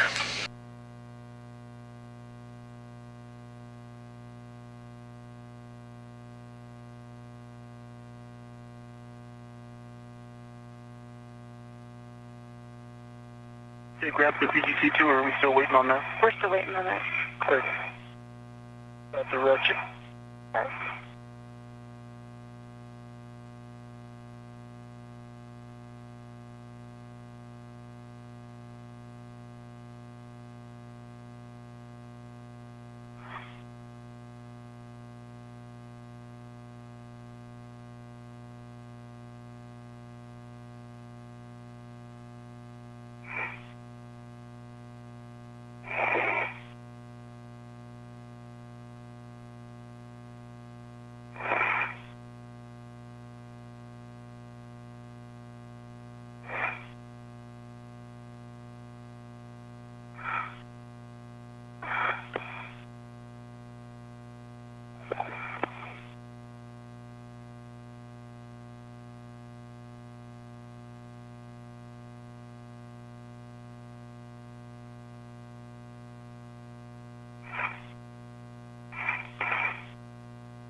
This is the helmet camera view from NASA astronaut Kate Rubin. She's standing by for words from Mission Control on some of the next steps.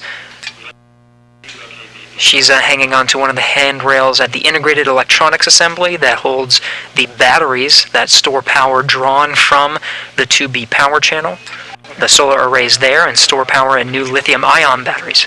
So the first thing is great job on working through the 2 Bravo side. I know there were some challenges there, so thanks for sticking with us. The good thing is that structure is in a safe config for ISS, and it can currently will not affect BGA movement or loads, and so we're in a safe config there. Excellent news, Frank. The plan forward, as we see it, is we're going to reposition the APFR over to the 4 Bravo side with 37, and that way it's available for the next EVA. Our goal will be to clean up the 2 Bravo site and then go up to the 4 Bravo side, build the upper triangle, and then see where we are from there.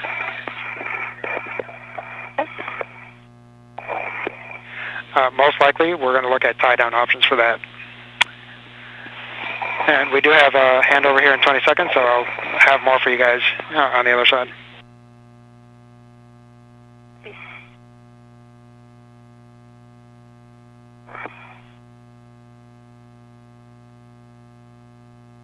A good summary from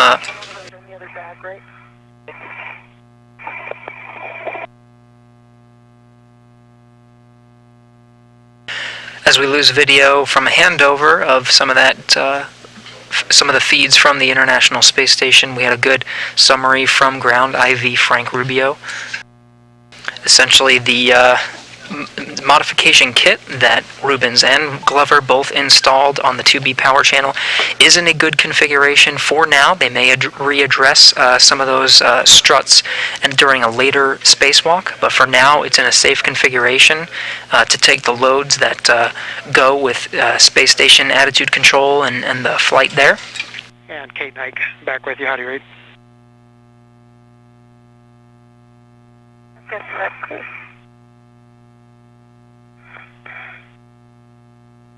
Okay, I have the same. And Kate, you had a question right before the handover? Yeah, would you like me to start getting the WIFX and APFR on my BRT?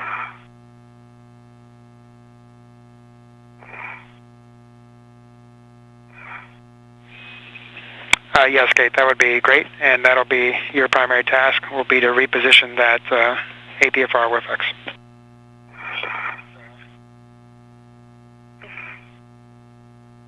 Frank, if we're only building the upper triangle on the other side, do we need, what do you want to do PGT-wise in the bags? We have the long one on my swing arm and the short one's on the IEA. I think I need both.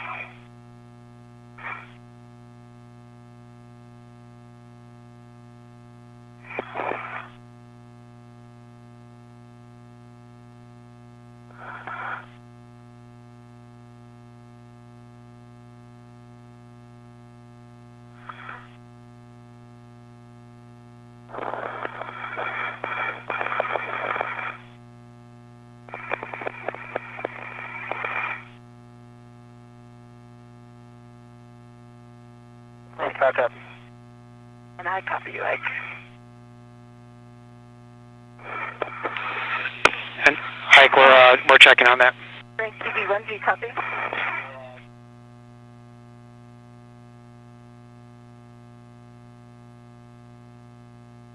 I've got the WIFX and APFR fitted on my BRT. Those are out.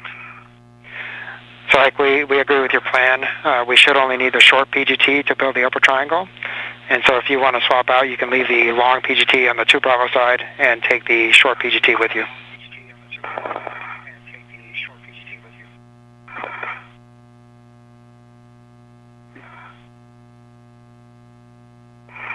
Am I leaving the bag or am I folding up the bag now? We're gonna leave the bag for now, Ike. Okay. Okay, Frank, I've got the WIFX and I'm headed back inboard the triangle and then...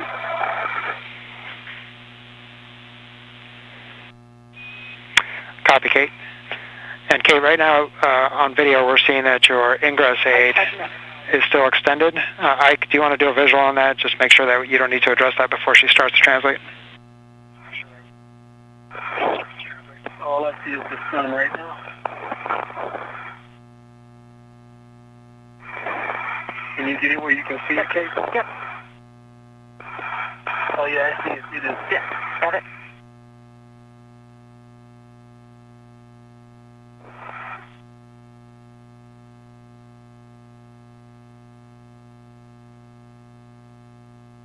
So again, the modification kit on the 2B power channel, you can see a really good view from this angle as the sun sets in into an orbital nighttime. Station is on the... Still limiting consumable. We're about 2 hours down on the timeline.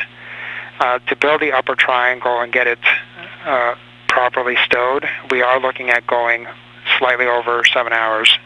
I just want to see how you guys are feeling and what your thoughts are on that plan.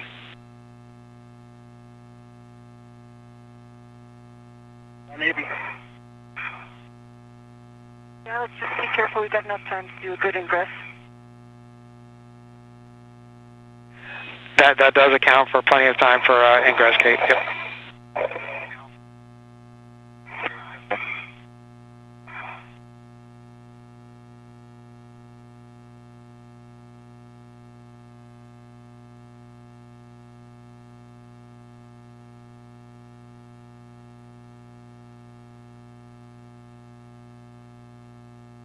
So it sounds like the crew is up for going on the other side, on the 4 Bravo side that faces space. The translation path is going to look very similar from when you went and got the ratchet wrench.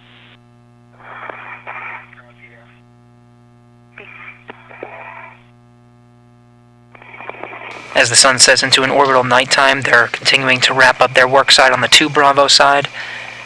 Rubin's about to take the portable foot restraint over to the other side.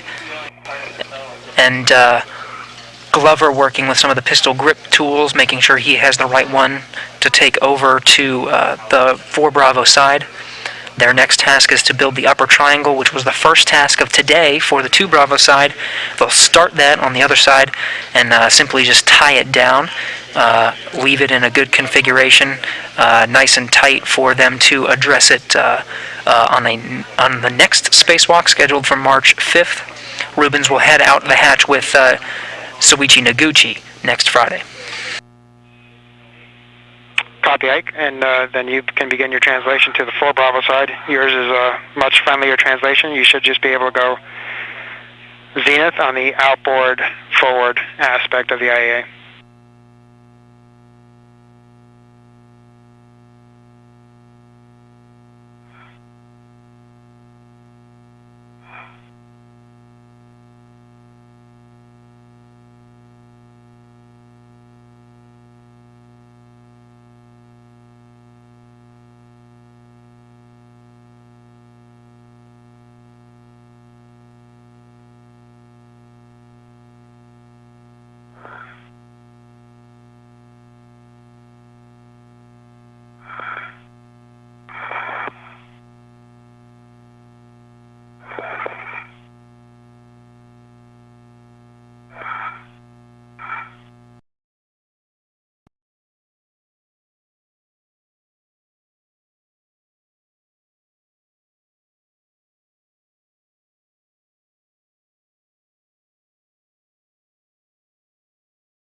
Alright, I'm at the triangle.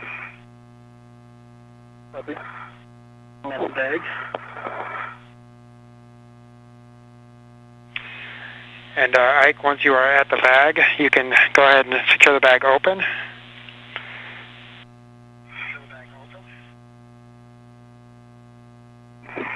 Good work.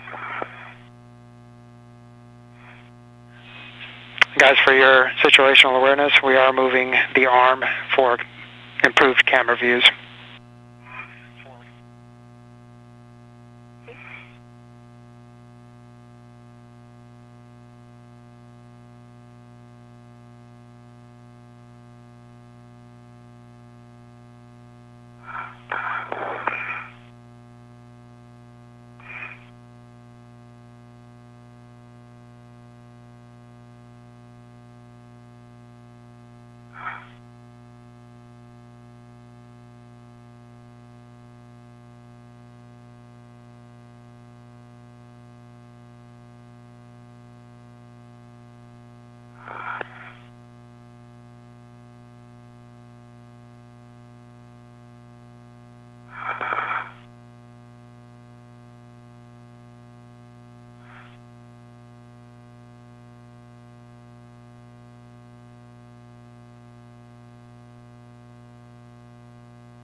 Frank, I went up the triangle.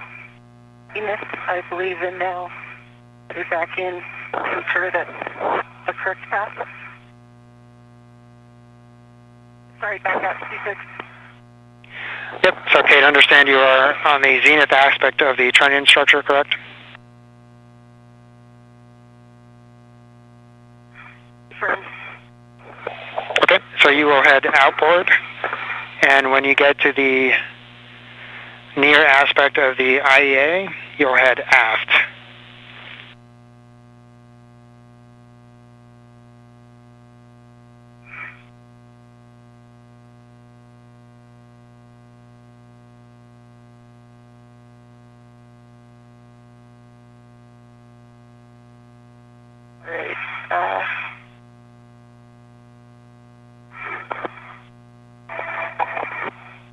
Hold on, I'm going to put down a local.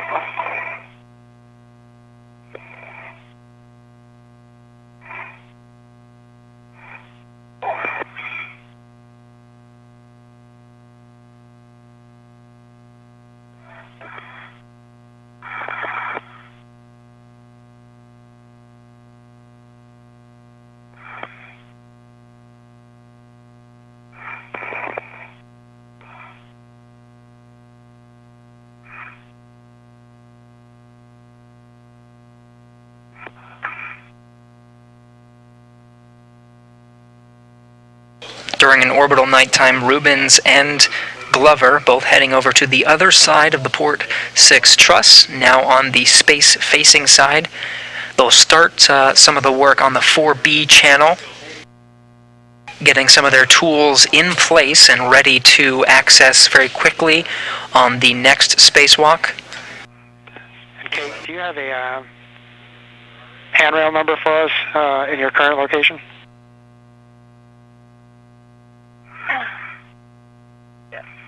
This APFR effects is a thing. Translate with 6 Max. 5385. I copy that I'm headed outboard. Copy 5385. Thank you.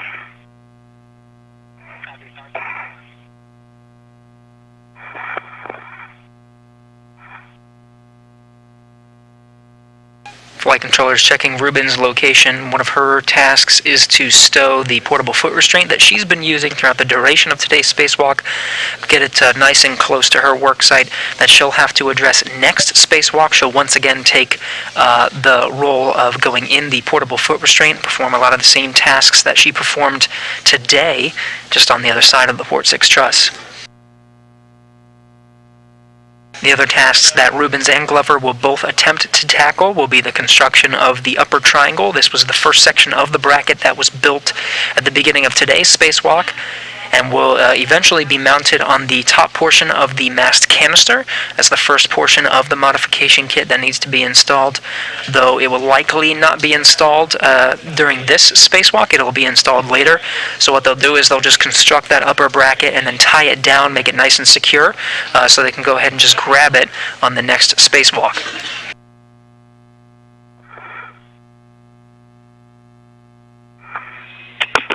Hey Kate, if you can just hold your current position, we'll have a translation path for you here shortly.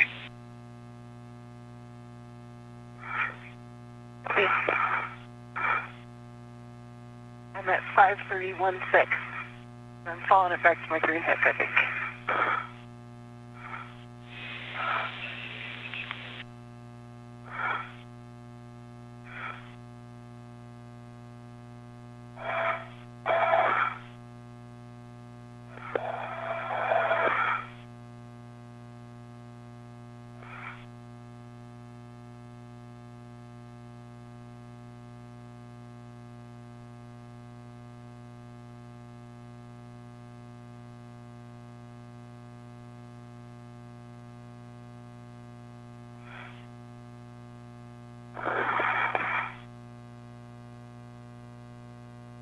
There, Frank, the bag is open.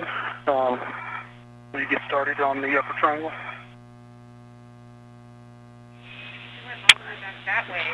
Roger. Ike, you have a go to start the upper triangle. I have words for you here shortly.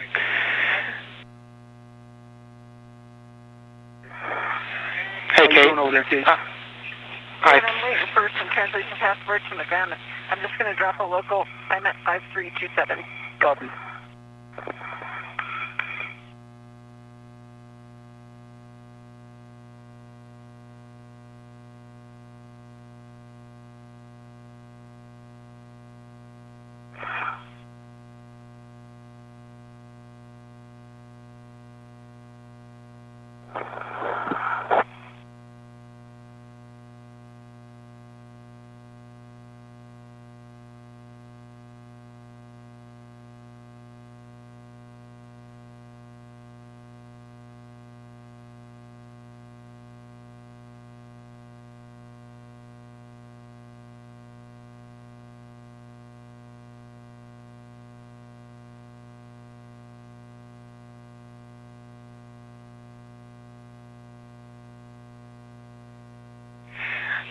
All right, Kate. I think we have your location. Sorry about that. We missed a slight turn there. So you just need to go slightly outboard to the IEA, and then you'll move forward, translate across the IEA.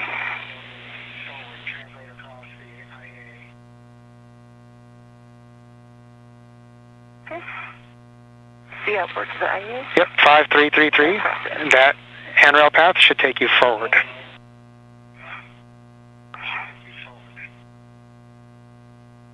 Copy, Kate. Next handrail should be 5332.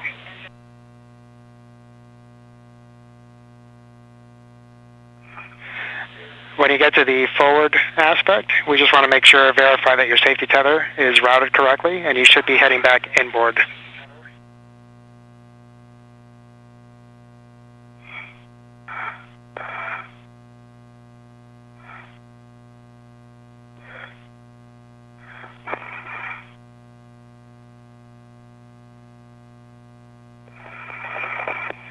All right, so Ike, for you, we're going to go ahead and retrieve the right upper strut, which is going to be straps 1 and 2, and we're going to assemble that to the mounting bracket.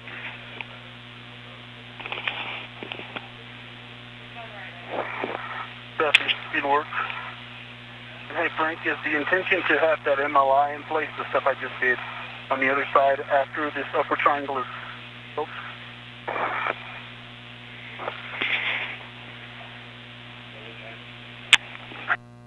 Now, Ike, essentially we're just going to build the upper triangle, and then we're going to temp stow it on top of the IEA. Okay, so you don't install that MLI until after you install it on the mass canister?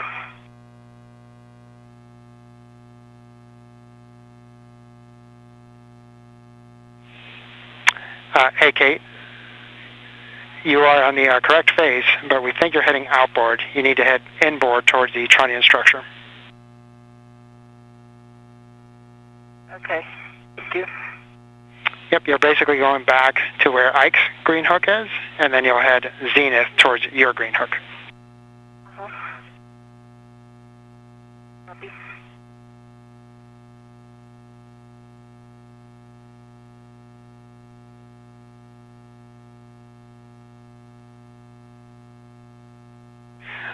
So like clarifying words, yes, as you are building the triangle, we will need that MLI in place. Copy.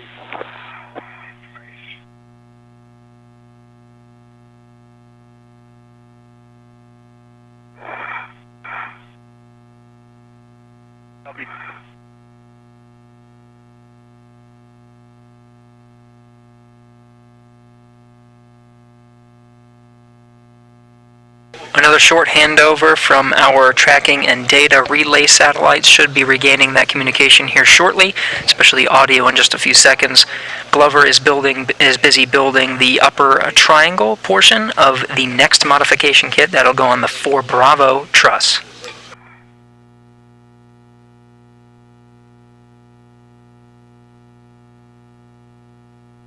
Kate Rubens is following her translation path, or her path towards the stow location for her portable foot restraint that she used for today's spacewalk. She's just going to put it in a location close to where she'll need it for the next spacewalk on Friday.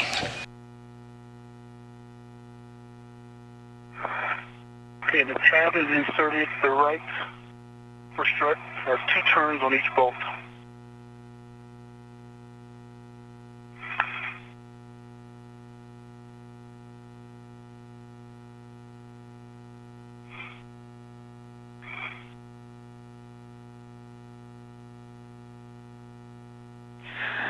And Ike, I apologize. Can you say again last transmission? Turns on each bolt by hand, and the tab is inserted ready for PGT settings, I believe. Okay, roger that. Your PGT settings will be Bravo 3, clockwise 2. Work. And you're going to drive Okay, Mike. 4 turns on mic 13 and mic 14. 4 turns only.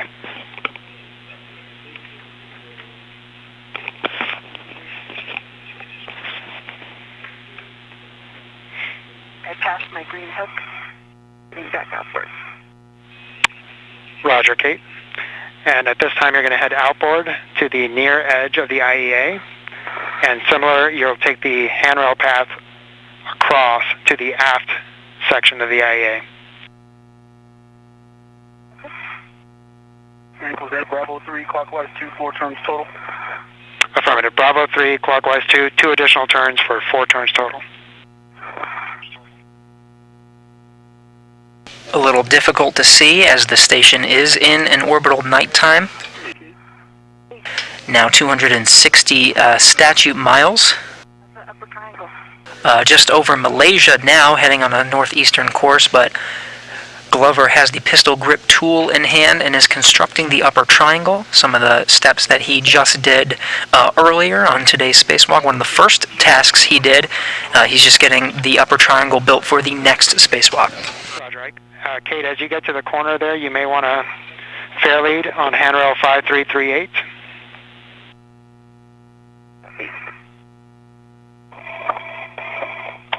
Ike, next you're going to be retrieving the left upper strut and assembling that to the center pad.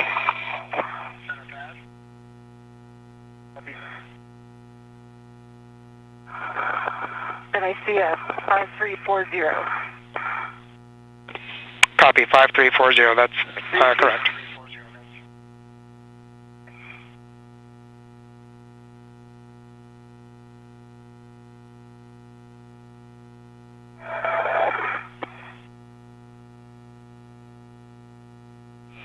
Okay, once that fair lead is in place, you'll head outboard to the outermost edge of the IEA.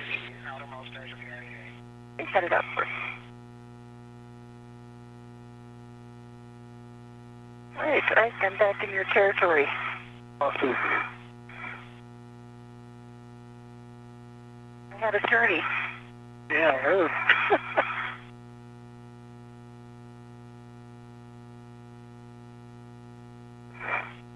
Okay. I am at the keel of the 5364 and 5359.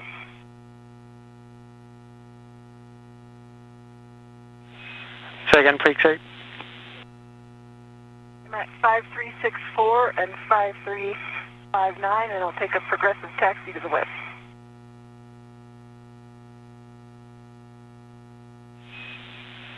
Roger. Yep, and now you'll start moving station forward. You're looking for whiff 37. Right, and you want me to move down the IEA?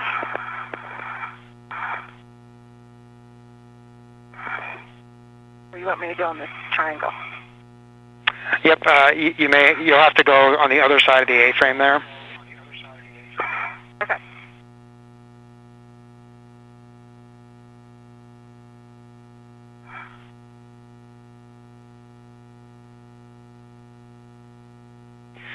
Yeah, Kate, there's not a great path here, so you can go up and over the A-frame or on top of the batteries to get around the A-frame. Up and over the A-frame. Copy. And Ike, you're going to be installing the left upper strut, L7, to the center pad.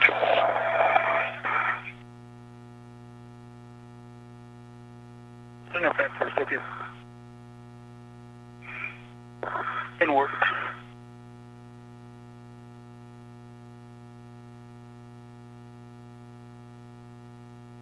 Ike headed towards you.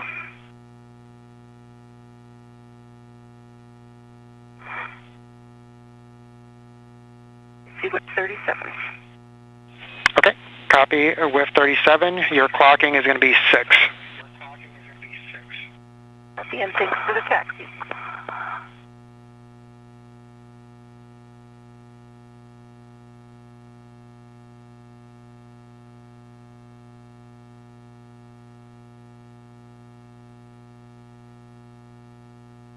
Okay, 2 turns. Left upper strut to the center pole.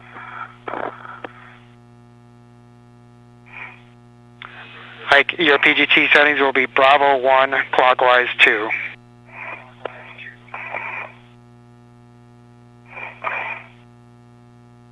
Copy.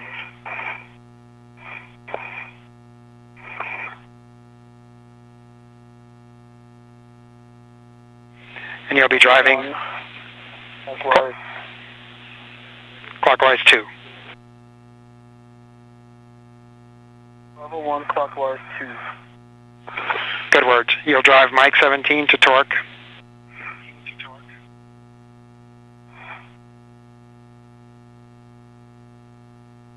PGT popped up, I have to count it again. Okay. Bravo 1, clockwise 2. And driving it to torque. Affirmative.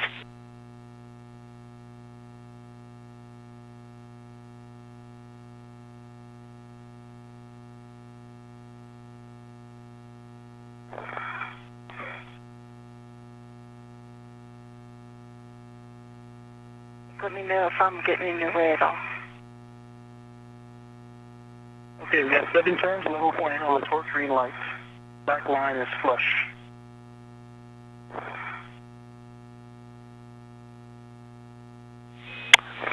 Ike, we copy 7 turns, black line flush. Can you repeat the torque, please? 11.8, 11.8. Copy 11.8, checking those numbers.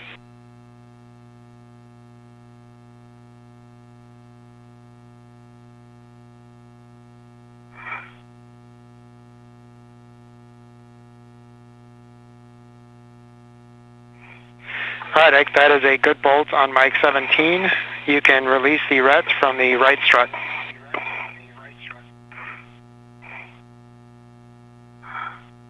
Copy. Work.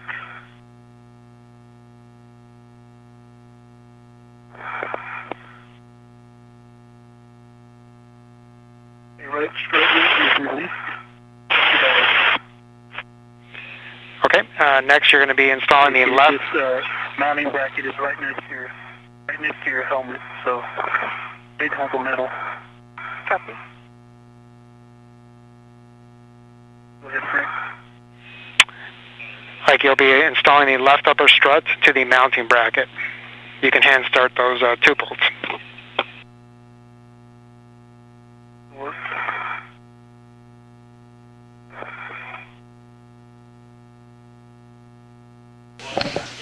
Glover continuing to assemble that upper triangle for the next modification kit on the 4B channel. There are 3 points that he needs to bolt. 2 of them have been completed. This last section will complete the work to construct that upper triangle. The plan as of now is once that upper triangle is completely bolted together and constructed, Glover will work to use different wire ties to tie down the upper bracket in place and leave it there to be installed on the next spacewalk on March 5th. Copy, Ike. Your PGT settings will be Bravo 3, clockwise 2. You'll be driving both of these bolts for 4 turns total, 2 additional turns.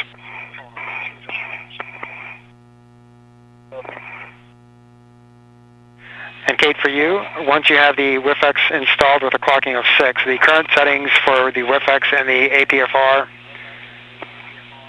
Yeah, Frank, I'm just still working on the copy. Okay, no worries. Yeah, no worries.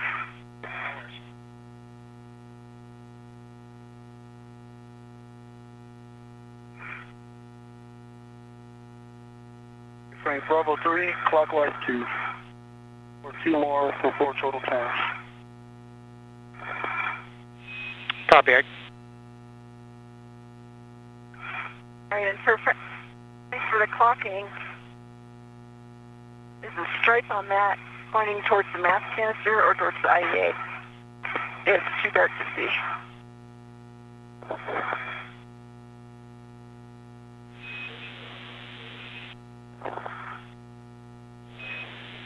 Kate, the handrail should be pointing towards the IEA to have the proper clocking. Thank you. That is clutch. Handrail towards the IEA. And Kate, once you get that installed, the current settings are good to go. The only thing we got to make sure is that the ingress aid is folded down and retracted to its max position.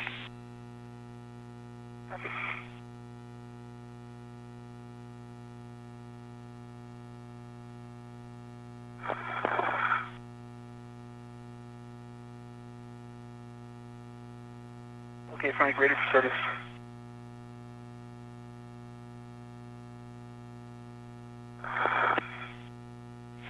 Okay, Ike, you'll be driving Mike 16 to torque. We anticipate 20 additional turns for a total of 24 turns. Which? Okay, Mike 16. Kate Rubins wrapping up her efforts for stowing the portable foot restraint. It needs to be in a certain configuration to make sure it is in a proper stowed position. Again, it'll be retrieved next Spacewalk. It's just in a location that's close and can be easily retrieved for the Spacewalk on Friday. In the meantime, Glover, this is the helmet camera view from Victor Glover. You can see the translucent number 20 on the bottom right. He is wrapping up the installation, the construction rather, of the upper triangle, working on those last 2 bolts to secure it together. Once it is fully constructed, Rubens is scheduled to go ahead and help him out, gather some wire ties, and temporarily stow it next to the work site here. It will not be installed on the mast canister today. It'll just be in a temporary stowed position, just wired down and making sure it is secure before they go ahead and wrap up today's spacewalk. And Kate? Green light, 18.3 on the torque. Copy, 18.3. Did you say 15 turns, Ike? 20 turns. I'm having trouble getting it engaged at any clocking, Frank.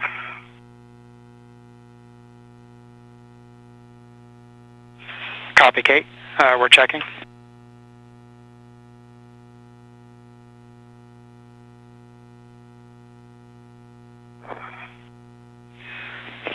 And Ike, can you verify that black line was flush on Mike 16?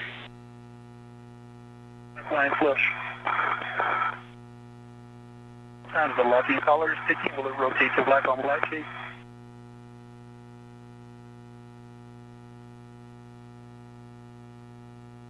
Will not rotate. No. Okay.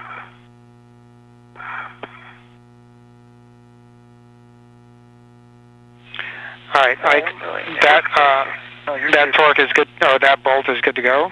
You'll do the same for Mike 15, approximately 20 additional turns. Good work.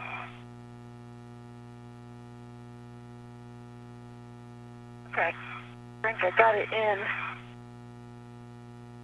The clocking of 10. Leave it for the first.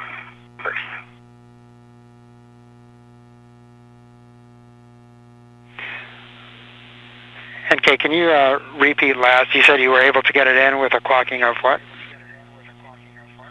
Clocking, I think it's 10 is pointing towards the IEA. And it's got lots black on black, good pull and switch test.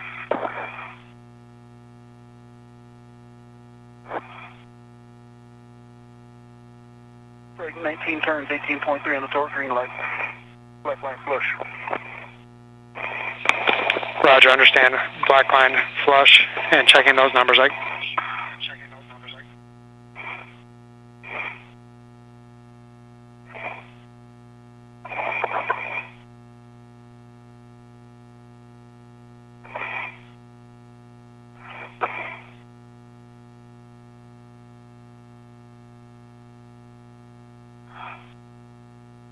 Frank, I can confirm for you that the ingress aid is folded down and locked. Okay, we copy Kate, and we also copied the good pull twist test. We're just trying to figure out the orientation. We'll have words for you here shortly.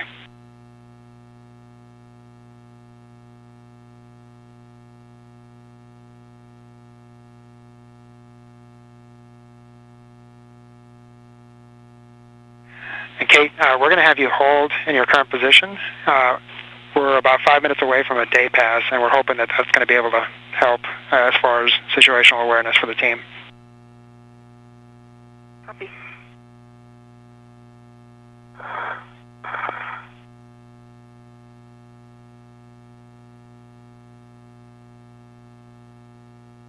And Ike, you can release the red from the left upper strut. North. Out of your way. No, I just giving you awareness. Thank you.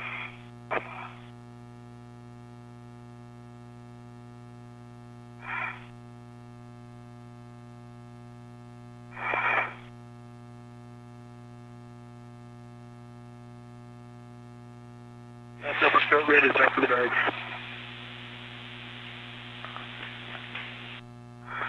Roger, Ike. Next, we're going to drive Mike 14 and 13, so this will be the right upper strut to the mounting bracket.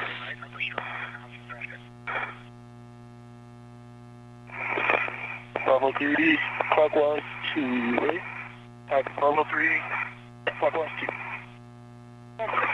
Affirmative. Standing right this way. I'm in a non-optimal position. Put it in. The good position would be where Ike and the triangle are. So I'm fighting against this frame here. And I think you probably leave it in at 10 and close it later when I can get in a better position. Okay, Kate, that sounds like a good plan. So we'll just have you follow your translation back around, your translation path back around the IEA and to the inboard aspect of the bag next to Ike. My BRT red.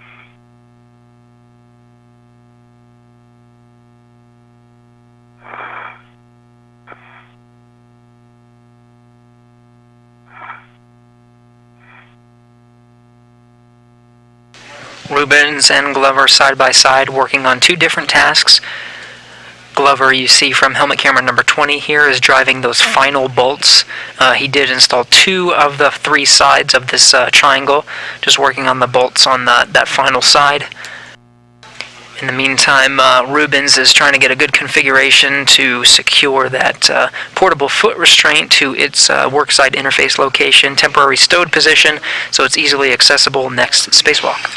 On the torque, M14, black line flush.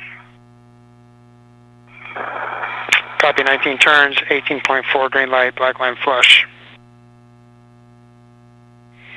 And you can push to Mike 13, same settings. Good work.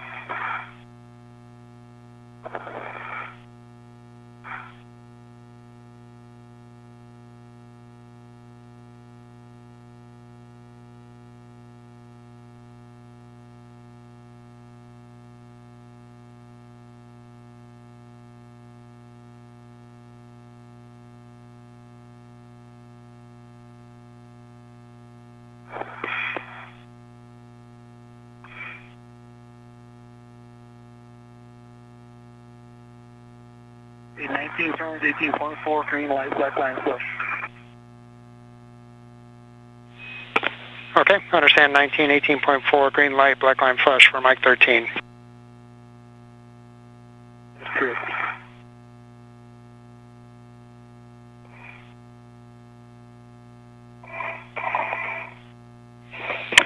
Okay, those are both 2 good bolts. Mike 13 and Mike 14 are both 2 good bolts.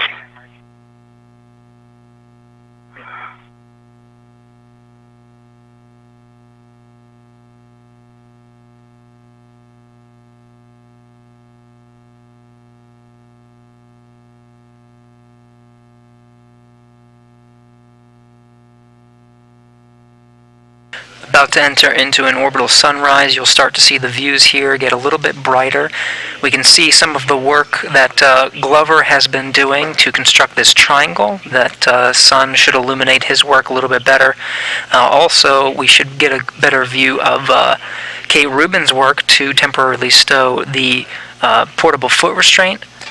Though from this particular angle, we are having some ratty coverage with her helmet camera. Yes, I get visual of you.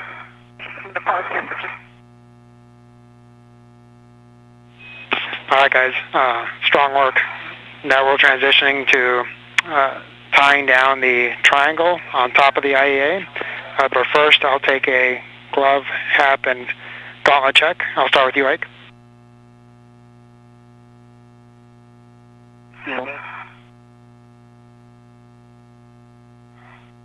Tap is dry. Gauntlets are in place.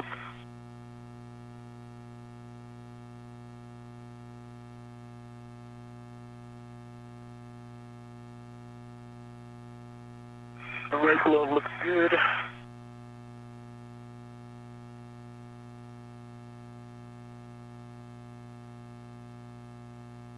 And work. My left index finger got a where the RTV is missing. Let me get some better light on it. It's some weird lighting right now.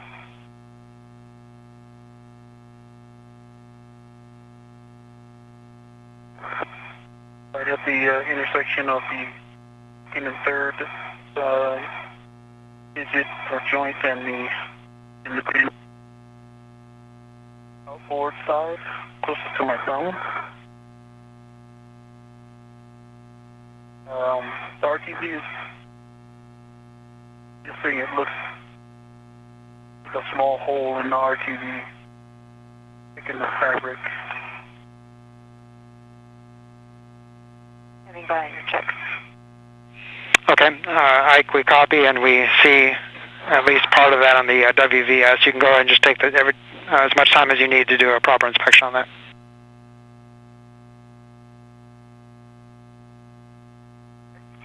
If you're with us.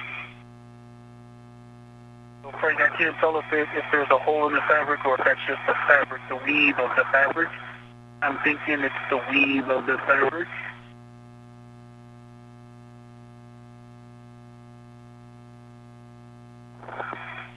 Spot under the RTV where I can see it clearly.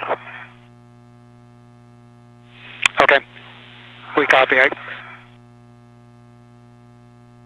When Kate gets over here, maybe I can show you and heck up. Okay. What I suggest for yourself. And for my glove check. Yep, and that's exactly what we were thinking, Ike. Nominal. Nominal. Above the RTV peeling. On the right middle finger, dry half, and on the other right. Copy, Kate. If you want inboard and then down the IEA. Affirmative.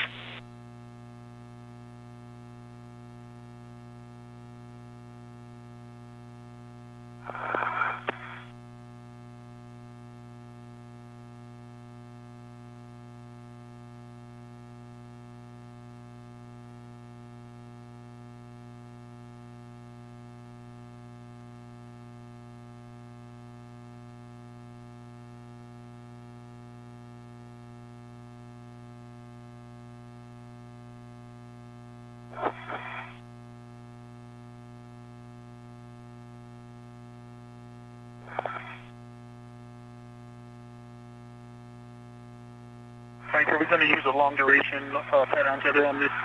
And if so, I can maybe still one now. We are, Ike. We're going to use both long duration tie-down tethers. Where? To the mounting bracket or to the handrails?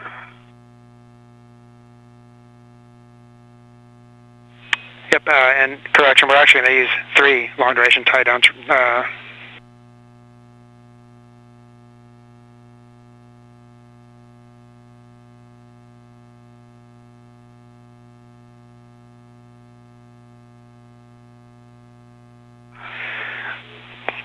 Like disregard last, it'll just be 2 long-duration tie-down tethers, and they will be on each of the handrails on the upper struts. Oh, copy. Sign into your left. Copy, see ya.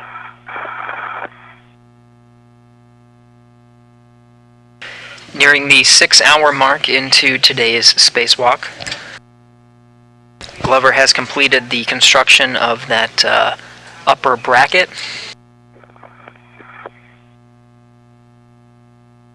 His next task will be to go ahead and secure that upper triangle to the truss of the International Space Station. It won't be installed on the mast canister for this spacewalk, but it will be easily accessible and already constructed, ready to go for the next spacewalk coming up March 5th.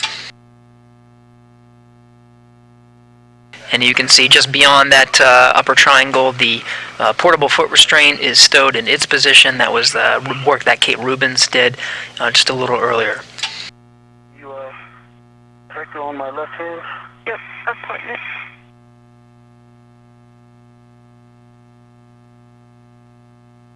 I don't know where they're moving to, so I'm just going to hold still. You just hold still and you. I should have a view. Can you confirm? Yep, it's the finger is centered on the camera. Can you just get the get your hand closer to the camera, Ike?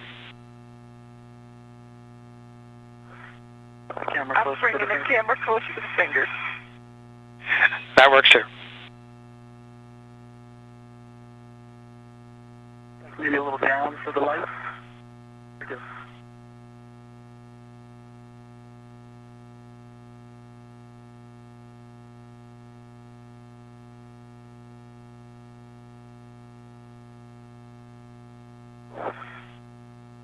I think that's fabric. If you look at the bottom of that digit, you see some bigger spaces in the fabric. It just stands out because it's in that center of the hole in the RTV, gap in the RTV.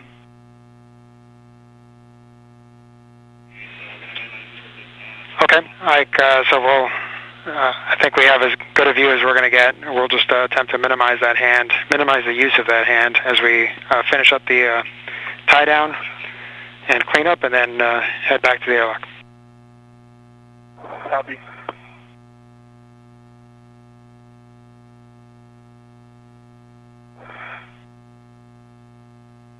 Engineers here in Mission Control Houston taking a look at Victor Glover's left glove. The upper triangle on top of the IEA. I'll kind of walk you in. The center pad is going to be facing outboard, and the bracket is going to be facing inboard with the hooks pointing up. The triangle is going to be centered on the middle battery in the middle row of batteries. So the triangle is essentially sitting smack in the middle of the IEA with the bracket facing inboard.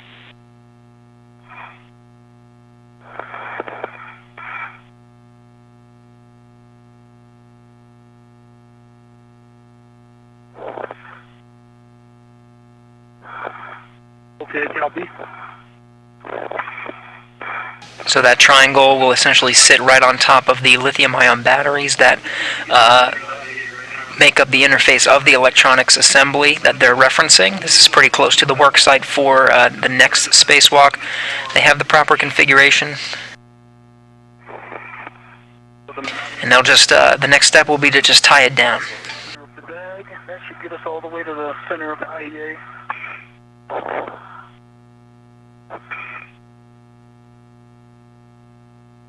Okay, Frank, hooks up, and was it center pad outboard or center pad inboard?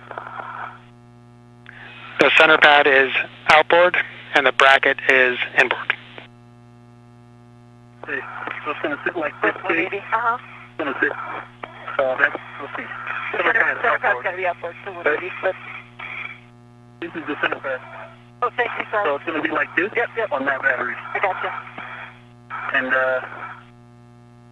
see, I can go over there. Let's see. Where are we going to hook it? Yep, so Ike, your description was correct. And on the side nearest to you, so on the forward aspect, it'll be on handrail 5353. And on the aft aspect, it'll be on the opposite handrail, 5306. We've got a 5355. It's not 53. Where, can you tell us where that 5353 might be?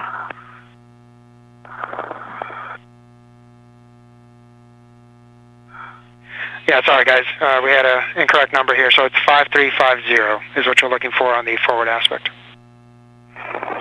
I've got that. Okay. We're going to need to extend those long duration side-on tethers.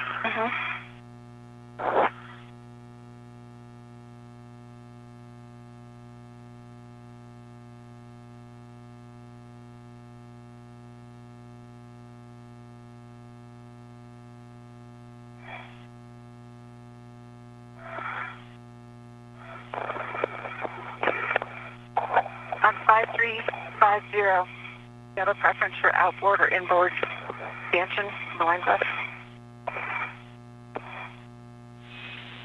No preference, Kate. All right. Hey, Frank, am I folding up the bag on the 2 Bravo side?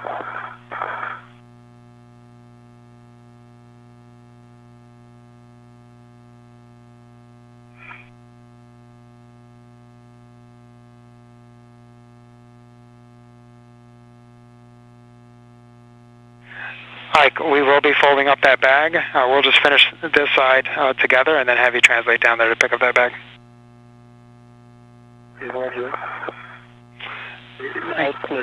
Guys, we have a handover in about 10 seconds. I'll see you on the other side.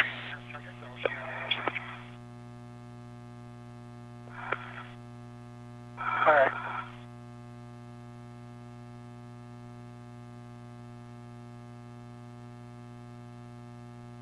Once again, another handover of some of the video coming down from the International Space Station. Rubens and Glover are tying down the constructed upper triangle that makes up the modification kit of the 4B channel, power channel. So, and then go get it. Okay, I'll stay here with the tether is on it. It's on the handrail. I see. Yeah, you're just going to have to pass that to me. Absolutely. I'll extend it, and then I'll pitch this thing down to you. Yeah.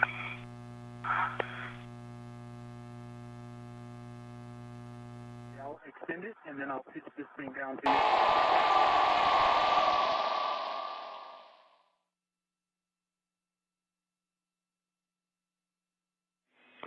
And guys, I'm back with you. On the opposite, on the aft side of the IEA, you'll be looking for handrail 5349. Copy 5349 on the opposite side of the IEA. I'm headed there. Mike's going to hand it to me across the IEA. Copy, Kate.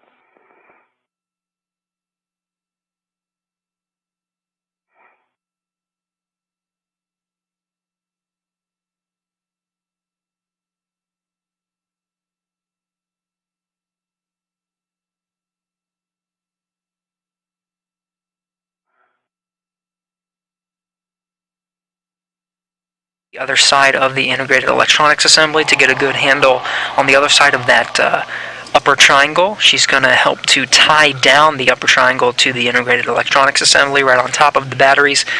Keep it in a nice tied down stowed position ready to access in the next spacewalk. We're now a little over 6 hours into today's spacewalk.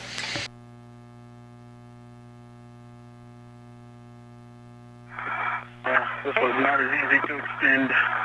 Okay. Give me a second. No problem. All right, let's center pad out forward.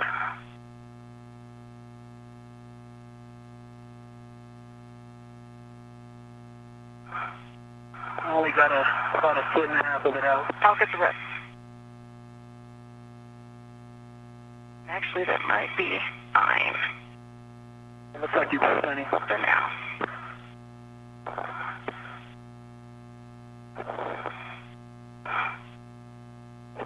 Alright, Frank, I have second long duration tied down tether to 5349. Copy 5349. That's a good handrail number. Would you like us to cinch these together simultaneously? I need to do this one. Affirmative, Kate. Cinching them together will work best to cinch it down properly. Okay. Well, hold on, I'm not ready. Yeah, me neither. Don't worry. And Ike, you may also have to close the bag before you cinch it down to get proper.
Wrap around your left foot.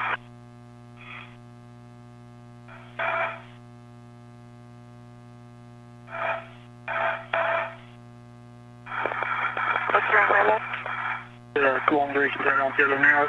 So your feet are kind of in a bad spot. If you swing them inboard, more in line with the handrails, perfect.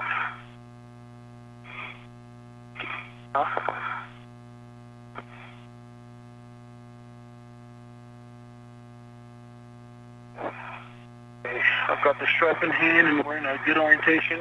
Okay. When you're ready to cinch, I'm ready to cinch. I am as well. I'm go Hey. slow.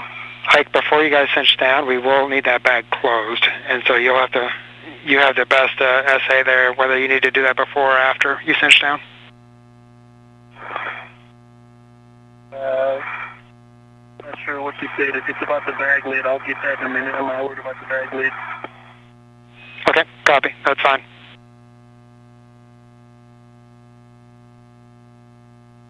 Okay, we got a lot of time. Yep. I'm going to pull it evenly.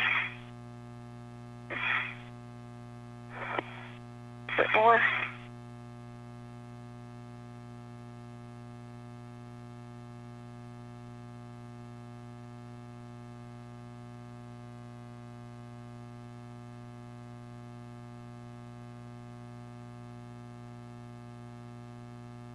Are you done cinching? Say again? Are you done? I don't know. How tight do we want it? Well, I think if we go at the same time, we can get it down pretty tight. I mean, just go until we can't pull. Yeah? It's pretty good now. We also got to be able to close the buckle. I don't think we want to.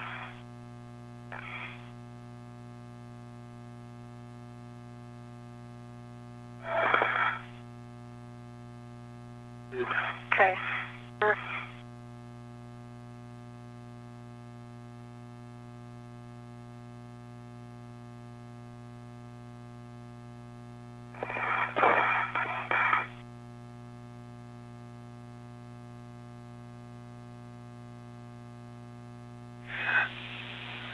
Hey, Kate, from what we're seeing on the HECA, it looks like the strap might have come out of the alignment on the top metal there, on the bottom side of the buckle. you'll have to feed that strap. Mine did too.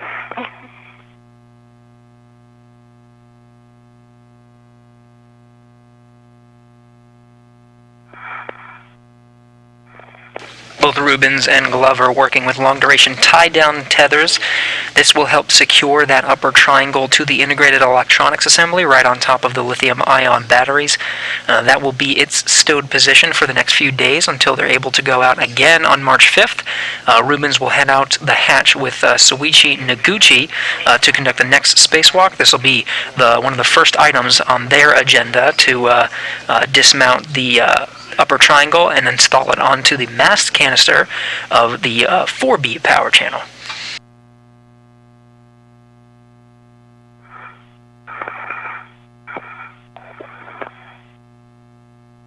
Nice job, Barry, there. Hey, you threaded how many bolts by hand today?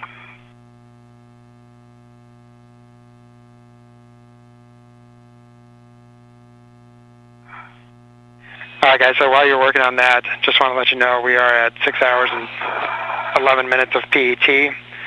EV2 battery is still the limiting consumable at 7 hours and 52 minutes. And again, the plan is here. In. It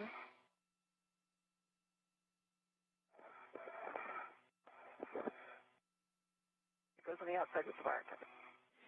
Yep, Kate, so you'll want to close the thermal cover, fold up the strap on top of it, and then use the wire tie on top of that.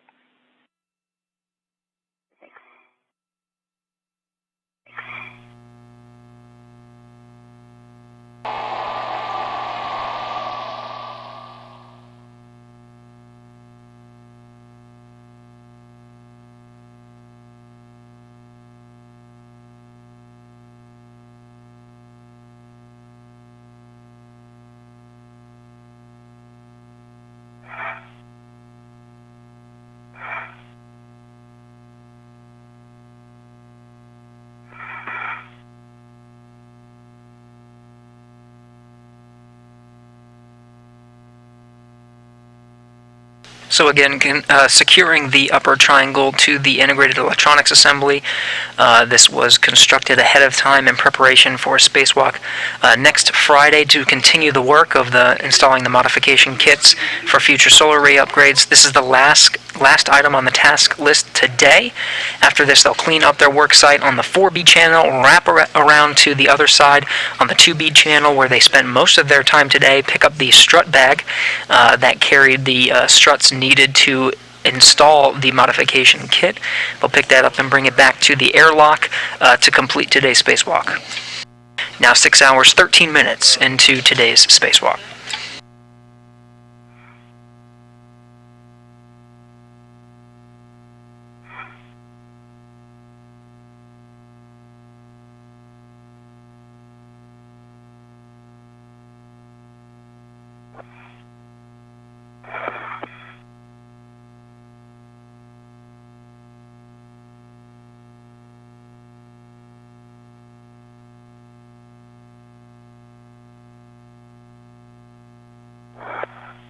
Frank, big picture,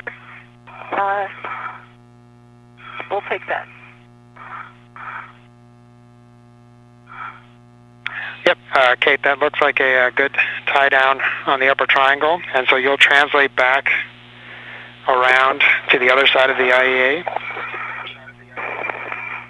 We'll finish closing up the bag up here on the 4 Bravo side, and then Ike will translate down to the 2 Bravo side and fold up the bag there, and then we'll head in and ingress. Okay, you want us to both work on one bag at a time, or do you want me to go work on the 2 Bravo bag? The strap is disconnected. The lead straps are disconnected. It's your preference at this point, Ike, but yeah, we think, Kate, if you're okay with it, finish closing up this bag. I can head down and start folding up the other bag. You good with that? Yep. Okay. See you shortly.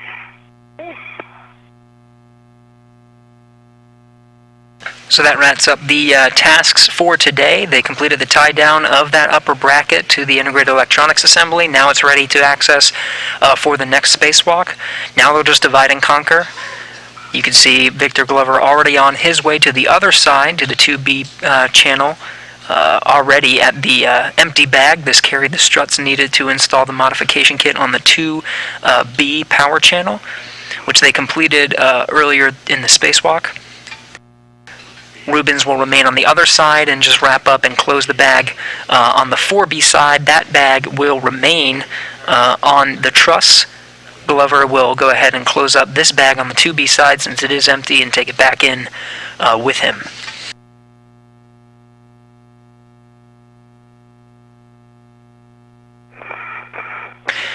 The modification kit on the 2B power channel is in a good configuration. They may go back and just take a look at some of the bolts on a later spacewalk, but for now it's in a good configuration, can handle the loads given on the space station with attitude control and all of that.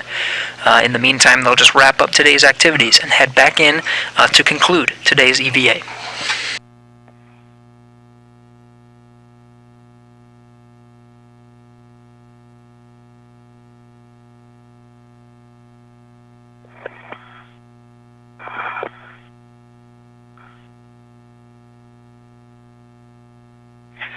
And Ike, just for your essay, PGT number 8 should be in bag number 2. We just want to make sure that that's off before it gets stowed. Copy. It is OFS. Strip bag 2. Copy off.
And Ike, as you're closing up the 2 Bravo bag, we got a really good inventory through here at WVS, but we only see 1 camera. Just want to verify you see 2 cameras.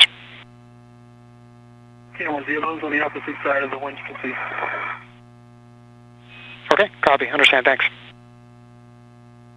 No problem. got straps Alpha through Delta and cinched down. Copy, Kate, and that looks like a good config. Okay. Give me a survey.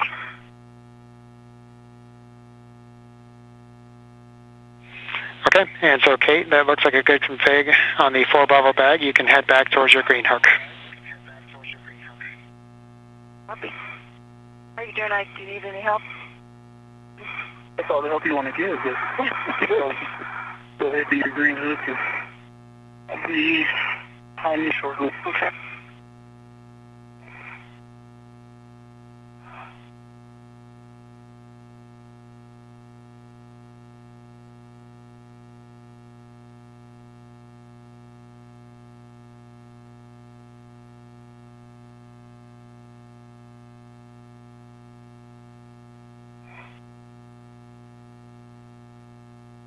Now for P6. See ya.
So a quick recap, the astronauts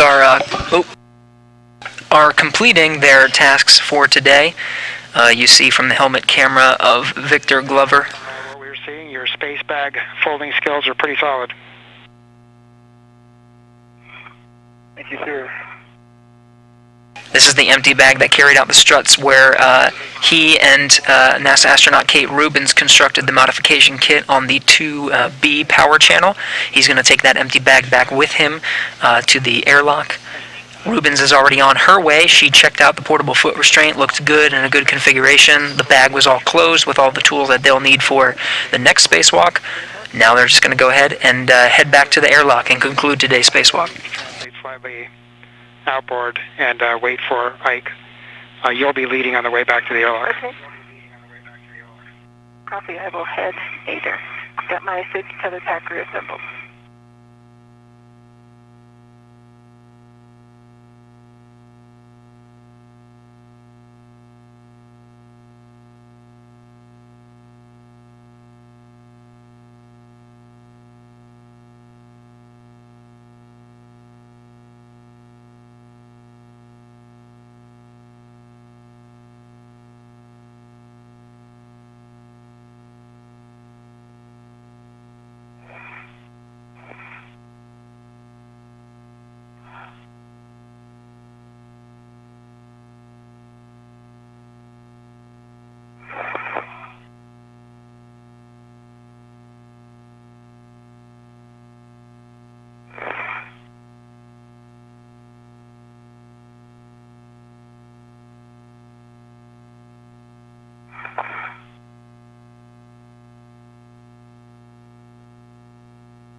Ike's green hook. Copy, Kate.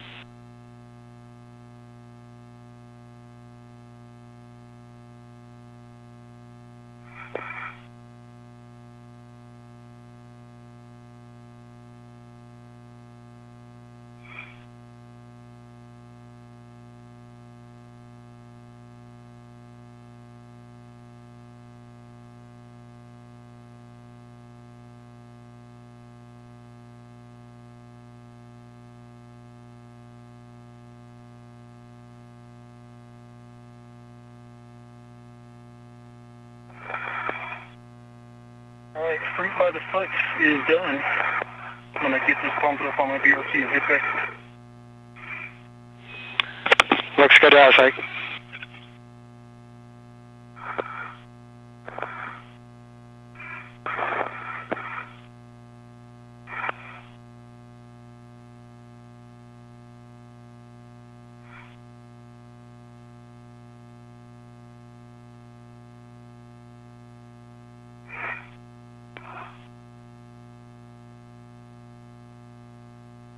A great view of the port truss on the far left side. You can see Victor Glover wrapping up his procedures. He's just folding up the bag. He's going to tie it to his body restraint tether and take it with him all the way back to the airlock. In the meantime, Kate Rubins, you see off to the right, she's in the suit with the red stripes. She's just hanging on, waiting for Victor Glover to finish up. She's already finished her tasks, making sure the foot restraint is secured, and as well as the triangle bracket, the upper triangle, secured to the International Space Station. Both of them have completed their tasks for today and are heading back to the airlock to wrap up today's activities.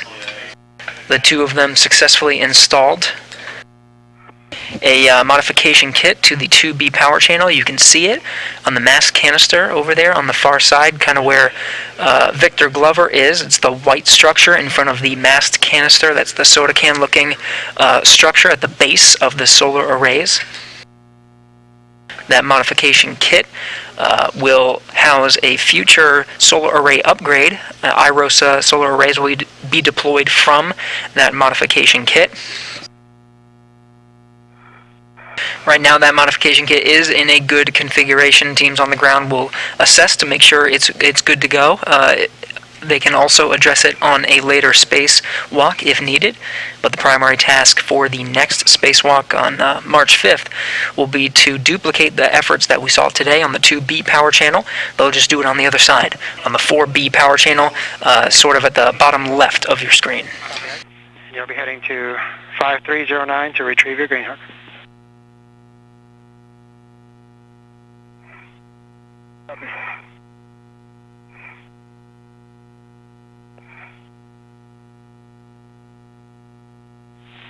And Kate, we lost Hecka. If you're able to recycle power, appreciate it. Yeah, did that work?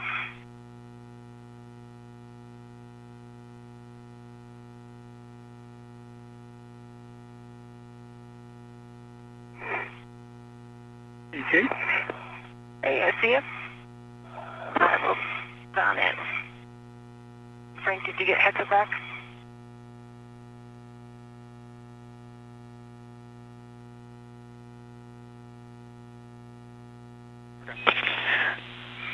Okay, we copied and we're checking the config now.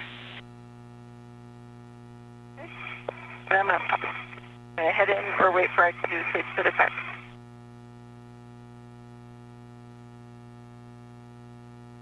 And Ike, after you pick up your green hook, if you can check on that glove real quick, and then you guys can initiate your translation back to the airlock.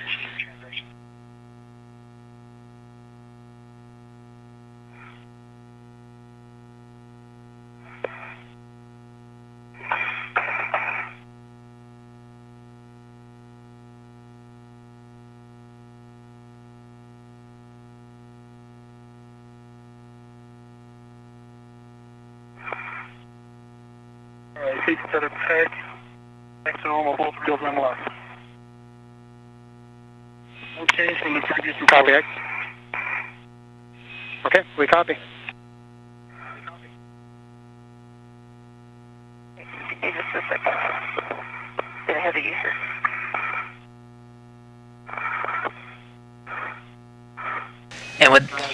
your SA. We have about 10 minutes left on this day pass.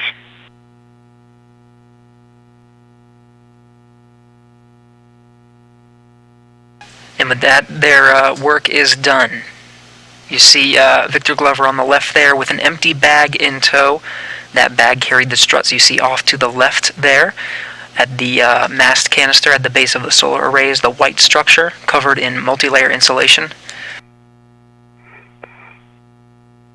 They completed their tasks for today, and Kate Rubins and Victor Glover both making their way along the port truss back to the Quest airlock to wrap up today's activities. They have about 10 minutes of daylight left. We might see the sunset as they enter the Quest airlock and conclude today's spacewalk.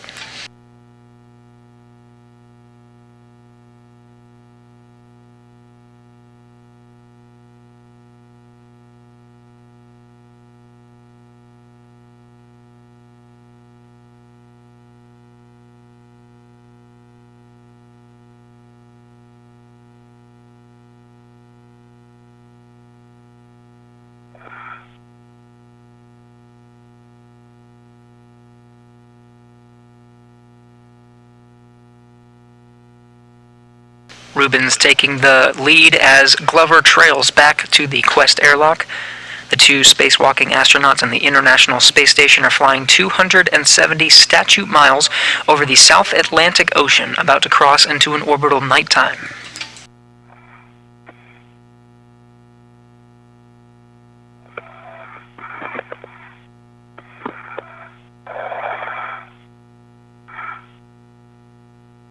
Okay. Yeah. Never mind, I can get it for you.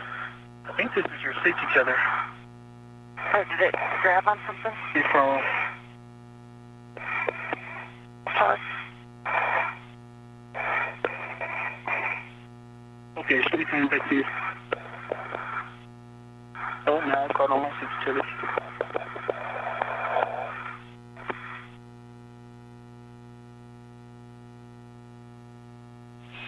Nice catch on that, Ike. See it.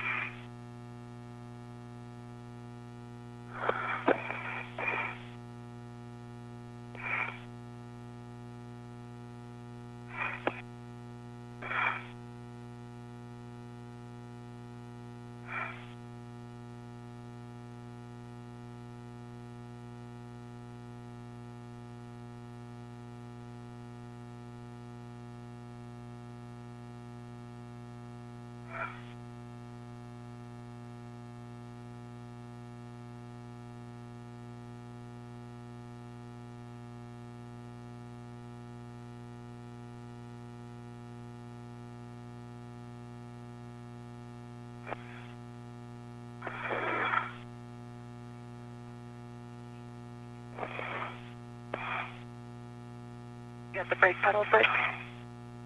I will, yes.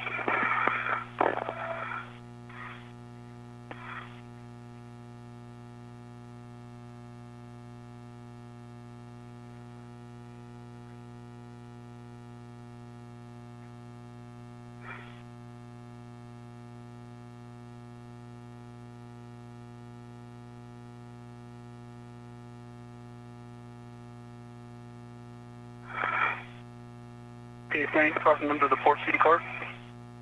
If you on the inboard side, I'll hit those brakes twice. Okay, copy. Good words, Ike. And that's for both the port and starboard seat brakes.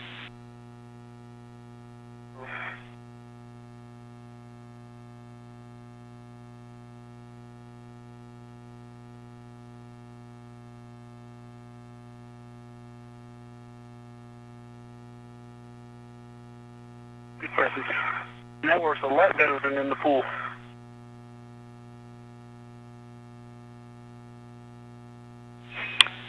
Roger, Ike.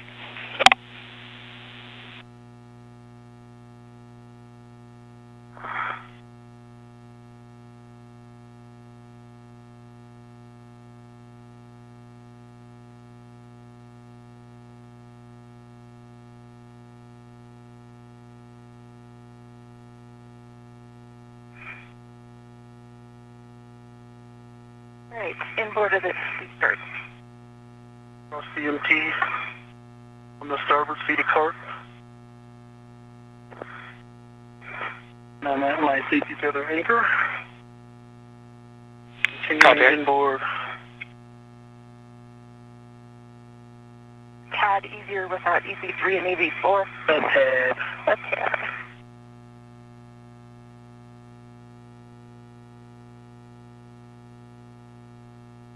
Enough.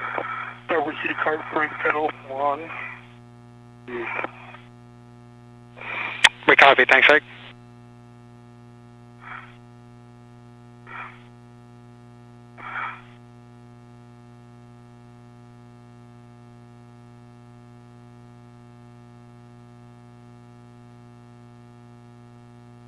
And Ike, before you head down the Cedar Spur, we want you to verify that both safety tethers are clear of the MT path.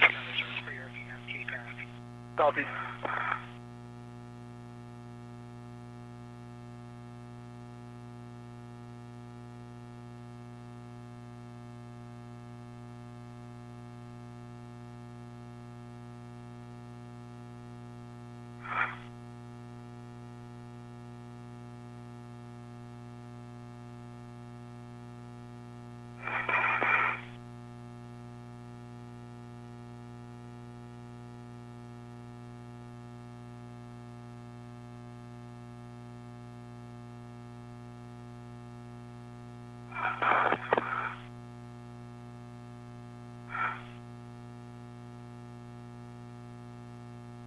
The top of the Cedar Spur. Visual.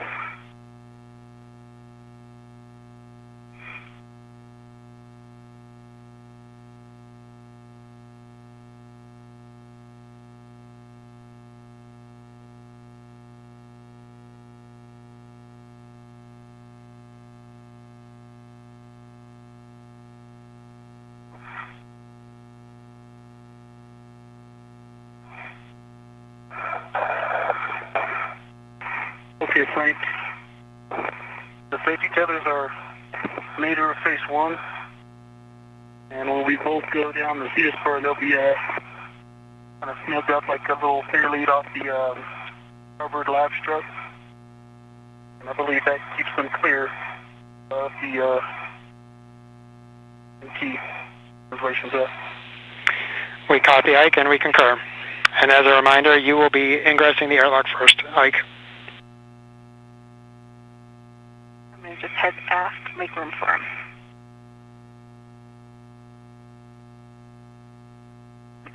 Great views as the two astronauts make their way to the Quest airlock. You see on the right there, Rubens is already there. She's the suit with the red stripes.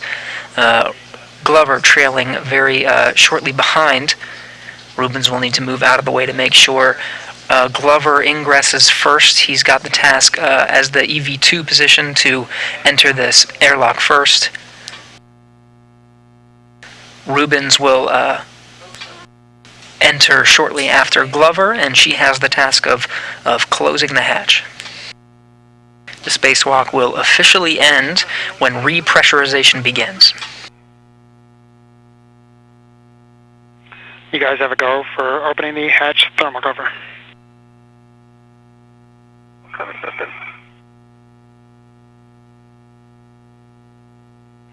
And Ike, you can stow the strut bag bundle on the large, small airlock rat.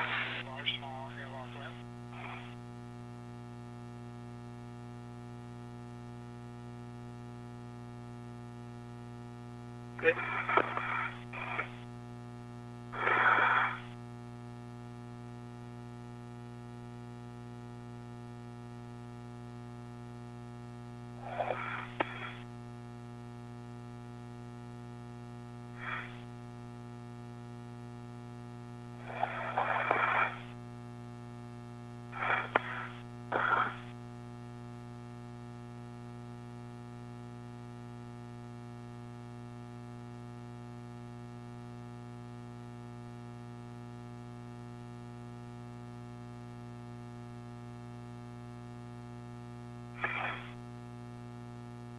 Think you're ready to copy waist feathers? We're ready. My left gearing extender. Feather, gate closed, slider locked, black on black. Into the second waist feather, the airlock. First one, gate closed, slider locked, black on black. Second, gate closed, slider locked, black on black. Airlock steering extender, gate closed, slider locked, flap on black.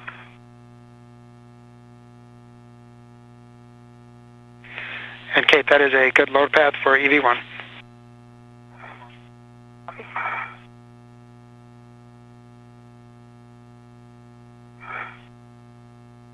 See from the helmet camera of Victor Glover, as the EV2 position, it's his job to work on this interface.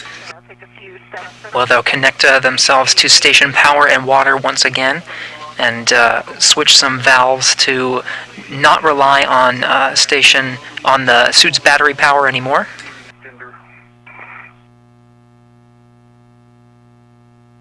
And the bag is on the airlock, correct, or small.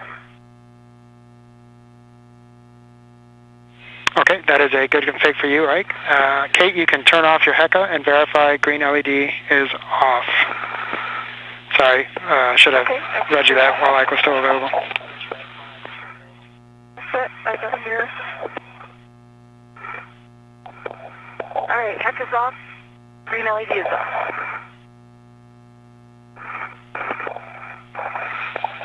We copy, Kate. Alright, Kate, once you get a go from Ike, you can move EV2 yellow hook to EV1 red reel. Kate, you have a go. I copy your go.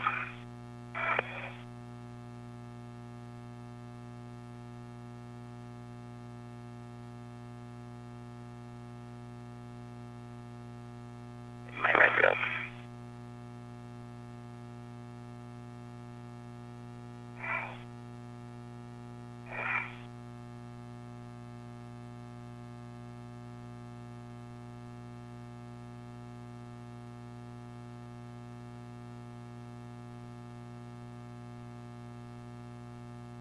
Okay, I see my red reel spring. You got this. And I just got to reset it in. Black on black. Good full test. You go.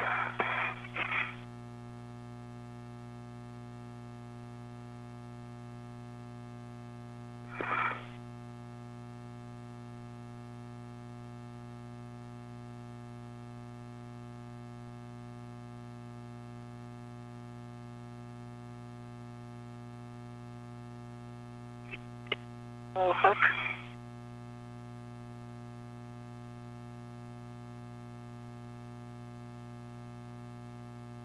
On EV1, red reel, yellow hook, gate closed, slider lock, black on black. Copy, that's a good secondary load pass, Kate. Now you can move EV2 green hook to aft external D-ring. Copy. And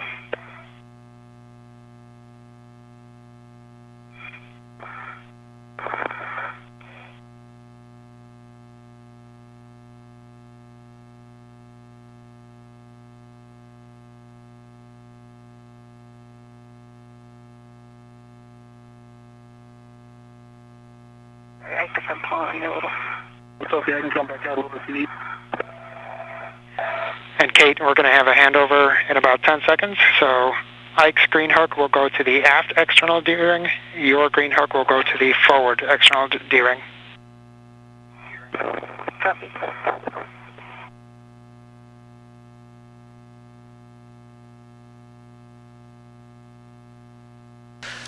Another short handover in video and audio coming from station. We should be regaining that shortly. In these final moments, Glover is already in the airlock. He's ready to switch some of the valves to and connect the suits back to station power, water, and air.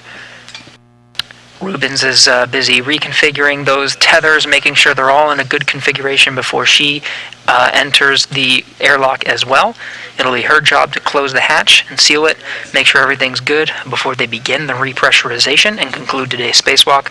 Upon the start of repressurization, that will officially end today's spacewalk. Green hook to the forward steering, gate closed, slider lock, black on black. Okay. Copy, Kate. That is a good config. As you ingress, can you please verify that the hatch pit pin is in place? Start cam. And then you will move your EV1 yellow hook to the mini workstation and ingress the airlock. Copy.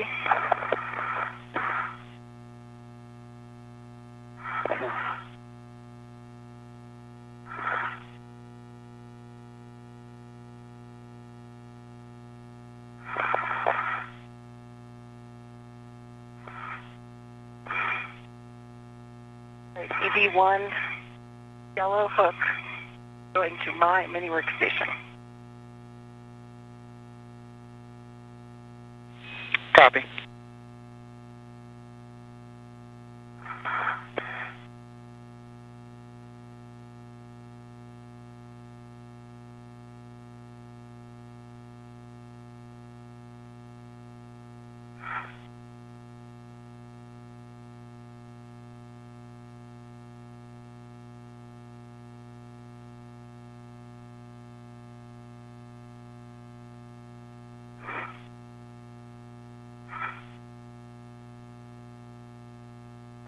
And that is not a good config. I have EV2 yellow hook to my mini workstation.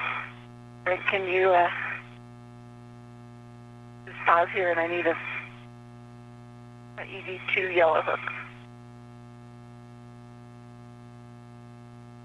You just let it go to me, I'll take it. I've got a good safety chain and I'll come in with my red reel. Okay. Yep, I've got it. So once you're good, you have to go to ingress. What? Sorry.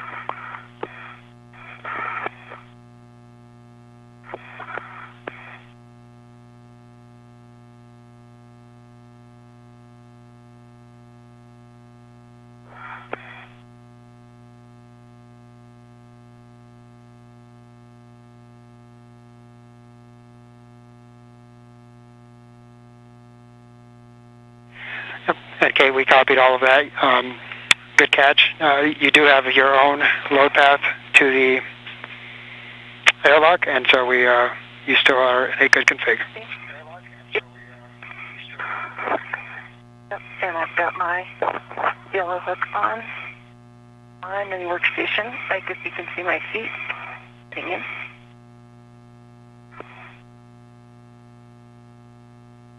As the sun sets on the International Space Station, Kate Rubins entering the Quest airlock, getting ready to conclude today's spacewalk.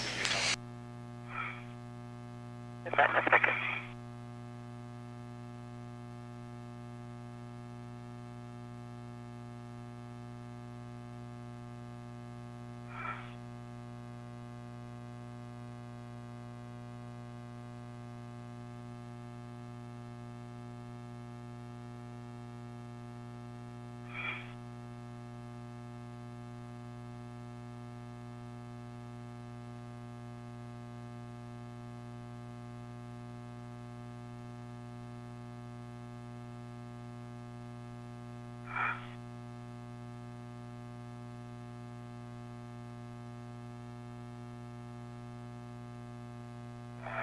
And I can turn move my feet nadir.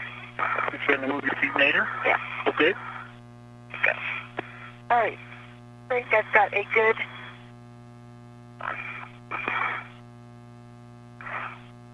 I've got a good pin check. Get my thermal cover. Copy, pin check and thermal cover.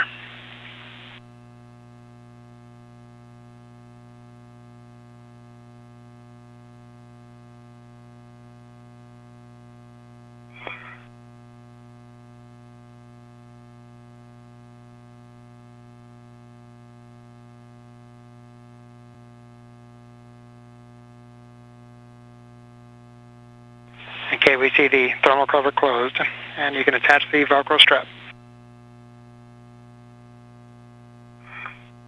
Negative.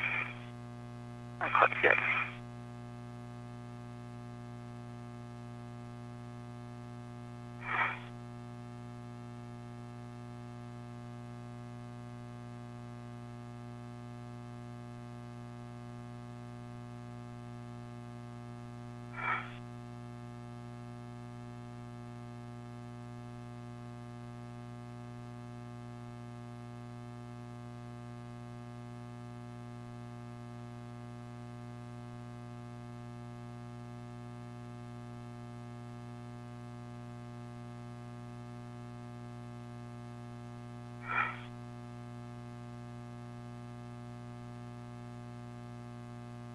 thermal cover is closed.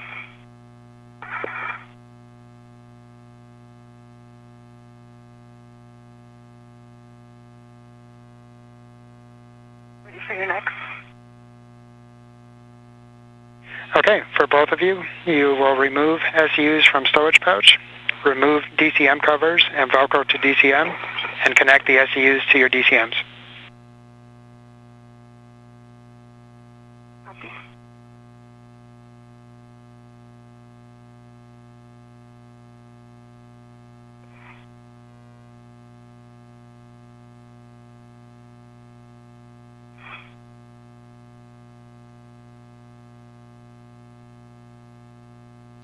With the thermal cover to the station's airlock closed, Frank Rubio will finish up his role as the ground IV by walking the crew through the initial pre-repressurization steps.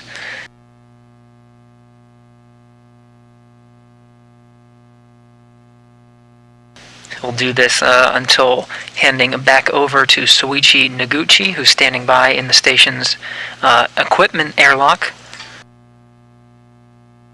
Noguchi will walk them through the repressurization sequence after this set of pre-repressurization tasks. Copy. SUs locked for both. For both, switch water off, which is forward. Expect H2O is off message.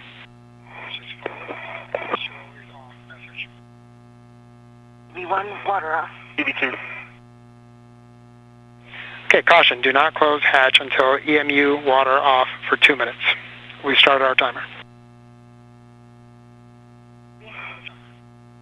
And for closing the hatch, I'm heading towards you. I don't know if you can see my feet. Need some more clearance. Give me a chance to let me move for a second. Okay. Go back the other way. Okay. Okay, which way are you going to rotate your cliff? Because if I can avoid your cliff, there's plenty of room. Want to be aft or forward? I'll be forward. The cliff. Oh, okay. You want to be forward? Yeah, that's where the good handrail is. Okay.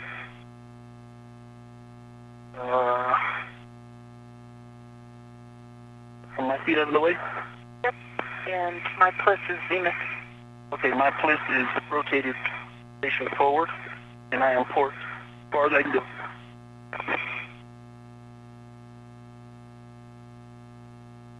That's good clearance.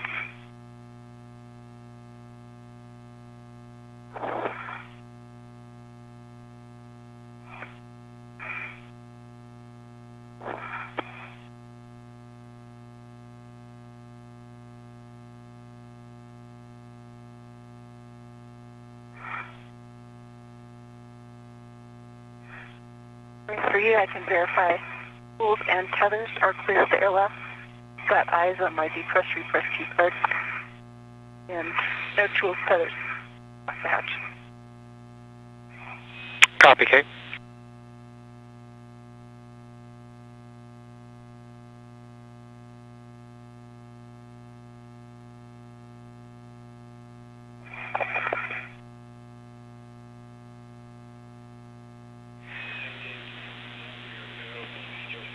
All right, Kate, 2 minutes is up. You have a go for closing and locking the hatch.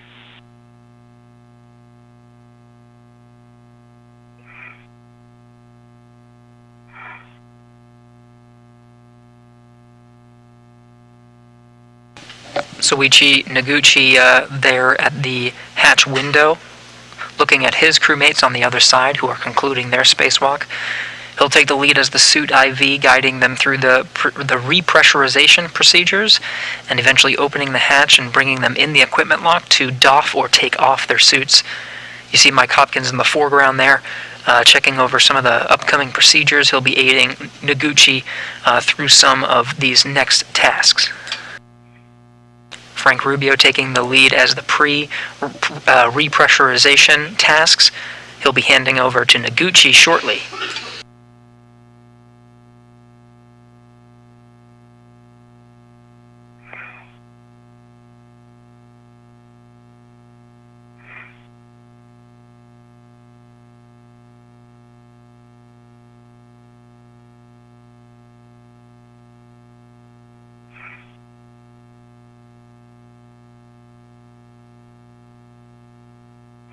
That's my foot.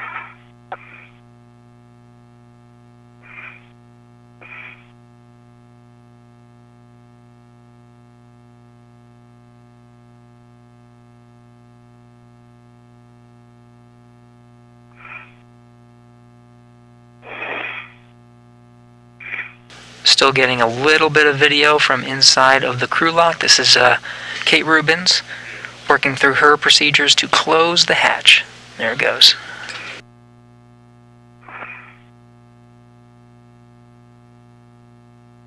Just closed.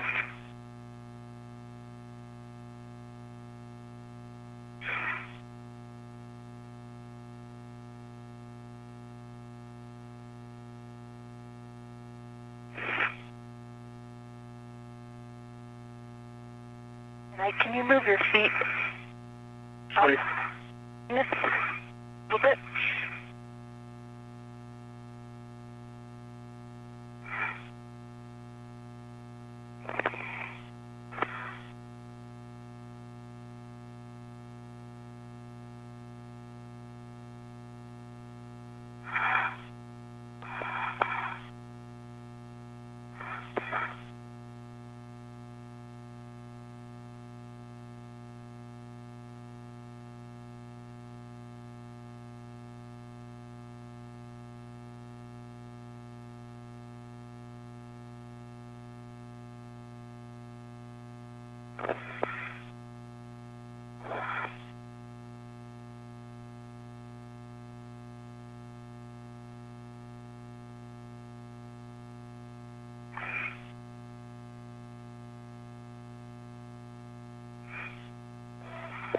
Like you don't need gouge on. Still closed. I can only get about half a turn on the handle. Yeah, that handle does not turn far. Okay. If you can pull it up, though, it's not closed. So you got to make sure it's flush before you rotate. Get it flush, and it has a mechanism that will pull it down. Make sure it's all the way in the unlatch, because it only travels like one turn. Okay.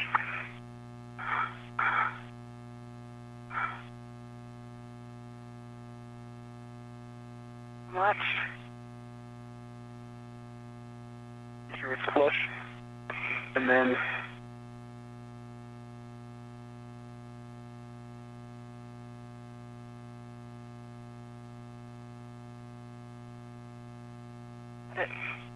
pull, see if it moves at all. If it's not, it won't move. It does not. Yeah, that's it. All right. And then lock the. Yep. Gotcha. It hatches closed and latch. Nice job.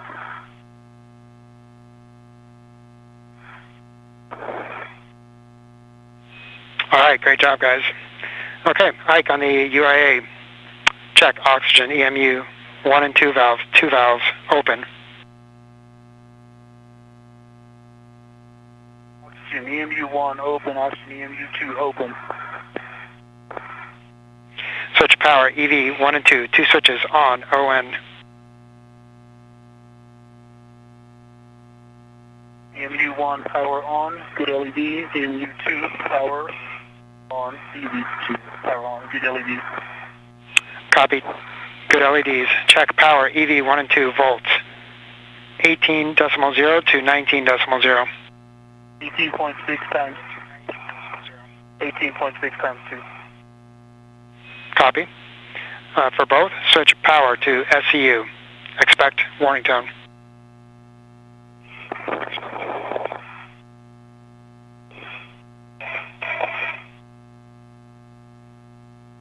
All right, I see you. EV2. All right, guys. Great job out there. I'll turn you over to Soichi, and really appreciate your hard work. I know there's a lot of challenges, but the team really appreciates it. Hey, Frank, you were awesome. It's been a pleasure. Thank you very much, and thanks to the entire IROSA team. Thanks, Frank. Thanks, Santa. Great working with you guys today. And sorry, I do have one delta. Like just when you said that, Frank, I lost in my left ear cup. I still got it in my right.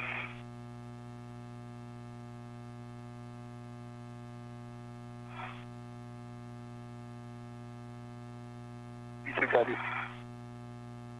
I can hear that, EV2. I hear you. And Frank, thanks for the great work. From here, Soichi will take over for crew of repress. Both EV1, EV2, how do you hear me? Richie, I've got you loud and clear in my right ear. EV2 loud and clear. Okay, EV2, EV1, EV2, DCM, O2 Act 2 press.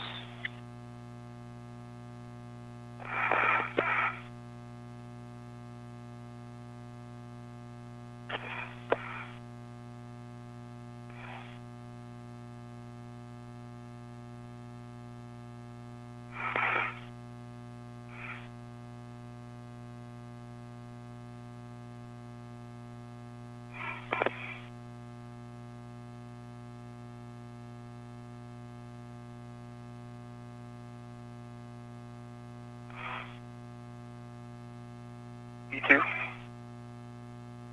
Okay, you with us? I'm sorry. Ear cup may be an ear block in my left ear. Do that right now. Okay, Okay, EV1, EV1, O2 actuator to press. Okay, yes. You hear Soichi? I can.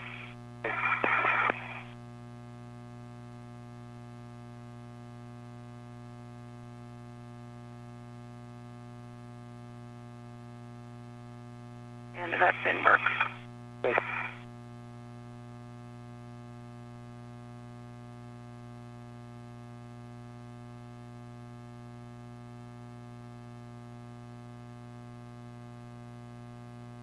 E1 O2 actuator to press. Copy EV1, EV2, copy of press. And EV1, check EV hatch MPEG closed. EV hatch MPEG is closed. Copy. And both EV and EV2, we're going to start equalizing the pressure. If you feel the speed is too fast, please say so. Yeah, that's Richie, for your awareness, I've got already an ear block in my left ear, I think. Copy, we make it minimum opening. So I'm good with going ahead and bringing it up, and I'll tell you if there's an issue.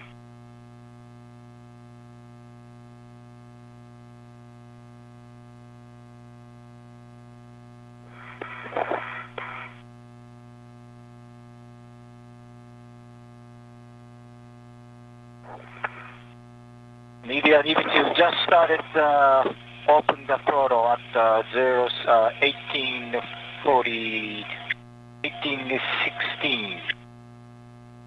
Copy.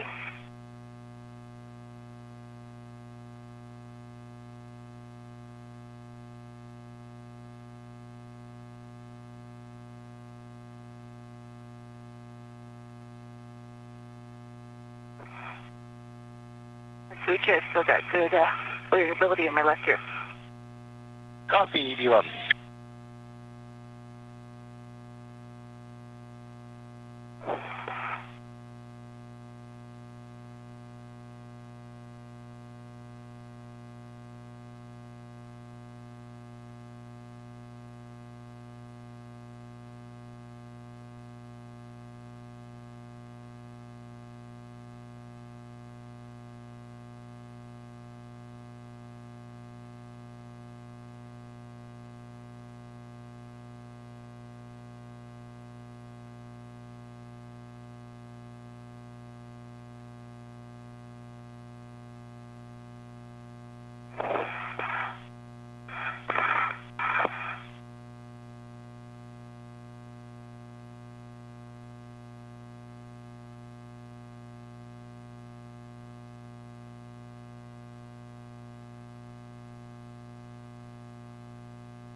Switchy's actually feeling a little better with the increased pressure. We're going in the right direction. Copy, EV1, good to you.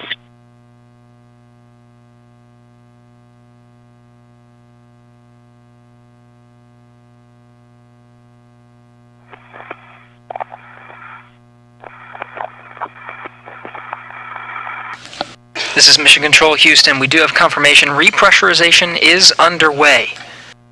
The clock stopped for today's spacewalk at 7 hours 4 minutes, concluding at 12:16 p.m. Central Time.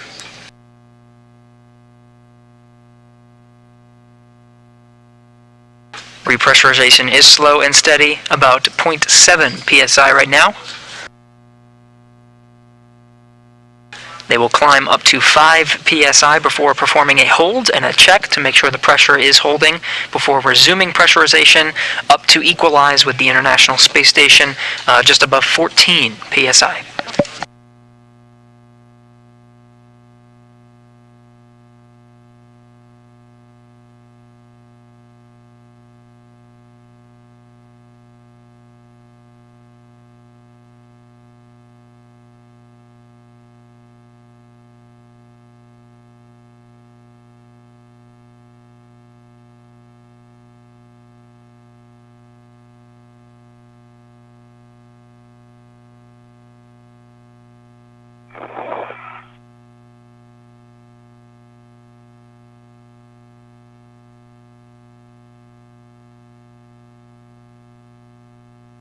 EV1, EV2, only if you're comfortable, I can increase the weight. How do you say? Go for a moderate increase. EV2. Good, how about EV2?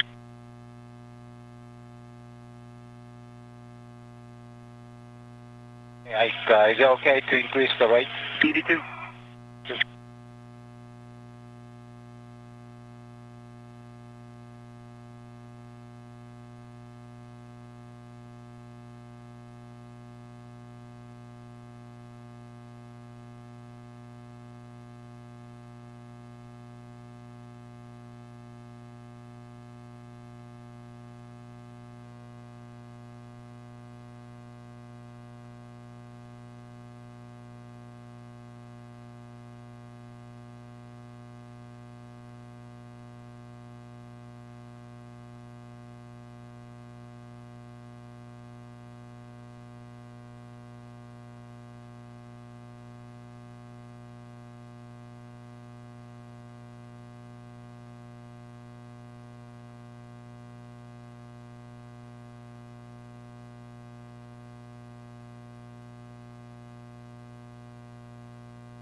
Yeah, EV1, EV2 just past 2 psi. We're going to increase a little bit. Okay, no problem. It's okay. EV1 is good. EV2, you good? EV2. That's doing good things from my earplugs. That's good.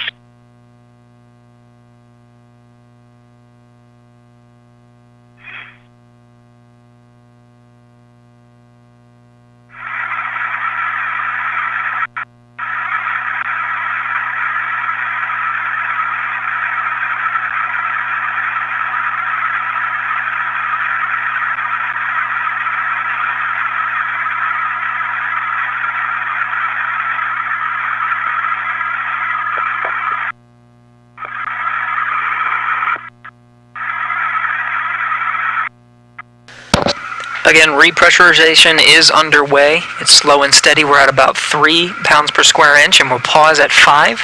Hold pressure and make sure that the inside of the crew lock is holding pressure before resuming up to equalize with the International Space Station.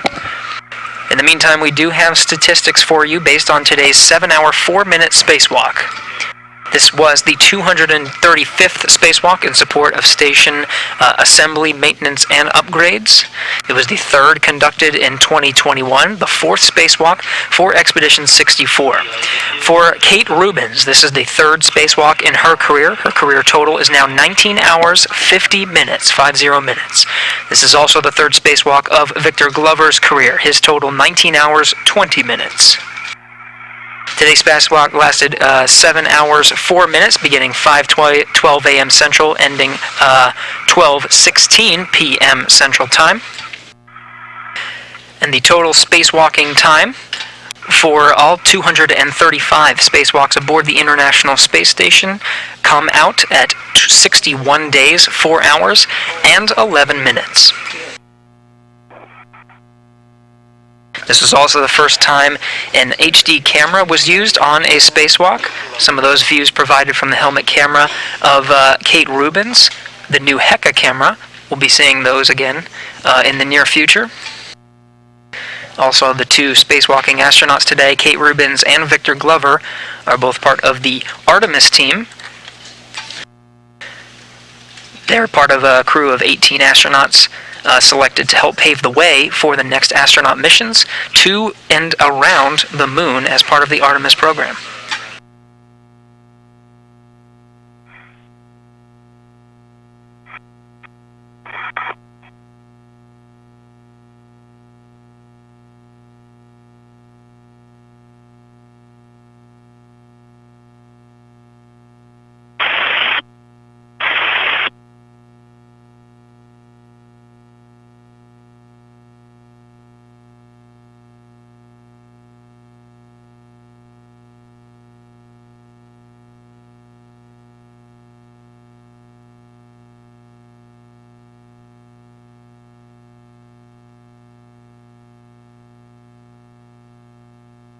Repressurization has reached 5 pounds per square inch. We'll just hold here for a second, make sure it's holding pressure before resuming up to equalize with the International Space Station, which is a little bit more than 14 pounds per square inch.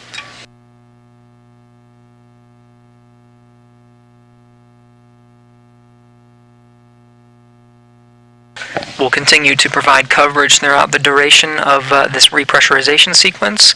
The hatch will open and we'll bring both of our astronauts inside, and we'll continue our coverage until they start doffing their suits, taking off their helmets and gloves, and concluding today's coverage of the EVA 71.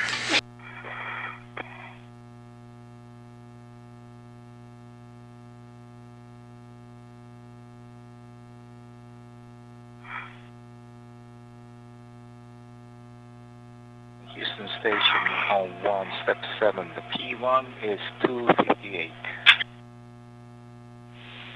Copy 258, Sweetie.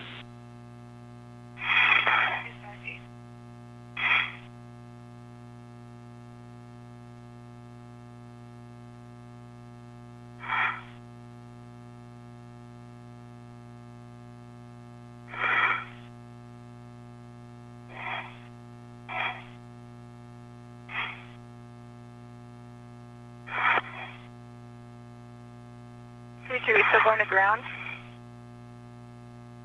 Yep. Are we still going from the crew lock down to the ground? You're still hot bite. Nana, good to hear your voice. Hey, Kate, great to hear yours, too. Nice job today. You guys crushed it. I was going to have Sweet tell you hi for us if we were. Thanks, Anna. Houston Station on 1, step 7. P2 is also 258. We're going to proceed to step 8. We copy and concur.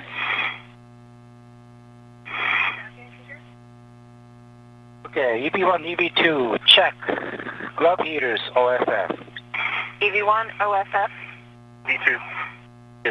And EV1, EV2, check gloves for contamination. EV1, no contamination on gloves. EV2 negative. Okay, and there was warning. I assume there's no cough symptoms today? That's correct, no cough symptoms. Great. Next is action. EV1, EV2, call to act to IV. Work.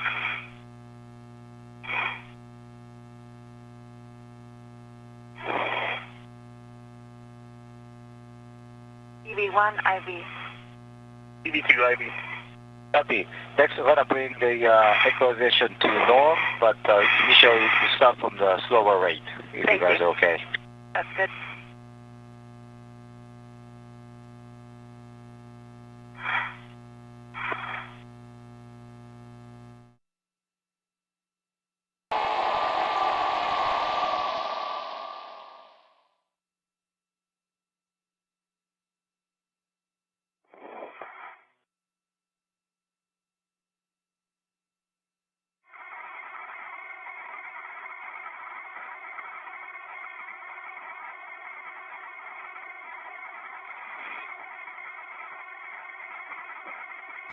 That sound you're hearing now is the resuming of repressurization. We had a good hold at 5 psi, did a leak check, and everything looked good. We're now resuming that repressurization back up to equalize with the International Space Station, just about above 14 psi. We're now passing 6.5 psi.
Repressurization is still looking good. We're a little more than 12 psi at this point.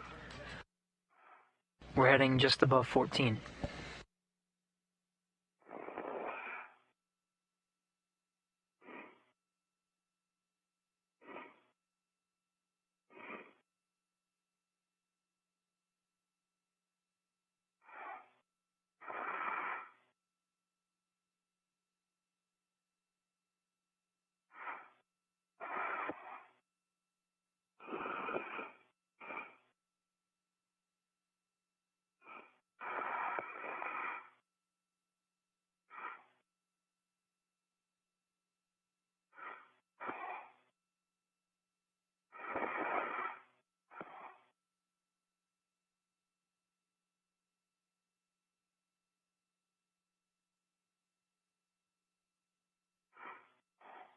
And for Suichi and Houston, I am only hearing breaking Vox audio side tones in my right ear.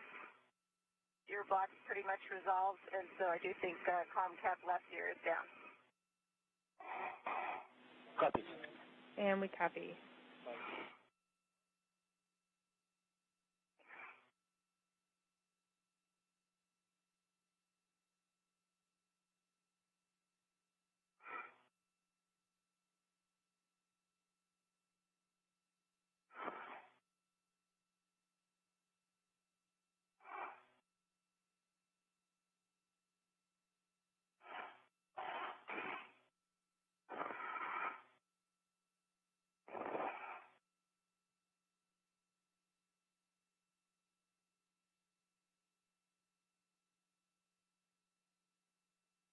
And the EB1, EB2, let me know if you hear the alert tone for the DPDT close to 0.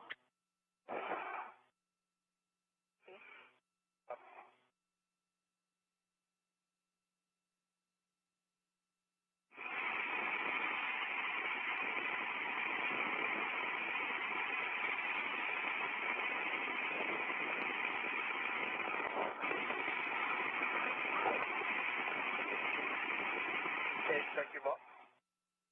Sorry, Ike, say again? They're good. It was your broken box.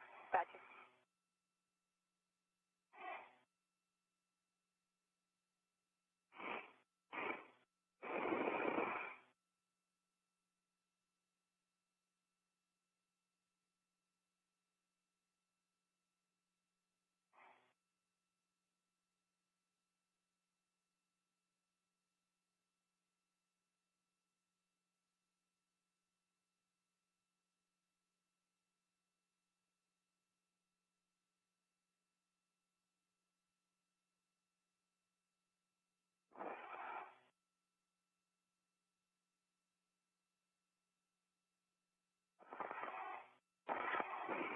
Houston Station on 1, looks like the pressure is equalized. With your go, we will move on to the 1.240 PDA. Copy, and we are go for that.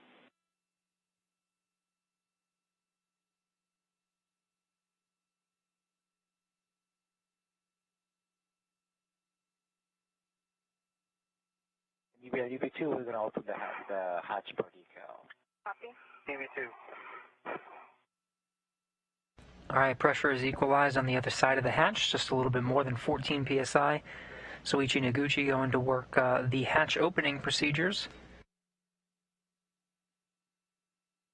He'll then bring both Rubens and Glover back into the positions we saw them in at the beginning of the spacewalk on either side, the left and the right of this equipment lock, and start doffing or taking off the suits.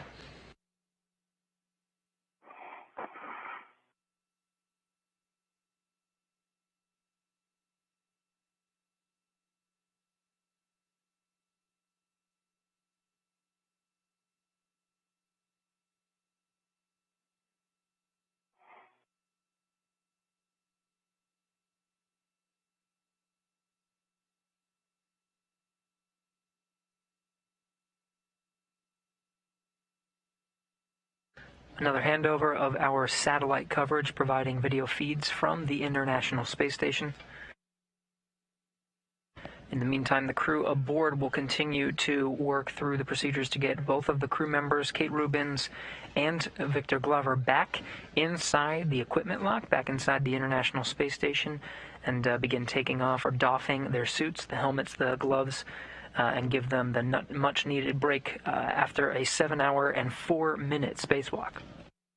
The teams that you're seeing here in the International Space Station Flight Control Room have been watching throughout the duration of today's spacewalk, coming in at the beginning of the Orbit 2 shift, led by Flight Director Marcos Flores.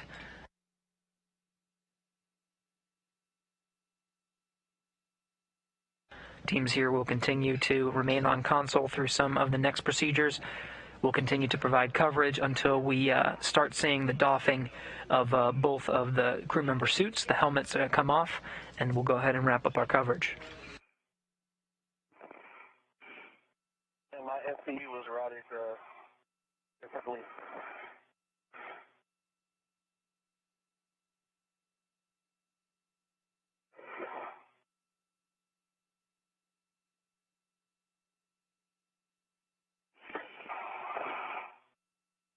I think you may want to turn me that way.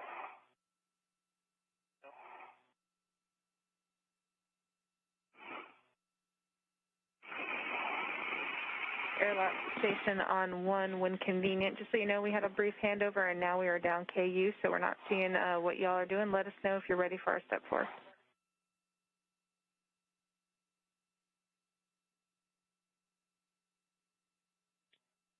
Yeah, Houston Station 1, please take care of a step 4. We are now moving into the safe slot. Can you see my SCU routing, what I was talking about? I can't tell which way it should go. Copy, Speaky. Okay.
Now we're gaining some of those views from the International Space Station. After a short handover, you can already see Victor Glover is already inside the equipment lock, and that safer unit, simplified aid for EVA rescue, is already off.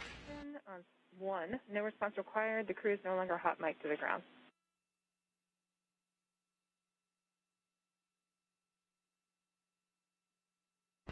That simplified aid for EVA rescue, the safer unit, provides propulsion should the astronauts become untethered during today's spacewalk. But as you all tuned in, you noticed the tether checks throughout the duration of the spacewalk to maintain that connection to the International Space Station. Saver was not needed, but can be used as an extra precaution. With the safer unit removed and stowed, they'll connect Glover to one of the wall units there and begin doffing the suit. That includes taking off the helmet and gloves. And they'll repeat the same steps for Rubens. First removing her safer unit and stowing it, and then begin doffing her suit. Today's 7-hour and 4-minute spacewalk included the installation of a modification kit to the 2B power channel. This is the power channel that faces the Earth on the far port side of the International Space Station. That modification kit meant to very soon out of your space. Noguchi just communicating to Rubens that his next steps will be to remove her safer unit. But of course, today's 7-hour, 4-minute spacewalk included the installation of that modification kit. It will eventually house solar arrays that'll be installed later this year on the 2 channels that our crew members worked on today. They, of course, completed the 2B power channel.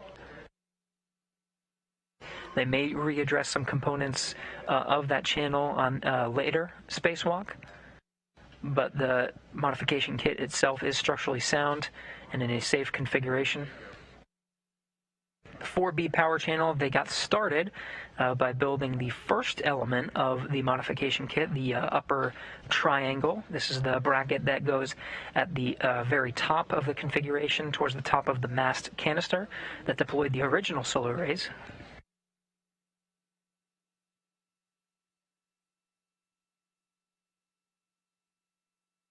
Rubens is scheduled to continue that work next Friday. You see Suichi Noguchi on the left there, who's the suit IV, the lead for walking our astronauts through the depressurization and now just recently repressurization sequences. Of course, Mike Hopkins off to the right helping him, and some of the Russian cosmonaut colleagues are coming in the back there. You can see helping Suichi Noguchi stow that safer unit off of Kate Rubins' suit. Kate Rubins being the astronaut in the suit with the red stripes. We also were able to see some of the first high-definition views from a space station, from a spacesuit today, using that new Heka camera you can see mounted on the left from our view here of Kate Rubins' suit.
Sergei Kudzverchkov coming into frame on the left there.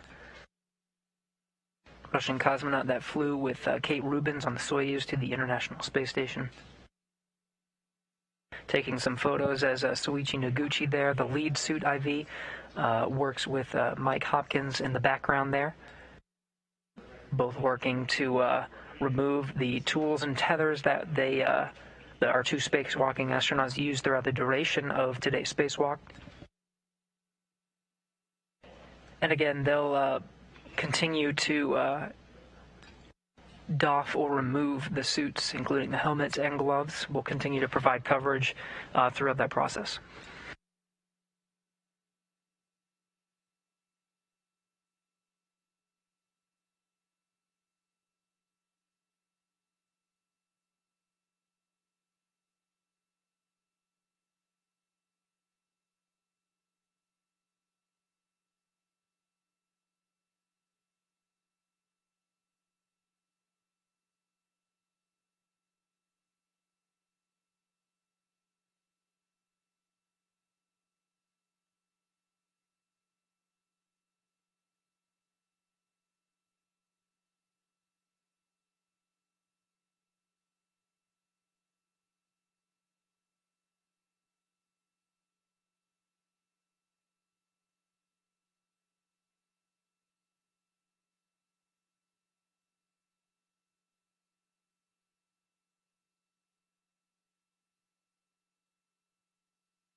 I'm gonna pop your watch.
Another handover between satellites, providing video from the International Space Station. You saw Victor Glover's helmet and gloves are off.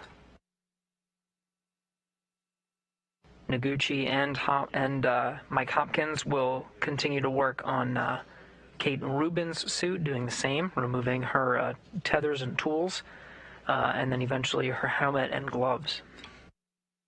After that, we'll conclude today's spacewalk coverage.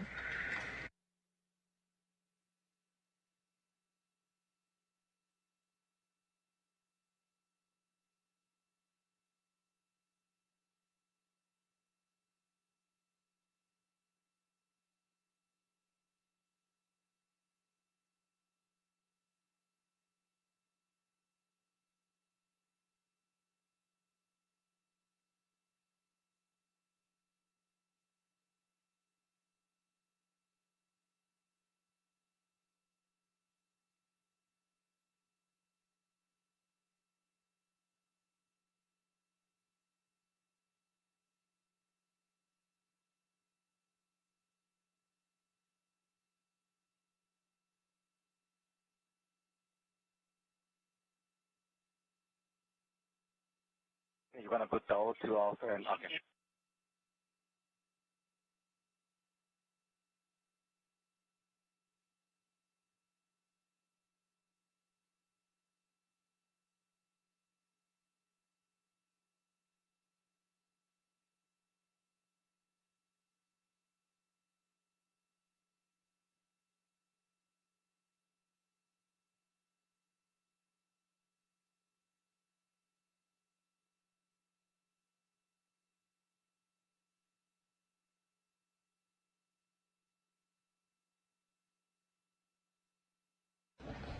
As we near the end of today's coverage of this spacewalk to install the first modification kit on one of the station's solar panels.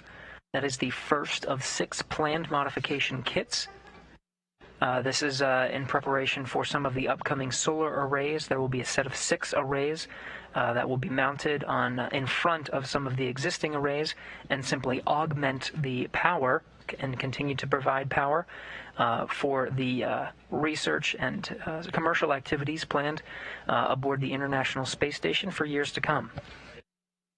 Now, as we near the conclusion of our coverage, we do have more for you to tune into on NASA TV. Tomorrow, we will conduct a series of briefings to preview some of the upcoming activities for the next SpaceX crew rotation mission.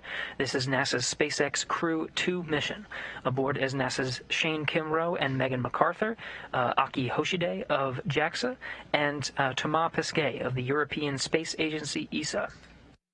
We'll have a series of briefings starting at 11:30 a.m. Central Time, 12:30 p.m. Eastern. First is an overview of the Crew 2 mission with a few of our directors representing our various agencies as well as SpaceX. And then we'll have a chance to speak with that crew, Crew 2, at 2 p.m. Eastern Time, the Crew News Conference. Again, Shane Kimbrough, Megan MacArthur, Aki Hoshide, and Thomas Pesquet. We'll then have a series of round-robin interviews in the afternoon starting at 3:30 p.m. Eastern throughout the remainder of the day. Then, of course, this spacewalk is set up for the next upcoming spacewalk. We did a little bit of the work on the 4B channel, of course, completing the 2B channel. But we start at that upper triangle bracket, and Kate Rubins will go out the hatch and finish some of that work, this time with Soichi Noguchi, who's currently helping to remove the gloves and eventually the helmet of Kate Rubins. That's scheduled for Friday, March 5th, and the coverage for that will start 1 hour later at 4 a.m. Central Time, 4:30 rather, a.m. Central Time, 5:30 a.m. Eastern.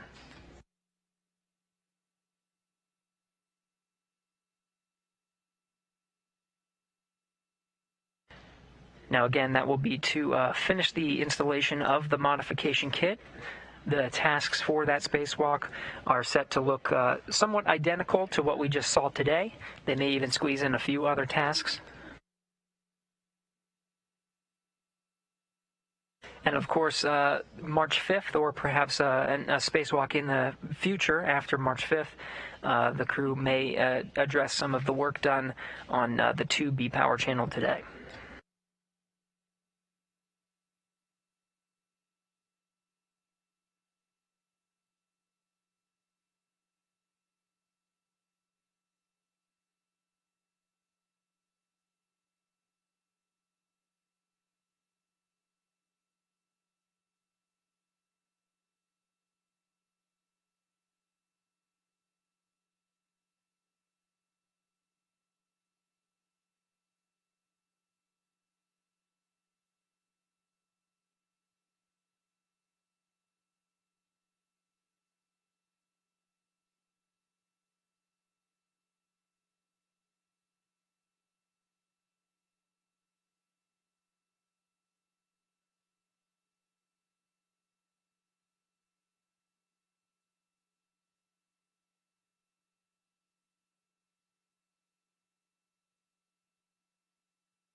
Soichi Noguchi and Mike Hopkins will continue to work with Victor Glover off to the left and Kate Rubins, who successfully conducted a 7-hour and 4-minute spacewalk today, installing the modification kit on the 2B power channel in preparation for some future upgrades. New solar arrays are coming to the International Space Station. With their helmets off and the suit doffing continuing, we'll go ahead and wrap up our coverage for today. Of course, tune in to the next spacewalk next Friday. Until then, this is Mission Control, Houston.